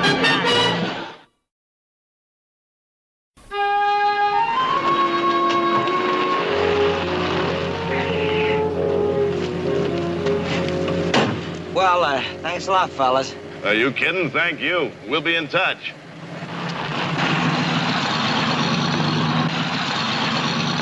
Well, you got more luck than you deserve. Sure nice of those police officers. If it hadn't been for them, we wouldn't have gotten our uniforms back or the radio or... The radio. The radio, Pyle, the radio. We left it in the trunk of the police car. That's right, we sure did. How in the world could we do a thing like that? Hey! Stop!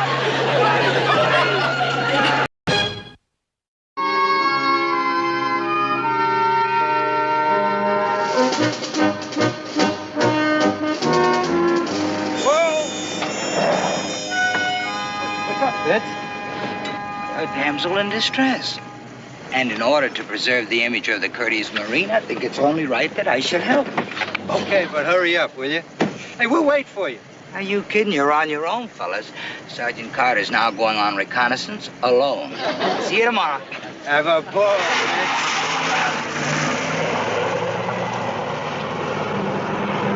Hi. Can I give you a hand? Oh, thank you. Sergeant, Carter.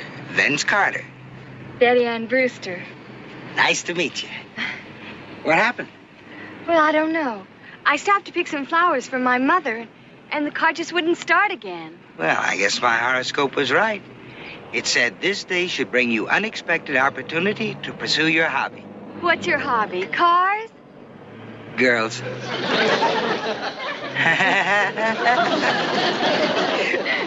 Well, let's take a look, huh? Maybe your oil filter's clogged.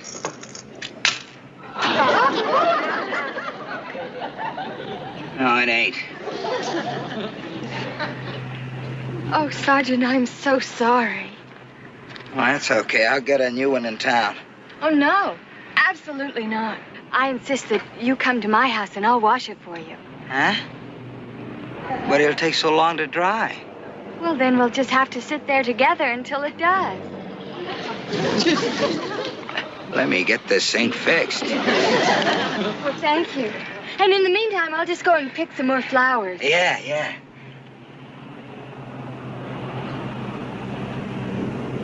Hey, ma'am. Can I give you a hand? Well, thank you, but that nice gentleman was kind enough to stop and help me.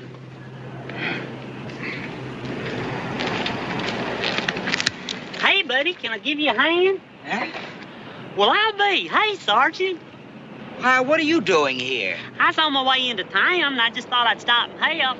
Look, Pyle, Oh, looky there. You got a spot on your shirt. All right, get moving, Pyle. On your way, move it. I think your trouble is your distributor. I'll have it fixed in a second. That ain't the distributor. That's the generator. Distributor's over there. Get lost, Pyle. Get lost. It ain't the distributor, miss. Oh, there it is. I see the trouble. What? What is it? Well, back home, when one feller finds the trouble, he gives the letter it starts with, and then the other feller has to guess. The letter's S. Well, I haven't got time for games. I should have said SP. It's 2 words. What is it? You give up already? Pyle. Well, first word's spark.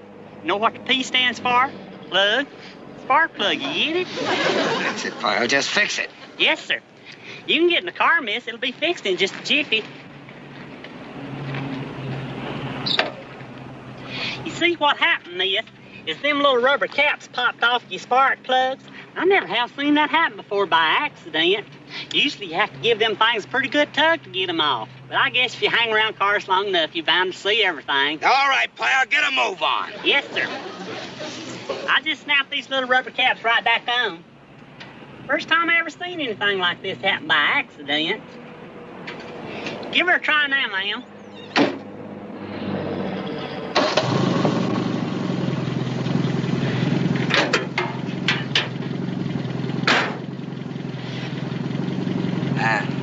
Thank you, Pyle. Look, I'm sorry we can't give you a lift into town, but you know how these little cars are. They only seat 2 people. Oh, that's all right. Walk will do me good anyways. I'm sorry I can't take both of you. But since this is a young man who fixed the car, it's only fair that I take him. Get in, Private.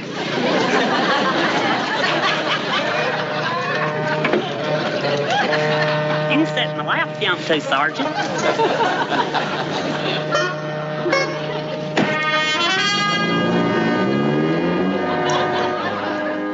Oh, that was a sweet thing for you to do, son. I can't tell you how much I appreciate you taking care of my little girl like that. She's all I've got. If you don't mind my saying so, ma'am, she may be all you've got, but what you got sure is fine. I think so. Oh, now, Gomer, your hands must be dirty from fixing that car, so why don't you go and wash up? Now, there's a fresh towel right next to the window. Yes, ma'am. Mechanics' hands are always dirty. The only time Wally's hands were ever clean was on Sunday. You could still tell he was a mechanic because of his fingernails. Oh, right over here, Gomer. There.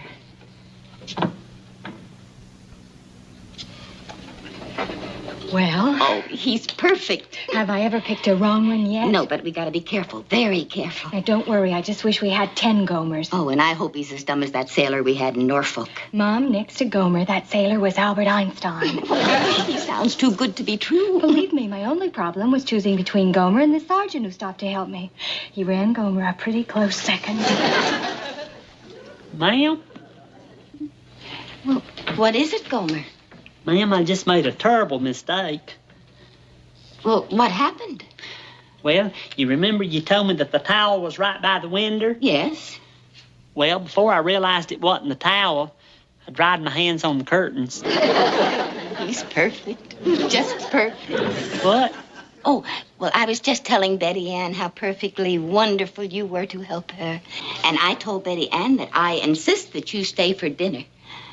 Well, I don't know where I ought to do that. Please, Gomer, please say you'll stay. You mean a regular dinner where you sit down at the table and everything? Just the three of us. Just one little happy family. Ma'am, you're making my eyeballs puddle up. Will you stay? Will I? Oh, good. And Gomer, don't call me ma'am. Call me Mom.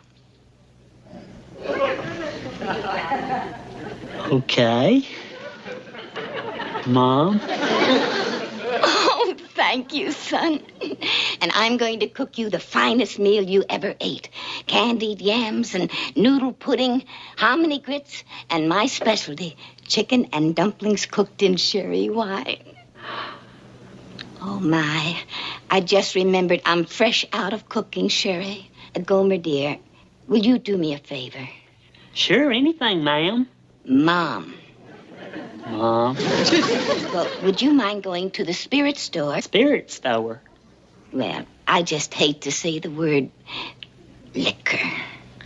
You are a good woman. Just tell me what you want and I'll get it for you. Oh, fine. Now, I'll just write down the kind to get. It's a special kind. And I'm going to put in a check for the man at the store to cash. He does that for me. Betty Ann, you sure are a lucky girl. She's the sweetest mom I ever met.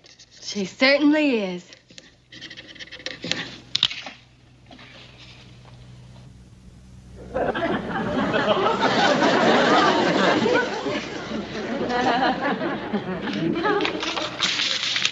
Well, here you are, son. Now, you just hand this to the man at the store, and he'll give you what I want. And remember, he'll be giving you a little money to bring back for the check I put in there. Okay. Mom. Just tell me where that store's at. Oh, I'm going to drive you there, Gomer, and wait for you. Good. We'll see you later, Mom. Oh, he's just perfect.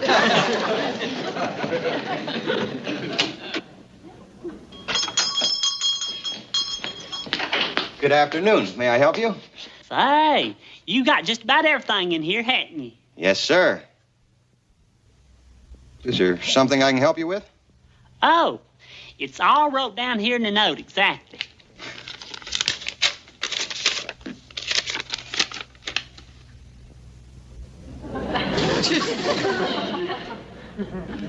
Do you understand the note all right?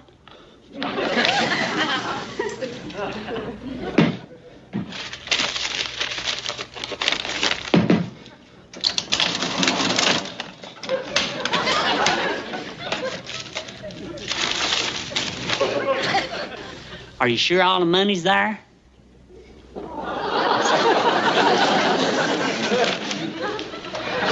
glad I asked. I wouldn't want no mistakes. Much obliged, buddy.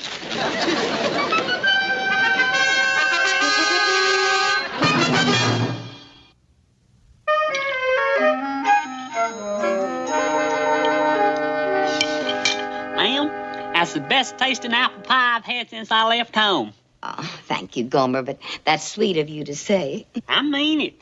Well, Gomer, we'd like you to come for dinner whenever you can. Gosh, I just don't have the words to express my appreciation. Well, you don't have to, Gomer. You've been ever so helpful already. Well, it's been my privilege. I just wish there's more I could do for you.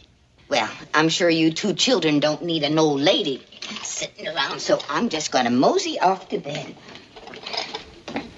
Oh, Betty Ann, will you bring me that dish, please?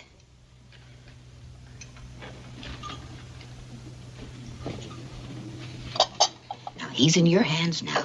You make sure he wants to come back.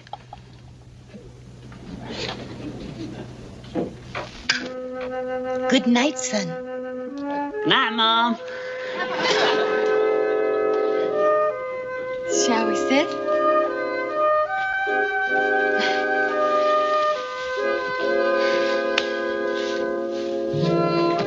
Gomer? Huh? What do you do in Mayberry when you're sitting with a girl with the lights turned down low? You really want to see? Mm-hmm. I'll have to pull down the shade. All right. Okay. Are you ready? Go ahead.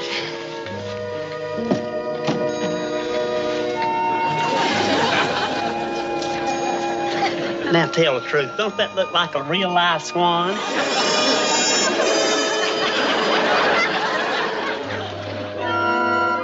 So tell us the whole story, Gomer. What happened? So her car is stalled.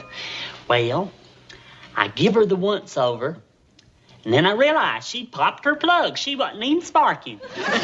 No, who cares about the car, Gomer? What about the girl? The girl. Yeah, was the girl pretty? Oh, Betty Ann was more than pretty. She was beautiful. You ask Sergeant Carter. He's seen her. And she's got this sporty little car. It's fire engine red with white wall tires. Gomer, what happened?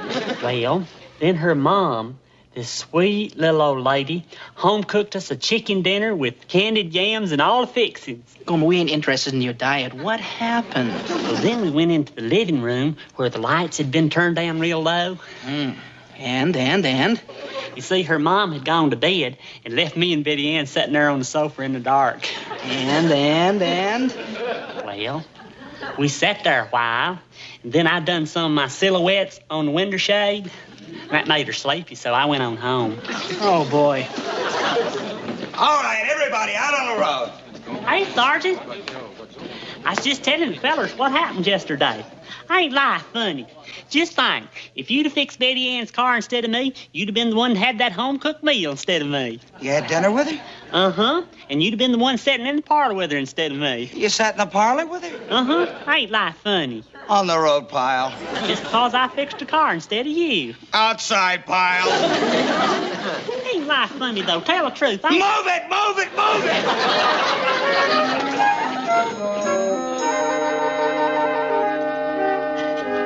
Must think me awfully silly, Gomer, but I ran out of cooking sherry again. Oh, don't worry, ma'am. I'll be glad to go get you some. I knew you would. Oh, you are such a dear boy. Well, I wrote down exactly what I want. So you just hand this envelope to the clerk. Like you did yesterday. I like shopping like this. You can't forget nothing. Oh, did you put the check in the envelope, Mother? Oh, yes, dear. Oh, those darling Boy Scouts were around this morning for a donation, and I gave them all my cash. So, Gomer, you make sure the clerk gives you the change. Oh, he will, ma'am. He's a real friendly feller. Oh, we're going to a different liquor store today, Gomer. One on Fairview Street. The man isn't doing too well, and Mother thinks we ought to give him the business. Oh, you are two of the most kindly people I've ever known. I hope them storekeepers appreciate what you're doing for them. Off you go.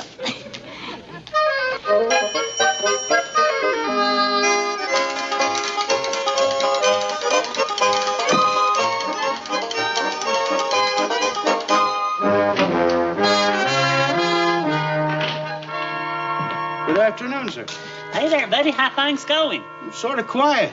Well, this ought to brighten up your day some. Hey,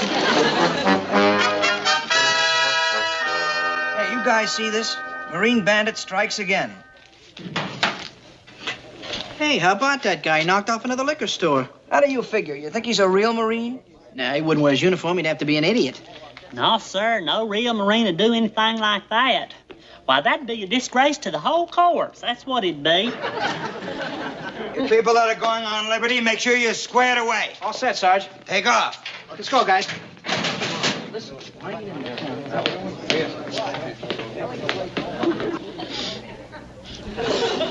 What is that? Stout-hearted men. What? Stout-hearted men. That's the name of the new hair tonic I'm using. The radio announcer says it has that clean, masculine aroma. You wouldn't by any chance have another date? Yes, sir. Oh, you remember Betty Ann, the girl that popped her plug. She had that little bitty car, and she had room for me, and she didn't have room for you. I remember. Ain't life funny, Sergeant? If you'd fix Betty Ann's car instead of me, you'd be the one going in for dinner in the evening. I tell you, life sure is funny. Get out of here.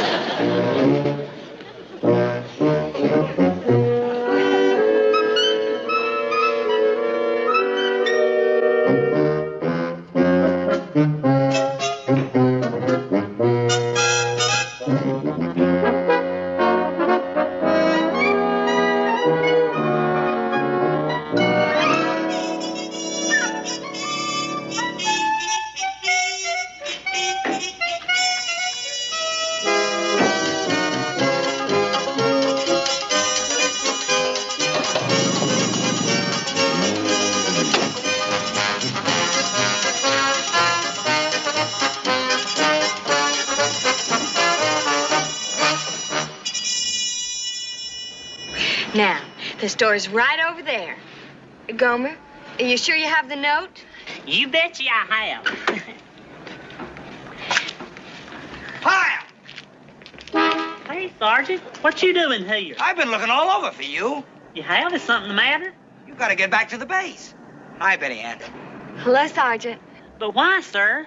I never saw anyone leave his bunk in such a mess. The hospital corners on your bunk were a disgrace. They were? Pyle, you'd better get back before the duty officer checks the barracks or he'll really lay you out. If you hurry, you can probably just make it. But I gotta pick up something for Betty Ann's mom. Please, it won't take very long, Sergeant. Well, how about I do it? He's got to get back. Well, Any little errand he can run, I can run. I suppose so. I guess it'll be all right. Well, it's that store right there, Sergeant. And you just give the clerk this note, and he'll give you a bottle of cooking sherry, and there's a check in there he'll cash for you. It's all in the note. Okay. Now you get to the bus station and get the first bus back to the base. I hope you beat the duty officer. Don't worry, Sergeant, I will. And thank you for warning me. Bye, Miss Betty Ann. I gotta get back to the base now, but the Sergeant Carter here to take over real fine for me. Get the car started, honey. I'll be right back. Good afternoon, Sergeant. You certainly seem happy today. You'd be happy, too, if you were in my shoes. Here, it's all in the envelope. And make it snappy, I got a lot of lost time to make up for. I know exactly what you mean.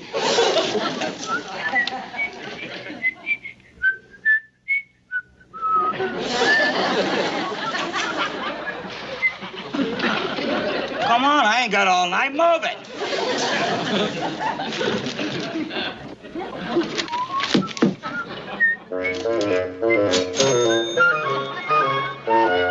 Hi, Mom. Oh, hello, dear. Dinner's almost ready. Go. What happened to Gomer? Well, he had to go back to the base. This is Sergeant Carter, who was nice enough to fill in for Gomer. Hi, Mom. I've heard a lot about you. Oh, thank you, Sergeant. Now, you just make yourself at home, and we'll be back in a minute. I'll be waiting for you. Oh, what happened? Why did Gomer leave? Oh, he's so stupid he can't even make his bed right. They sent him back to camp. Oh, I'm afraid of this one. A private, okay. But this one's a sergeant. They're smarter. Oh, not this one. He's the one I was telling you about. He was with Gomer that first day. Besides, he already pulled our job for us. Look, it's our biggest haul yet.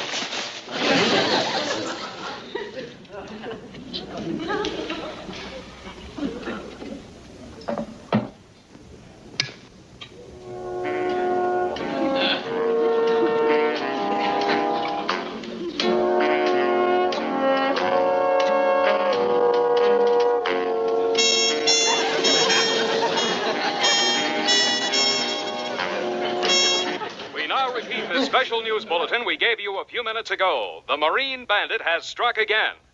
For the third time in as many days, a liquor store was victimized by this daring bandit. Today, the scene of the crime was Harry's liquor store on Jefferson Avenue. Hey, did you hear that? Marine Bandit just hit the liquor store we were in. This time, the bandit wore the uniform of a Marine sergeant. The dirty rat. According to the proprietor's description, the sergeant was about 5 feet 10 inches tall, stockily built, thick-necked, with beady brown eyes and a crew haircut. That kind always has beady eyes. And, as in the 2 previous robberies, he handed the proprietor a note in a white envelope, demanding money and a bottle of cooking sherry. Stay tuned for more details. White envelope? Cooking sherry. Marine...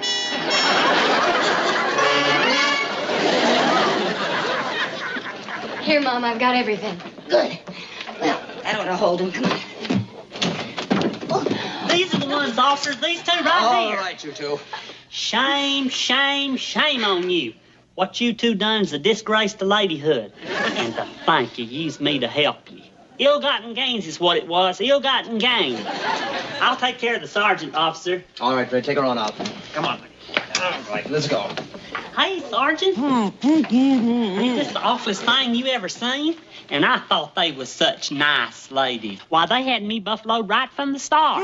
They had me working for them, getting them their ill-gotten gains. I know what you're thinking. You won't know how I caught on to it. Well, this is the way it was, Sergeant. There I was, sitting in the bus station, waiting on the bus to take me back to camp, just like you told me to, with nothing else on my mind except them hospital corners. When all of a sudden this feller's voice come on the radio and said the Marine bandit had struck again. Well, he had such a nice, deep voice you couldn't help but pay attention to it. And then he said that the bandit had this crew haircut and was a little stocky. You are kind of stocky, Sergeant. Not plump stocky, but I spot a jiggle in your jowls every once in a while. Anyway, he said about the envelope and the letter. So I just put two and two together.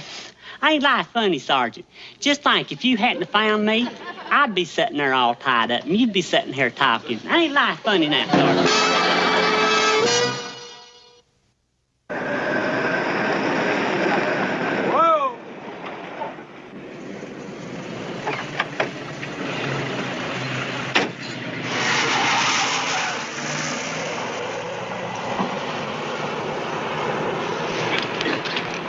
Pyle.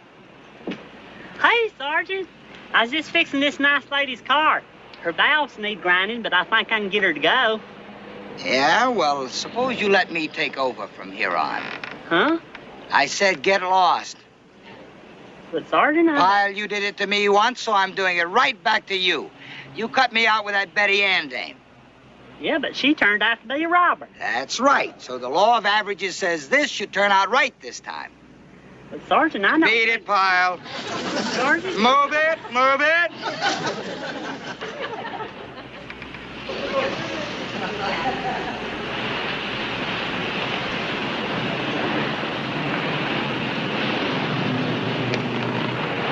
How do, ma'am? I hope you don't mind, but the private had to leave on urgent business, so I'll take over for him. Okay? Bless you, son. It's so sweet of you to do this.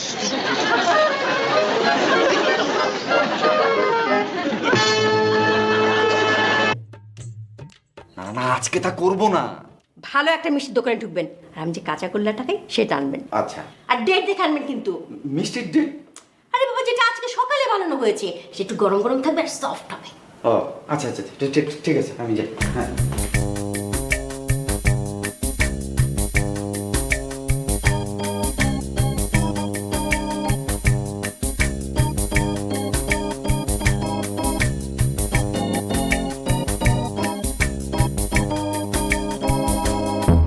কনকের বাপে তো 5 লাখ টাকা দিছে। এখন শরীফুল ভাই আমারে কইতাছে যে তুমি 1 লাখ টাকা দাও, তোমার 1 লাখ টাকা দিয়ে আমি 5 লাখ টাকা বিট করুম, তোমার সেভ করুম। আমার তো মনে হচ্ছে টাকার লেগা শরীফুল পাগলা কুত্তা হয়ে গেছে। টাকা তোমার দেওয়ান লাগবো, নাইলে ও ঠান্ডা হইব না, দিয়ে দাও। এই যে টাকা ধরে। এটা কি? এতগুলো নগদ টাকা সোয়ের সামনে দেখে কি এটা বোঝা যাচ্ছে না যে এটা টাকা? কসকসা নগদ টাকা বোঝা গেছে? টাকা সেটা তো বুঝলাম। আমার টাকা দাও 1 লাখ। টাকা আমি 1 লাখ না, তোরে 2 লাখই দিব। কিন্তু তার আগে আমি তোকে বাড়ি যাবো, যায়া ফুবুর সাথে বসমু, জায়গার দলিলপত্র সব দেখমু, দেখার পরে বুঝমু তুই কতটুকু পাস, তারপর আমি তোরে টাকা দিব। ম্যাডাম আপনি? এটা কি টাকা ম্যাডাম? এটা যে টাকা আমিও তো দেখতে পাচ্ছি। এটা কিসের টাকা, কোত্থেকে আসলো? আমার স্ত্রী ম্যাডাম। তাহলে আপনি আমাদের শর্ট লিস্টে আসতে চান, এই তো? সবাই তো চায়, আমিও চাচ্ছি। কিন্তু শর্ট লিস্টে আসার জন্য মাত্র 50,000 টাকা, খুব কম হয়ে গেল না?